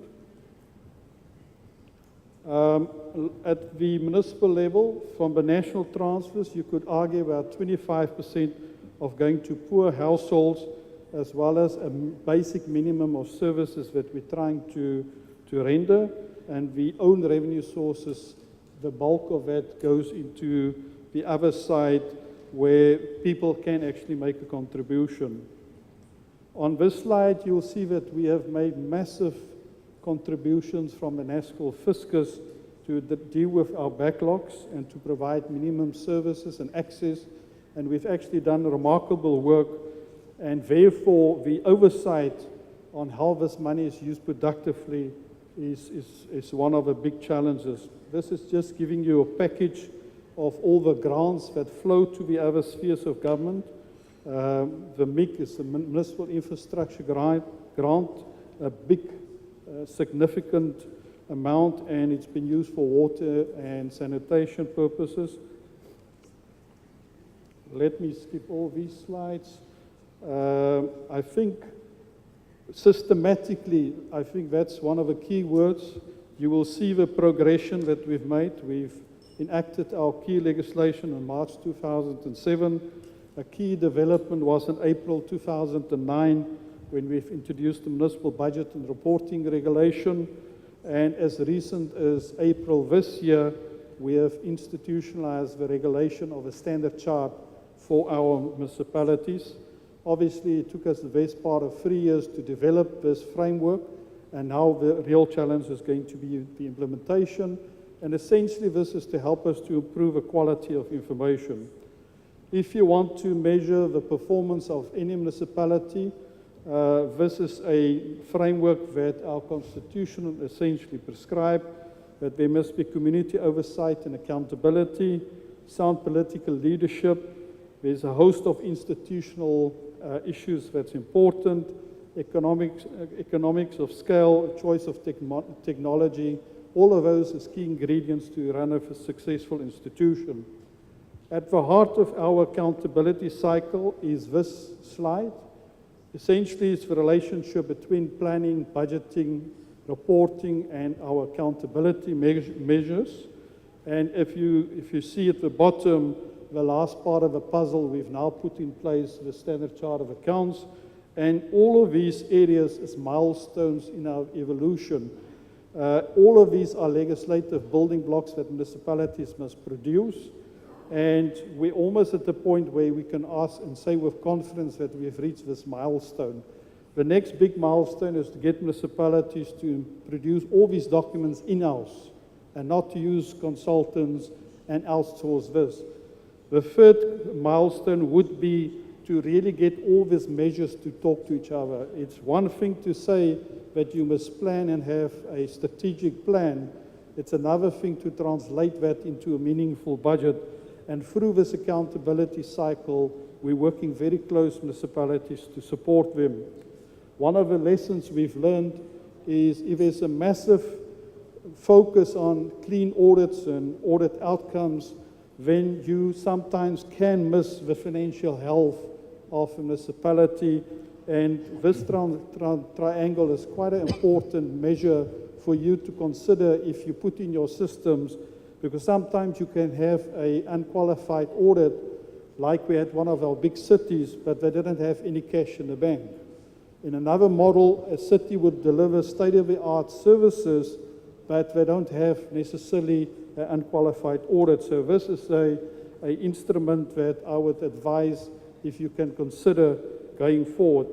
The rest is just to give you a sense. We have put in a budgeting system. It's a accrual-based budgeting system. It was launched in April 2009, and all our municipalities conform to this requirement. That means we have standardized the way in which they present budget documents across the 278 municipalities. We've put in a reporting system. All our municipalities on a frequent basis now report to their councils, and as a National Treasury, we publish the results every quarter for all of them, and it's on our website, and it's free of charge. So if you want to see the information, it's there. What's critical is if you have a grant system, that you have to monitor that very tightly. Because if the grants are not used for the intended purpose, it's not serving any good to the system. And in our Division of Revenue Act, that's an annual piece of legislation, all of these requirements are regulated. The last one is essentially the standard chart that we've institutionalized. It's going to be a massive challenge for us to make it a reality. A number of publications, it serves no purpose that you've got legal requirements for people to report and share information, and you don't consolidate it and give something in return. So here's a host of information that we publish on a routine basis. Once a year, all the budget information of all municipalities we aggregate, and we publish it on our website. Quarterly, all the financial results. Thirdly, we produce once a year State of Local Government Finances report that gives you a sense of municipalities in distress. That forms the capacity support strategy. For Parliament purposes, we produce over under expenditure report to give a sense who perform and who does not perform. And then one of our flagship publications is the biannual local government budget and expenditure review. And we also then do a report for Parliament on the tabling for municipalities. Perhaps just the last slide that I want to share is this one. If your institutions of local government is not strong, and your audit process is only focusing on one aspect, then it don't necessarily add value. And one of the limitations we have explored and seen recently is that the audit process is helping you with certain financial management related activities. But if the audit does not look at the budget and adequacy of funding, the allocative efficiency issues, the quality of spending, revenue management, and a host of other things, then these instruments, despite the fact that it's regulated, do not necessarily translate into service delivery. So ultimately, all these objectives is translated into this line. Long term, we would like to be in a position where our policy formulation, our resource allocation are informed with intelligence. And to do this systematically is a very painful journey, but so far we have managed to succeed. Whether that has changed the behavior of our system, time will tell. Let me thank you. Thank you, Jan, for that Thank you, Jan, for that overview of the financial management reforms in South Africa. In all this, when you're talking about the issue of finances, what is the underlying, what's the most important issue, and which is an underlying issue, is the issue of capacity. How can cities, what's the kind of capacities that cities require in terms of staffing and skills? We have Riyad Ben Sheikh from the Sefard in Tunisia. Tunisia is moving from a centralized to a decentralized system, and capacity building is the core, one of the core challenges that Tunisia is facing. Ben Sheikh, tell us.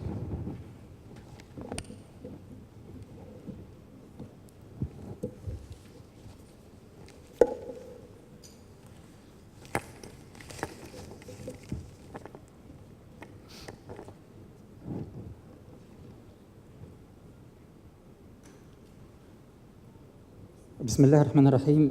شكرا السيد رامة كريشان على التقديم، وأود في البداية أن أعبر عن شكري وأن أرحب بالحاضرين في هذه الندوة المتميزة، وأن أشكر أيضا الساهرين على تنظيمها. موضوع مداخلتي هو دور مركز التكوين ودعم اللامركزية في تنمية القدرات البلدية في تونس. والمداخلة تنقسم إلى 3 أجزاء. الجزء الأول يستعرض السمات وخصائص الإطار المؤسساتي والمالي للبلديات في تونس قبل صدور الدستور الجديد للجمهورية التونسية في 27 جانفي 2014. والجزء الثاني يتناول سياق الحوكمة المحلية في تونس التي تعيش اليوم مسارا انتقاليا. الجزء الثالث هو دور مركز التكوين والآليات الاستراتيجية لدعم الحوكمة المحلية وتمكين البلديات من تعزيز قدراتها. استهل الجزء الأول بإعطاء فكرة موجزة عن موقع البلديات ضمن التنظيم الإداري في تونس قبل صدور الدستور الجديد. البلديات تقع في المستوى الثالث من التنظيم الإداري، حيث نجد في المستوى الأول السلطة المركزية أو الإدارة المركزية، وهي تتألف من مختلف الوزارات، وزارة الداخلية، وزارة المالية، وزارة البيئة إلى آخره. وفي المستوى الثاني توجد الولايات وعدده 24 ولاية. ثم في المستوى الثالث توجد البلديات التي يبلغ عددها 264 بلدية، وهي تضم حوالي 6.5 مليون نسمة، أي ما يمثل حوالي 67% من إجمالي عدد السكان. هذه تقريبا وبصورة موجزة أهم ملامح تركيبة المشهد المؤسساتي للعمل البلدي في تونس. سأستعرض الآن أهم سمات وخصائص الإطار البلدي من خلال مقاربته بمقومات ومبادئ الحوكمة المحلية. وأقول أن الحوكمة المحلية لا يوجد لها تعريف نهائي وبات ومتفق عليه لدى جميع الهيئات الأممية أو الدولية، ولكن بالاستناد إلى الأدبيات الصادرة حول الموضوع، وخاصة تلك الصادرة عن منظمة الأمم المتحدة والبنك العالمي، يمكن القول أن الحوكمة المحلية تقوم على اللامركزية، بمعنى وجود هيئات حكم محلي تتمتع بالاستقلالية الإدارية والمالية وحرية التسيير. ثانياً، المشروعية الانتخابية للهياكل التي تتولى تسيير الشأن البلدي وتتحمل المسؤولية في ذلك على أساس الانتخاب. ثم المساءلة والشفافية، الشراكة والتضامن بين البلديات، الشراكة مع المجتمع المدني ومع القطاع الخاص، الحوكمة بمعنى الحوكمة المفتوحة، بمعنى استخدام قواعد البيانات المفتوحة ووضع البيانات الإدارية والمالية في متناول من يطلبها من المواطنين. ثم سابعاً، الفعالية في استخدام الموارد والنجاعة من منطلق ترشيد التصرف المالي، وكذلك نجاعة الخدمات المقدمة للمواطنين سواء كانت خدمات إدارية أو عمرانية أو بيئية أو حضرية، وتعزيز سلطة القانون أساساً كمقوم هام من مقومات الحوكمة المحلية. والسؤال الذي يطرح نفسه هل كان النظام البلدي في تونس سابقا أي قبل صدور الدستور الجديد يستجيب لهذه المقومات والمبادئ؟ والجواب أن النظام البلدي كان يتسمى بغياب اللامركزية، وهو تنظيم أقرب ما يكون إلى اللامحورية. ذلك أن التنظيم اللامركزي في تونس لم يكن في حقيقة الأمر سوى تنظيم لا محوري إلى أبعد الحدود، يشكل امتدادا للسلطة المركزية، ولا يمكن بالتالي الحديث عن استقلالية فعلية سواء على المستوى الإداري أو المستوى المالي. بالإضافة إلى ذلك فإن المجالس البلدية كانت تعاني من أزمة في المشروعية. هناك غياب مشروعية التمثيل للهياكل البلدية القائمة التي كانت مرتبطة هيكليا وعضويا بالحزب الحاكم السابق. أما فيما يتعلق بالشفافية والمساءلة في التسيير، يمكن القول أن الشكل الأبرز والأهم للمساءلة هو الذي تمارسه دائرة المحاسبات، وهي هيئة عليا للرقابة على التصرف الإداري والمالي للمؤسسات العمومية، للجماعات المحلية، للمنشآت العمومية، وتصدر سنويا تقريرا يتميز بالكثير من المصداقية والنزاهة والموضوعية، وتقوم بمساءلة المتصرفين العموميين حول الإخلالات أو أوجه القصور التي تلاحظها، وتطلب منهم تفسيرات وتبيين وتوضيحات. ثم فيما يتعلق بالشراكات مع المجتمع المدني تبقى محدودة مع انعدام التواصل بين البلديات والمجتمع المدني. من غير شك هذا التوصيف هو توصيف عام ينطبق على المشهد المؤسساتي العام، لأن تونس فيها 294 بلدية، ثم حد قليل أو جزء من البلديات لا يتعدى ربما 10% أو 20% لها شراكات مع القطاع الخاص بإمكانياتها الذاتية، سواء مع الجمعيات البيئية أو مع جمعيات حقوق الإنسان أو غيرها من جمعيات صيانة المدينة، ولكنها تبقى تجارب محدودة وتتسم بكثير من الضعف. فيما يتعلق بمشاركة المواطن في تدبير الشأن البلدي كمقوم أساسي من مقومات الحوكمة المحلية، فيمكن القول أنه المواطن كان يحضر سابقا في الدورات التمهيدية التي تقيمها المجالس البلدية، ولكن مشاركته تبقى مشاركة شكلية وصورية، لأن حتى الرأي الذي يقدمه لا يمكن أن يؤخذ به أو يساهم بشكل جدي في حل الإشكاليات التي يعرفها العمل البلدي، في حل الإشكاليات التنموية، الإشكاليات الاقتصادية العمرانية والحضرية، فلم تكن حقيقة معناها مشاركة يعتد بها. محدودية الشراكة مع القطاع الخاص، هناك تجارب في خصوص الخدمات البلدية تتعلق بخدمات النظافة، التجارب تتفاوت من حيث نسبة النجاح، هناك إخفاقات وهناك نجاحات نسبية، ولكن لا يمكن أن نتحدث عن شراكة مع القطاع الخاص فيما يتعلق بمثلا قطاع النقل أو الماء أو الطاقة وغيرها من المجالات الهامة التي تستدعي تمويلات ضخمة وتستدعي مسؤولية وتدخل ومتابعة وتقييم هام من قبل الجماعة المحلية.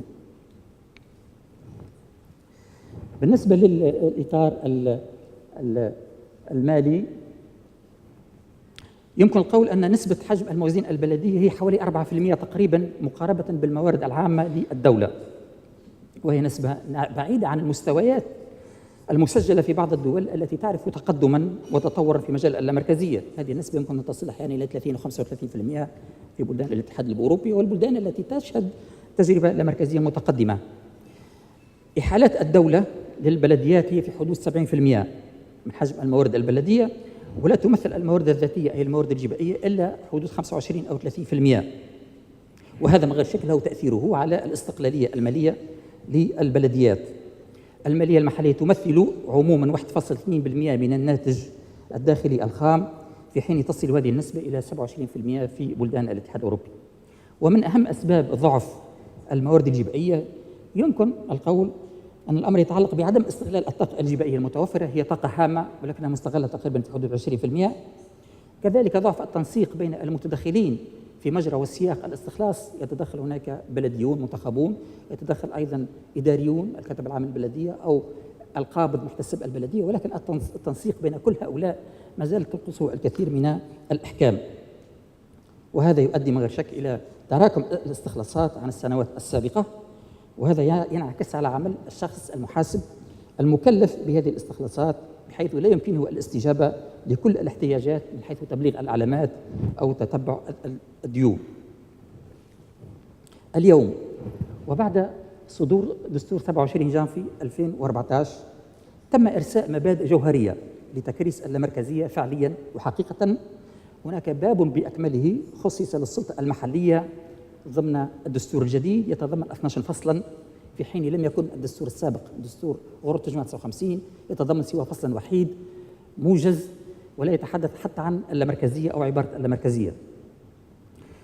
أهم المبادئ التي أوردها الدستور الجديد في مجال اللامركزية هي المشروعية الانتخابية، بمعنى أن الهياكل تكون منتخبة، التدبير الحر أو التسيير الحر، الاستقلالية الإدارية والمالية، تمتع الجماعات المحلية باختصاصات ذاتية، التكافؤ بين الأعباء والموارد، بأنه لا يكفي أن نحيل صلاحيات ومهام إلى الجماعات المحلية إذا لم يكن ذلك مقترنا بالموارد المناسبة حتى يمكنها أن تتحمل الأعباء، ثم التضامن والتعاون بين الجماعات المحلية من حيث هو شكل من أشكال الراقية للمركزية وللحوكمة المحلية، بالإضافة إلى الحوكمة التشاركية التي تعني تشريك كافة مكونات المجتمع المدني في مجرى القرار، لا فقط على سبيل الاستشارة وإنما أيضا في الصنع الحقيقي للقرار، وأيضا الرقابة اللاحقة كمقوم وكمبدأ أساسي أقره الدستور الجديد، حيث الرقابة في السابق كانت هي رقابة لاحقة. هذه أهم المبادئ الأساسية التي أوردها الدستور الجديد والتي تستجيب بدرجة هامة وهامة جدا إلى المبادئ العامة والكونية للحوكمة المحلية. اليوم في تونس ما هي سمات الوضع؟ كيف يمكن أن نلخصها وكيف يمكن أن نعبر عنه؟ نلحظ لدى عموم المواطنين تطلعات عالية للمشاركة في تدبير الشأن البلدي. هناك حاجة ملحة لإنعاش الاستثمار البلدي الذي تراجع خلال السنوات الأخيرة لفعل العديد من التطورات، ثم هنالك حاجة ودعوة إلى تحسين نوعية الخدمات البلدية المقدمة للمواطن. واليوم الأولوية هي التخفيف من حدة التفاوتات الإقليمية والجهوية والمحلية في الوصول إلى الخدمات الأساسية وتمكين المواطنين من الوصول إلى هذه الخدمات في أحسن الظروف وبالجودة وبالنوعية الجيدة. كما توجد حاجة ملحة للتحكم في إدارة المجال العمراني وأحكام التصرف في العقارات والأملاك البلدية التي طالها الكثير من الشغب والكثير من التصرف غير الجيد بعد الثورة وإبانها.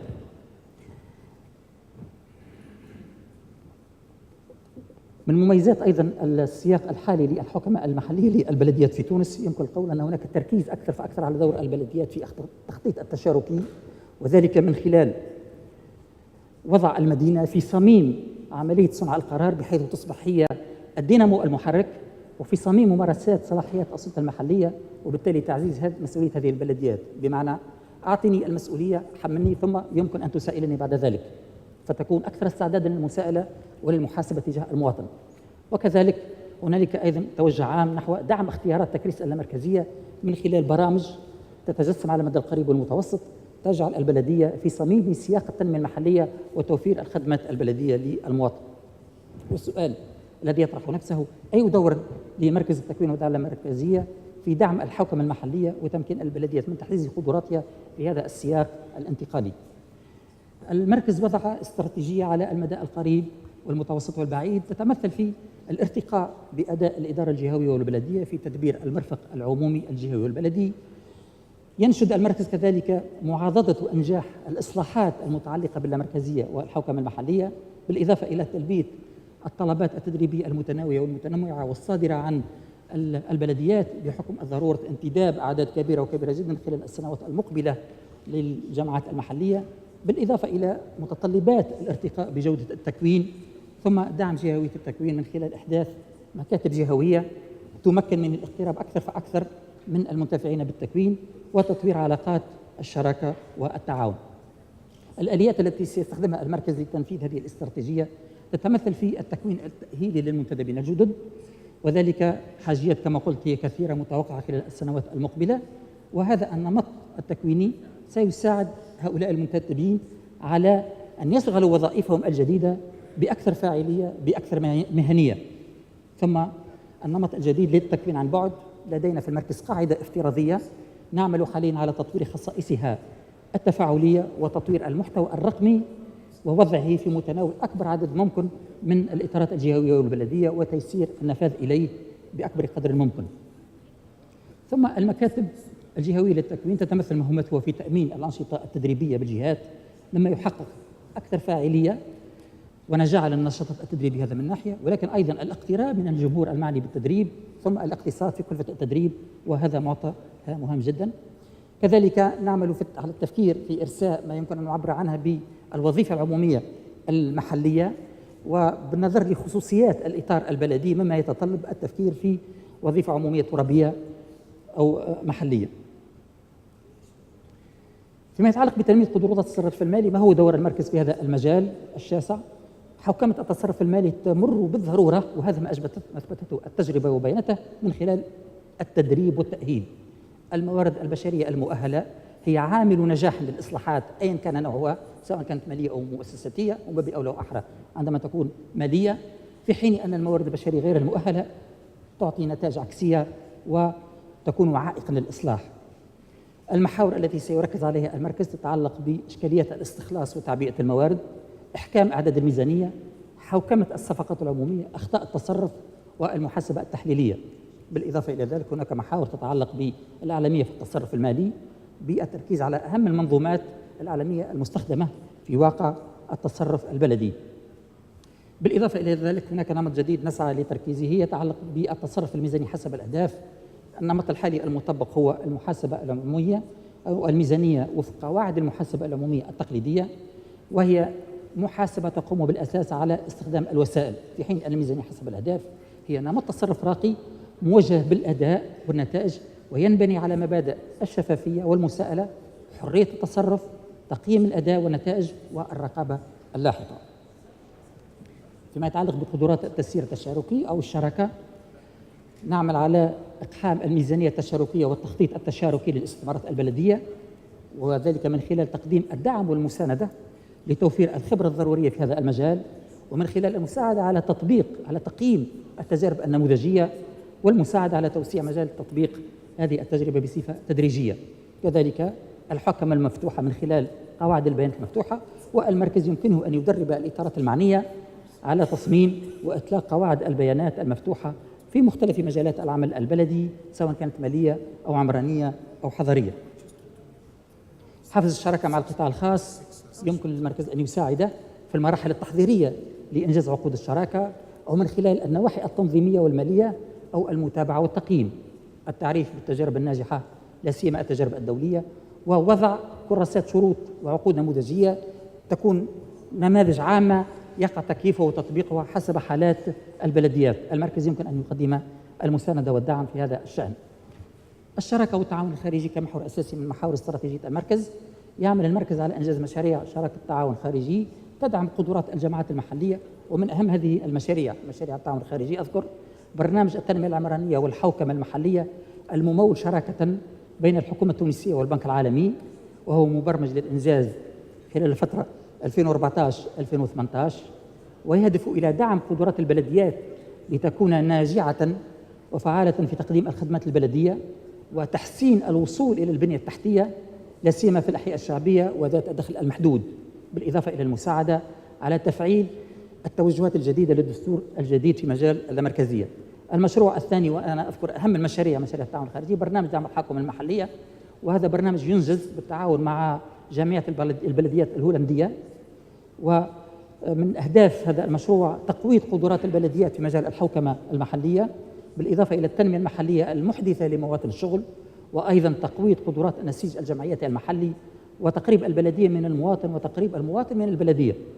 أختم بالبرنامج الأخير وهو برنامج التعاون مع المدن والبلديات بالمغرب العربي، وينفذ هذا البرنامج بالتعاون مع مؤسسة جئزاد، ويتمثل الدور الأساسي والهدف في تعزيز دور المدن كقوى فاعلة في حوارات التنمية الوطنية والمحلية. الخلاصة هو أن غياب الحوكمة المحلية في الماضي أدى إلى عدم فاعلية النظام البلدي، والأولوية في الوقت الحاضر هي لتفعيل التوجهات الدستورية الجديدة في مجال اللامركزية، ومن الضروري أن تكون تلك الإصلاحات المؤسساتية والمالية في مجال المركزية مقترنة باستراتيجية لتنمية القدرات البشرية من خلال البرامج التدريبية الملائمة، التكوين التأهيلي للمنتدبين الجدد، دعم جهوية التكوين، نظام أساسي خاص للوظيفة العمومية الترابية، دعم التواصل مع الجماعات المحلية، والشراكة والتعاون الخارجي. وشكرا لكم على حسن الاستماع.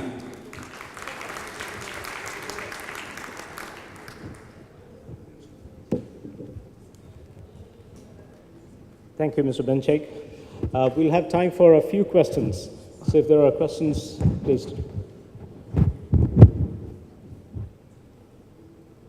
من الهند ومن جنوب افريقيا حول اهميه التعاون والشراكه بين القطاع العام والخاص في التقليل من العجز ميزانيه البلديات والمجالس الجهويه، ما يعرف بالانجليزيه public private partnership. هذا من ناحيه ثانيه تحدثتم على يعني انه ما يجوزش، لا يجوز يعني اللامركزيه، يعني تفويض صلاحيات للخدمات العامه الى بعض الجهات باعتبار النجاعه والتقليل من الكلفه، او ما يعبر عنه بالانجليزيه ايكونوميك سكوير. فهناك بعض التجارب تمكن من تقليل من الكلفة بالتنسيق بين البلديات، يعني المحافظة على اللامركزية لكن مع التقليل من الكلفة بالتنسيق بين البلديات وإحداث مرافق مشتركة.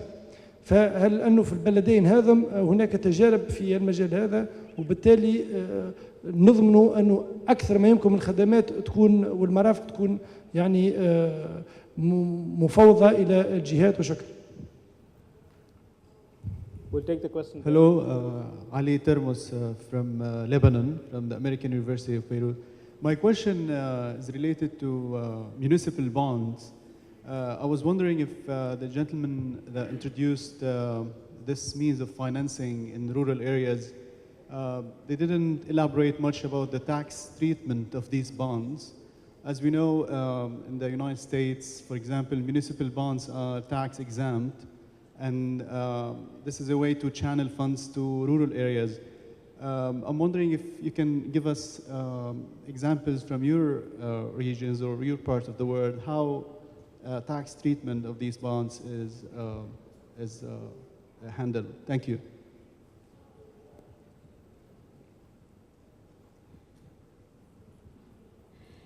رجاء شريف، وزارة المالية لبنان. بما خص موضوع اللامركزية الإدارية وخصيصا بتونس، تبين من العرض أنه اعتمدت اللامركزية الإدارية وكان هناك استقلال إداري ومالي، ولكن لم يتبين لنا فيما إذا كانت هالبلديات اعتمدت أسلوب التدقيق الداخلي. السؤال الثاني، ما هي العلاقة بعملية الرقابة من قبل وزارة المال على البلديات، أو هل هناك سلطة وصائية عليها من قبل وزارة الداخلية والبلديات في تونس؟ ميرسي.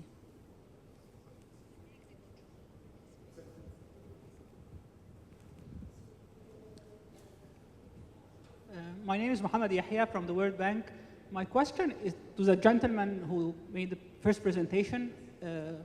Basically, you talked about the unbundling of activities in order to assign responsibilities among the different layers of government.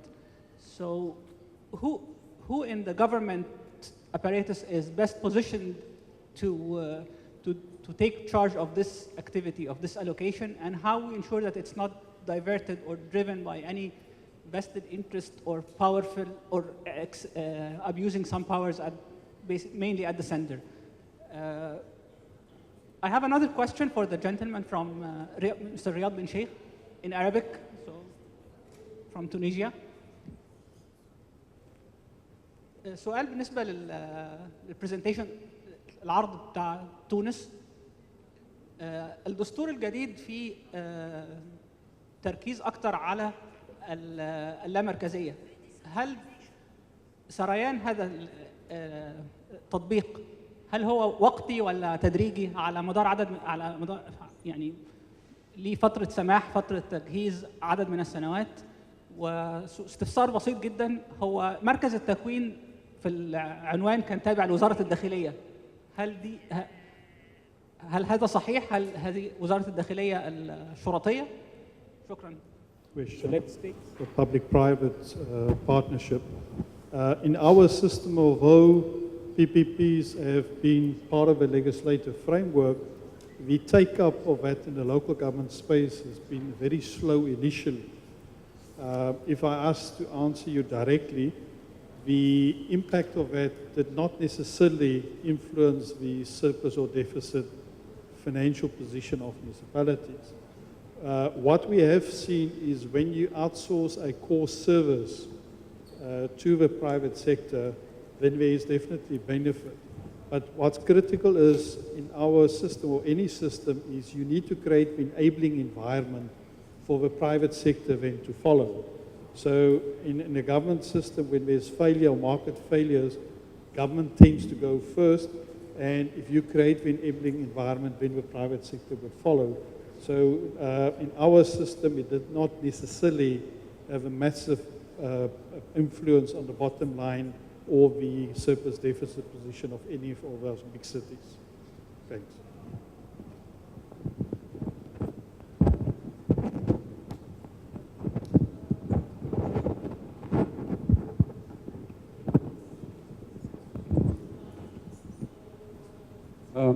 This is just a question on PPPs first. In India, where I have the data, most municipal PPPs have not happened in water and sanitation and solid waste. They happen very rarely in parking spaces or commercial spaces, and most of them also land up in financial problems.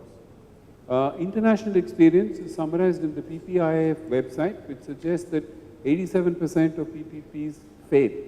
The reasons for failure are also easy to understand. For PPPs to work, you're asking the private equity to be serviced with dividends. And that's much more difficult than servicing debt. So international experience and Indian experience with PPPs in municipal infrastructure have been typically poor. Then on the municipal bonds, yes, there are two categories of municipal bonds. One is those which are get benefit under the tax code. Sometimes these are on gross basis. That is, if I invest $100 in a bond, the entire 100 is treated as available for tax exemptions. The others on net basis. That is, the value of the bond is 100 and it appreciates 120. Only 20 is taken for the tax treatment. I know that in India, for example, municipal bonds, some of them are classified as tax exempt under the net basis, but only if the bonds are used for water and sanitation, not if they're used for commercial complexes and other kinds of treatment. The advantage of giving tax treatment favor of municipal bonds is that you don't get negative spreads. When you raise money from the market at 6% and you don't have a project immediately to invest, you don't bleed the municipality. So it's helpful in that respect.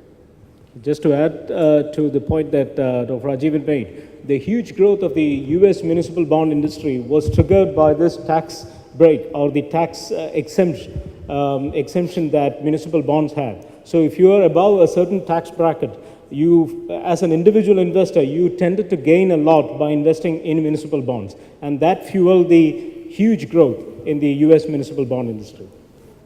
Just a small point to add on the PPP issue. If you look at rural infrastructure where there's tiny activities of infrastructure being built in rural areas, we find that community contracting, which is actually in a sense a private-public partnership, results in huge cost savings because communities tend to contract with themselves, they reduce overheads, and they also contribute in the process. So though it strictly doesn't fall into the category of a bilateral arrangement, which is what people normally assume a PPP to be, it is as much a public-private partnership as any other. So that is showing a lot of results in India. To come to the question as to who does the process of unbundling and assignment, in India it is the provincial government. And the reason why it is so is that under India's federal constitution, the national framework, the national government has no role to play in the actual assignment of functions to the local governments. So that is dependent upon provinces. So we have 29 different models because we have 29 different provinces. There are both good and bad practices. The best practice is to actually put it into the provincial law. So to some extent, in some of the good states, where 20 to 35% of the budget flows to the local government, this is backed up by legislation which gives a fair amount of detail as to which level has to do what. In addition to these legislative frameworks, you also have rules and government orders which further break up how these activities are to be performed. Sometimes you do have pullbacks because of political pressures from the top. There's too many politicians crowding into the space, and so they all want decentralization only up to their levels. But generally speaking, the legal framework does not permit such pulling back of powers to the state level. So it actually depends upon the commitment of the province to local government strengthening. شكرا. فيما يتعلق بالسؤال حول أوجه رقابة الإشراف الممارسة على البلديات في تونس، هي رقابة شديدة الوطأة في كل أوجه التصرف المالي، وهناك نمطان. هناك البلديات التي تفوق موازين وحجما معينا فهي تخضع لوزارتي الداخلية والمالية، في حين أن بقية البلديات تخضع لرقابة ممثل الدولة على المستوى الجهوي وهو الوالي، ولكنها رقابة تمس كل أوجه التصرف البلدي في كل كبيرة وصغيرة، وهي من أنواع الرقابة الموعقة، الرقابة التي تحد من نجاعة التصرف. السؤال الموالي فيما يتعلق بالدستور الجديد وكيفية تطبيق أحكامه.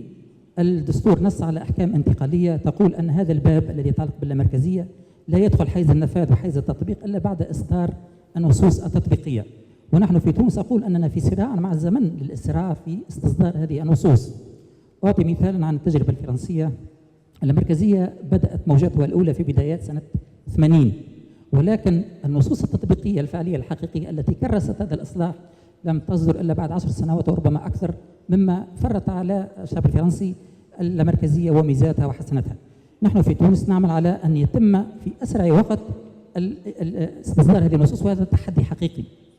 هذه بالنسبة فيما يتعلق بالسؤال الثاني. هذه هي الأسئلة المطروحة. شكرا. We have time for a quick second round of questions. I see a hand here. 1, 2, 3. شكرا جزيلا.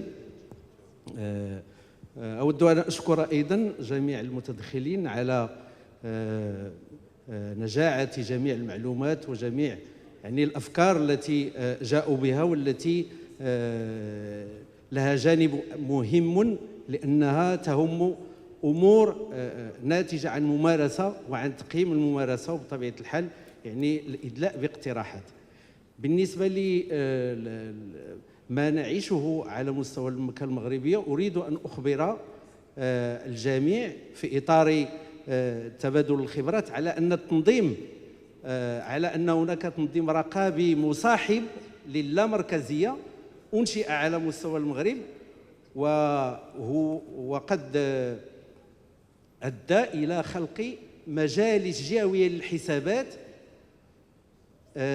تعمل أساساً على مراقبة ومتابعة أعمال الجماعات المحلية والبلديات، بخلاف المجلس الأعلى للحسابات الذي هو جهاز مركزي يهتم بالمؤسسات العمومية الكبرى والوزارات وما له طابع وطني. وجاء خلق المجالس الجهوية للحسابات كجهاز مستقل لا يتبع لا للجهاز التنفيذي ولا للجهاز التشريعي، لضمان استقلاليته ولضمان أيضا الرقابة على مستوى القرب، ويؤدي إلى اقتراح الكثير من الحلول لضمان مواكبة التسيير المحلي لما يعرفه المجال الوطني لإصلاحات والتي لها علاقة بالموضوع الذي تطرقنا له في الصباح. يجب أن لا ننسى على أن الجانب المحلي لا يجب أن يغفل، فلا بد من تفويت، لا بد من جعل المسيرين المحليين والمسؤولين المحليين يستفيدون من جميع الإنجازات وجميع التطورات التي يعرفها تسير على المستوى المركزي. بالنسبة للإخبار الثاني في إطار تبادل الخبرات، للمغرب تجربة كبيرة أيضا ومنذ سنوات كثيرة في مجال البارتناريا بيبليك بريفي، يعني الشراكة بين القطاع الخاص والقطاع العام. ولقد همت وهناك قانون خاص بتفويت بإشراك القطاع الخاص في تسيير يعني في الخدمات المحلية، ويهم النقل، ويهم أيضا التزويد بالماء الصالح للشرب وبالكهرباء، جمع النفايات، حتى تسيير يعني أسواق الجملة، والكثير أيضا من والمجازر البلدية.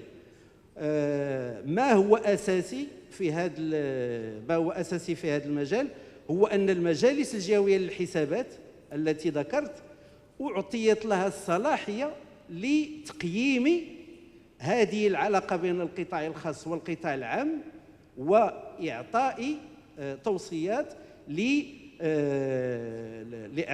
توصيات لجعل القطاع الخاص بطبيعة الحال يلتزم بما يعني تعهد به، وتقديم توصيات في حالة ما إذا يعني لوحظ أن الشكل التعاقدي لا يؤدي إلى النتائج يعني المتوخاة. وشكرا. Thank you for sharing that. Pierre?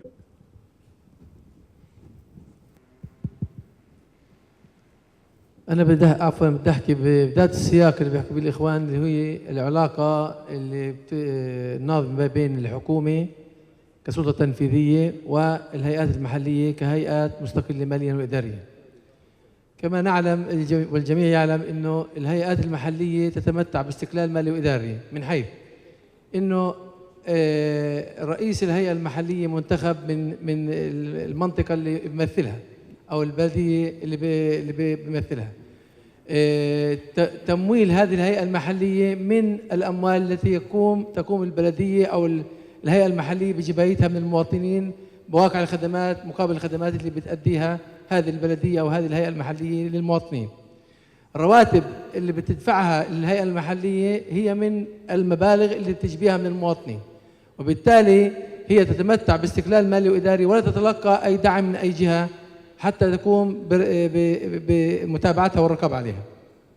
سؤالي هو كالتالي: هل يحق لهذه الهيئة المحلية، يعني أنا بوجه سؤالي للأعضاء اللجنة عفوا، كنموذج وتتمتع باستقلال مالي وإداري، هل يحق لها أن تطلب بعدم الرقابة عليها من السلطة التنفيذية؟ وهل الحكومة تجبر الهيئة المحلية تخضع لرقابتها أم لا؟ شكرا. The question is small question, maybe technical question, let's say. In MENA region, to my knowledge, all the local taxes are collected by the state administration, the revenue administration. And the collection rate is much lower for the local taxes than for the national taxes. I just wondered if it is the same situation in a big decentralized country like as India or South Africa. Thanks. There was a question there. Yes. شكرا. الزاف مصطفى. أولا أشكر الإخوة المتدخلون حول العروض القيمة، وخاصة الأخ التونسي الذي تطرق للإطار المؤسساتي البلدي في تونس. برأيي رفع تحديات الحوكمة المحلية والتنمية المحلية لا يمكن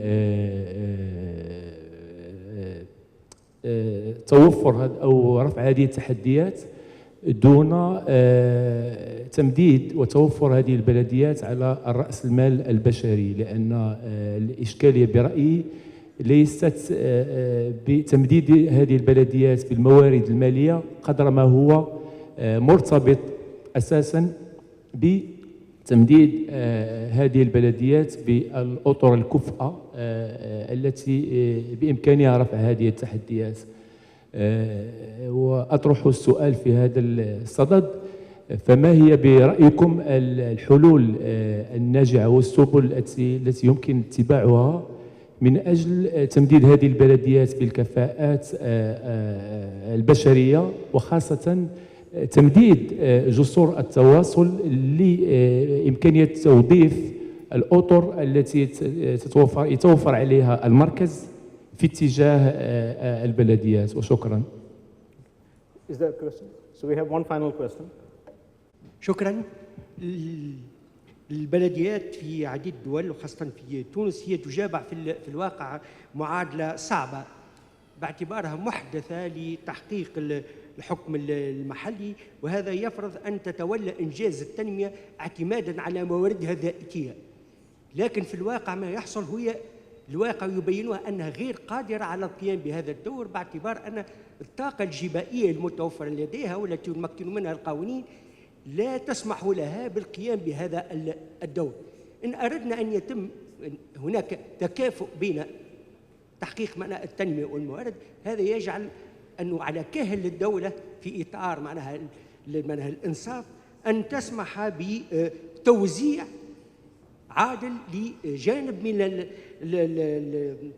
الموارد الوطنية على ذمة البلديات لتحقيق تنمية متوازنة في كل الجهات. شكرا. To take one by one. We are eating on to the coffee break, so let's have a quick response. Yeah. Very quickly to answer 2 points. One is the local government completely independent? Well, an ideal situation is that it is completely independent with respect to its sphere as defined in the law, but subject to the same accountability framework which is defined in the law. However, if you look at it from financial perspective, generally speaking, a local government is quite independent to do whatever it pleases from its own taxes, provided it submits accounts and it is subject to the accountability framework. But as the money comes from the top, the higher level government can impose specific conditions and the local government is bound to follow those conditions. Now that brings me to the second point in India as to who collects the local taxes. We have a completely decentralized system of collecting of local taxes. The center does not collect local taxes. Local taxes are collected locally and used locally. Provincial taxes are collected at the province level and shared with the local government. And central taxes have a completely different system of collection of taxes.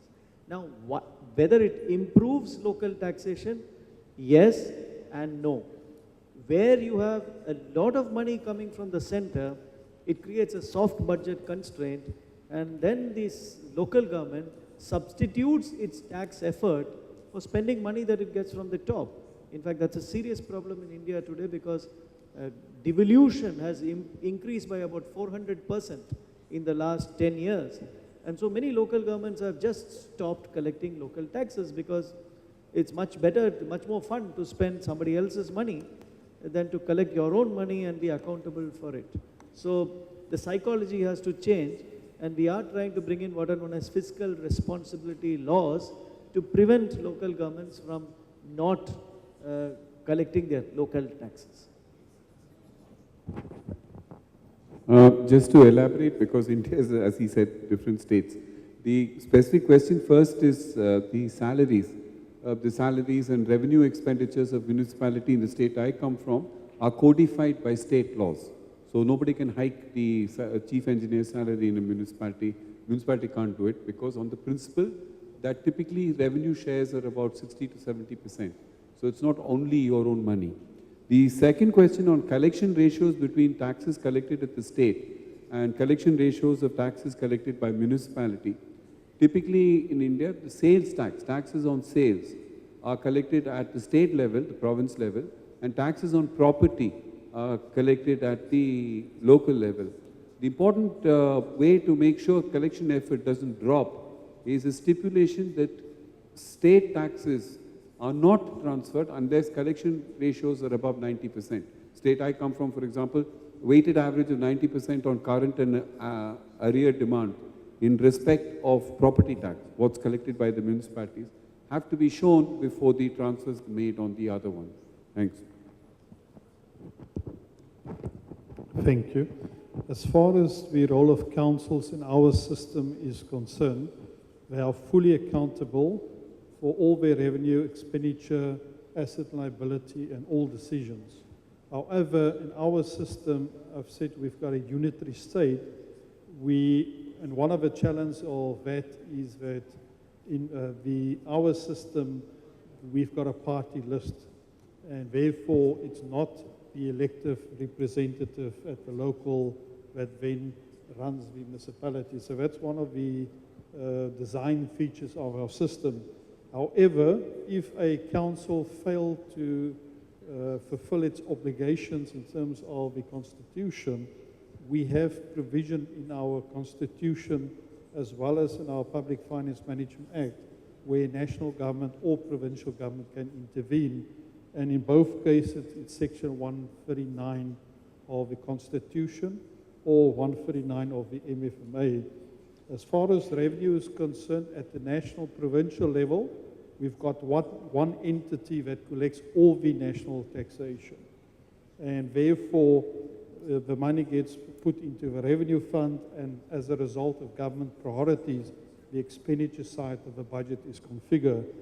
At the municipal level, the councils are responsible to collect all their taxes, property rates, service charges, and they have in full discretion on the utilization of that from a budget and expenditure perspective.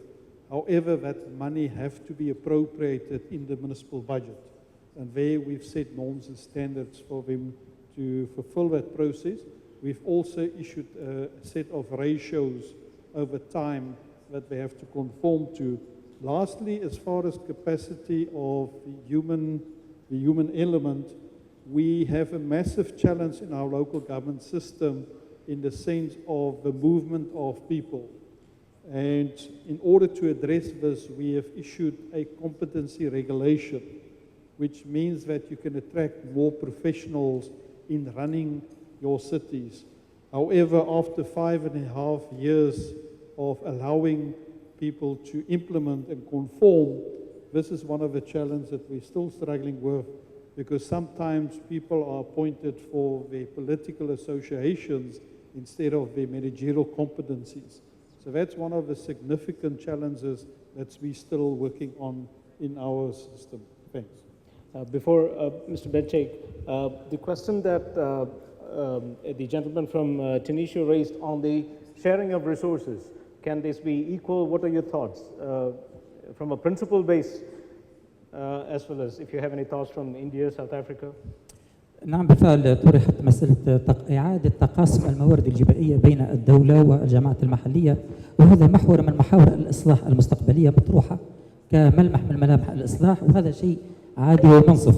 أعطي مثال حول نوعين من الأداءات. أداء المعلوم على الجولان يستخلص لفائدة الدولة وهو موظف على السيارات، ولكن البلدية تقوم بمجهود هام من حيث التعبيد، التنوير، الطرقات، ومن حيث الترصيف، وهذا من العدل والانصاف ان يكون للبلديات جزء وقدر من مردود هذا المعلوم. المعلوم الثاني يتعلق بالمعلوم على القيمه العقاريه الزائده، الاراضي غير المبنيه من خلال ما تقدمه البلديه من خدمات ومرافق تزيد قيمتها، فالدوله تستخلص لفائدتها معلوما. من الطبيعي والانصاف ان يكون للبلديات جزء وقسط من هذا المعلوم. هذا يعني افكار اوليه حول اعاده تقاسم الموارد الجبائيه بين الدوله والجماعات المحليه. اما فيما يتعلق بالتحديات فهي في الواقع عديده. أذكر التحدي التشاركي، البلديات في المستقبل سيشاركها فاعلون جدد من مكونات المجتمع المدني في تدبير الشأن البلدي، والمسارات التشاركية هي من أكثر المسارات تعقيدا في مستوى التطبيق وفي مستوى الواقع. والتحدي فعلا هو مدى قدرة البلديات على التفاعل الإيجابي والتفاعل مع الفاعلين الجدد لإنجاح المسار التشاركي. إذا عملية رفع هذه التحديات نأمل أن يتم من خلال إصدار النصوص القانونية التي نأمل أن يتم ذلك قريبا، وشكرا. Thank you. Any final thoughts on the sharing? Yeah, just to give you the facts on the sharing between the state and the municipalities. The state where I come from, it's determined by every 5 years by a state finance commission, the norms which the Finance Commission uses are largely 80% poverty. The interstate between cities is municipalities, 80% population, sorry. Then 10% weightage is for poverty, 5% for what India has a problem with people belonging to lower castes, so that's called scheduled castes, presence, and for women. So these are the 4 variables. Obviously the weight is majorly in favor of population. The share between rural and urban is usually in the ratio 55:45, and increments of sales tax, 10% of the increments are also supposed to be transferred during the 5-year period. Well, there are in India as many formulae as there are states. Each state has got a different paradigm. But if you were to design it globally, it would look something like this. You give everybody a basic grant. A basic devolution goes to everybody because politically it is necessary that everybody gets something. That's a kind of hold harmless fund. And that takes care of the basic capacities to perform. Then you give a triangular bit, which is a formula-based grant, which is based on population, which is based on area, which is based on cost of service delivery and tax capability. Because if you should not give money to people if they have the tax capacity to tax people, because then they will substitute. So that's the second lot. And then on top of this cake, you have an icing, which is essentially an incentive grant, which is an innovation fund. So people can tap into that fund if they have extra capability or if they need a special project, but they have to demonstrate and meet certain conditionalities. So these 3 would constitute an ideal system.